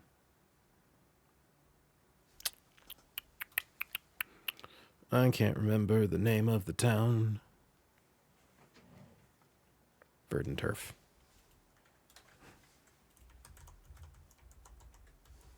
Verdant Turf Town Extended.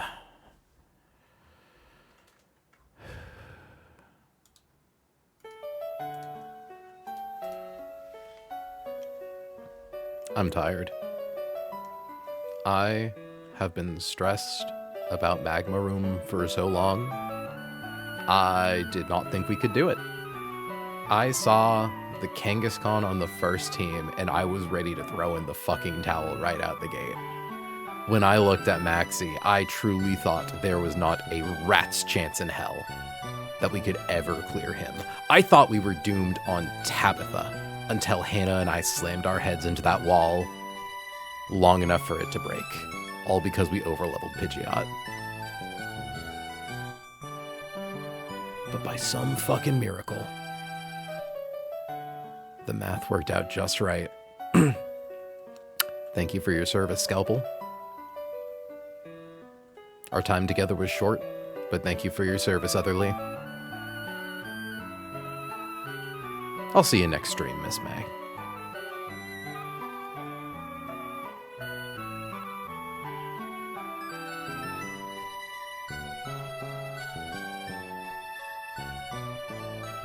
we move on to Magma Hideout, or Aqua Hideout. Chat, I think I might want to take a short break from Run and Bun soon. Not to kill the momentum or anything. I'm just... this game is a lot of stress, and I love it. I love the stress. It's genuinely so fun and so engaging. But I need to think about something else for a little while. I don't know. I might skip stream tomorrow, or I might just like find a slightly chiller game to play. I'm having a great time. I really, truly am. I'm gonna go now. You're so goddamn good at this game. It was a team effort. I cannot overstate how much of it was a team effort. All right. Let me get my box organized, as is tradition. We haven't even leveled everyone up. I can save that for next stream, but like I do still want to get everyone organized. So it would be Arcanine. It would be Eldegoss. Where's Eldegoss? There it is. It would be no longer Talonflame, nor Orbeetle, nor Hitmonchan. It would be Walrein. And it would be Kingdra. And then it would be Electros. It would not be Steelix. It would not be Sawsbuck. It would not be Nidoking. It would not be Gorevis. I'm really starting to feel the weight of our losses. It would be Trapinch. It would be Roserade. It would be Maisie, but she's in the kiddo box for people who don't get leveled up. After that, it would be Lucario. And then it would be Excadrill. And then it would be Zoroark, but again, in the box for babies who are trying not to level up. It would be Honchkrow. It would be Granbull. That just got to live.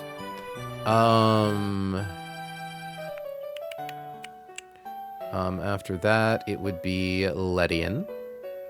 Marps, you have really fucking picked up the pace recently. It would be Aramaya. Hannah, I cannot overstate how right you were about how I should definitely just pull for Gyarados and Meteor Falls. Oh my god. It would be Rapidash. It would be Camerupt, but it would be Turtonator. It would be Garchomp. It would be Swampert, but box for babies. I know how much you fret over those lines. Absolutely take a break from the tightrope walk that is this game. Yeah, I just need to fucking... Aqua Hideout number 1 is very tough. Great. I've told I have like all of the good answers from Matt, so I'm very enthusiastic about that. And once we clear Aqua Hideout, we're at a high enough level to safely go back to Magma Hideout to try to pull Hellroom Encounter. We have a chance at Hydreigon. After Garchomp, it would be Mudkip, and then after that, it would be Greninja. After Greninja, it would be Sharpedo.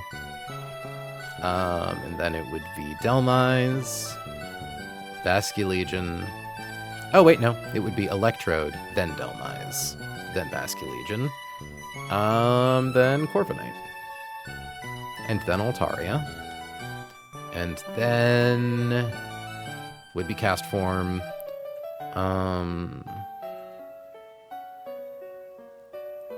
Altaria, Castform, Beware.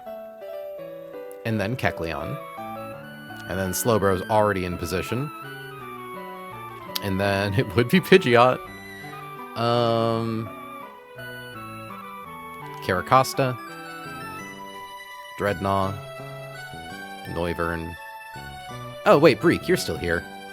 Oh, I've got to fucking redo this entire thing. Literally the second Pokemon in the order.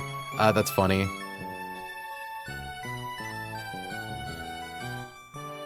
Yeah, no, well, the nice thing also is even if we miss Hydreigon, like most of the answers there, Tyranitar's cool, Volcarona's cool, Bagon's cool.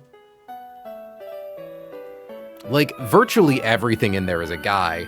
Charizard gets a Mega Evo at E4. I don't know if it does anything, but it gets one.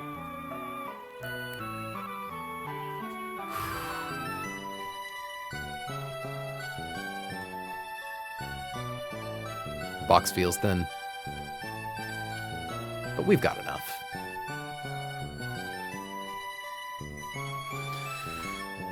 Pay your respects to the fallen.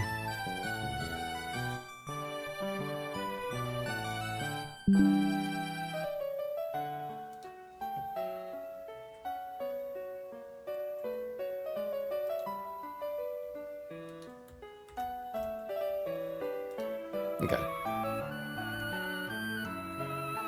Let's see if we can find someone to raid out into, huh?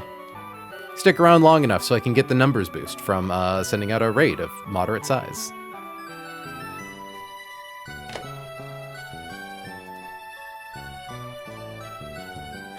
We cleared Hellroom. We did it all in one stream! Oh my god. We had exactly what we needed. I hope that that remains the case for the rest of Run and Bun, but I'm feeling really optimistic about the future. I think we've got a lot of good stuff. The fact of the matter is, Hellroom was hard not because our box was bad, but because our box was bad for Hellroom. We lacked a lot of the essential tools, we were low on good ghost types, we have basically no one who can use pivoting moves. We were not built to do Hellroom well.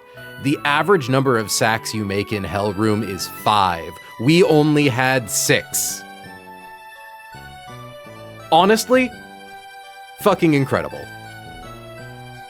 And I can only hope that our box is going to become more relevant the further in we get. I see someone doing Space Center calcs right now. Out of curiosity, Turtle, do you have anyone you recommend me to raid into? Otherwise, I'm probably just gonna raid into Just Dylan and Cheesemo.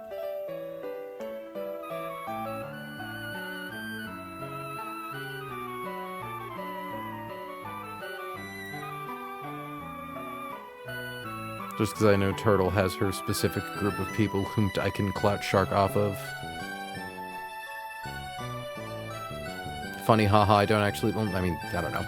It's weird, right? Raiding into larger channels, partly because it does put attention on you. You know, it's like, do you spread the love down and raid into someone who is smaller than you, or do you try to get a little attention on you by raiding into someone bigger? Whompt to say. I have yet to hear back from Turtle, so I'm probably just gonna do, Just Dylan. Like that. I say I see cat ear headphones and some lights in the background. And it looks like they've got a, Ursaluna, or a Urshifu, so. /raid. Just Dylan, which is a really funny name considering that they're, 2 people. Dylan wiped to Maxi twice. It's a good omen to raid him, that's funny. Chat. I'm tired. I probably still want to stream tomorrow. I'm gonna think about it tonight. But I'm real fucking happy. Thank you all so much for being a part of this journey. Thank you all so much for being here for that. Fingers crossed we hit the ground running. Hit the ground running and bunning next time. But until then, folks, I have been April. She has been May. You have all been incredible. And I will catch you all in the next one. Have a good night, folks. Sending out raid. And ending.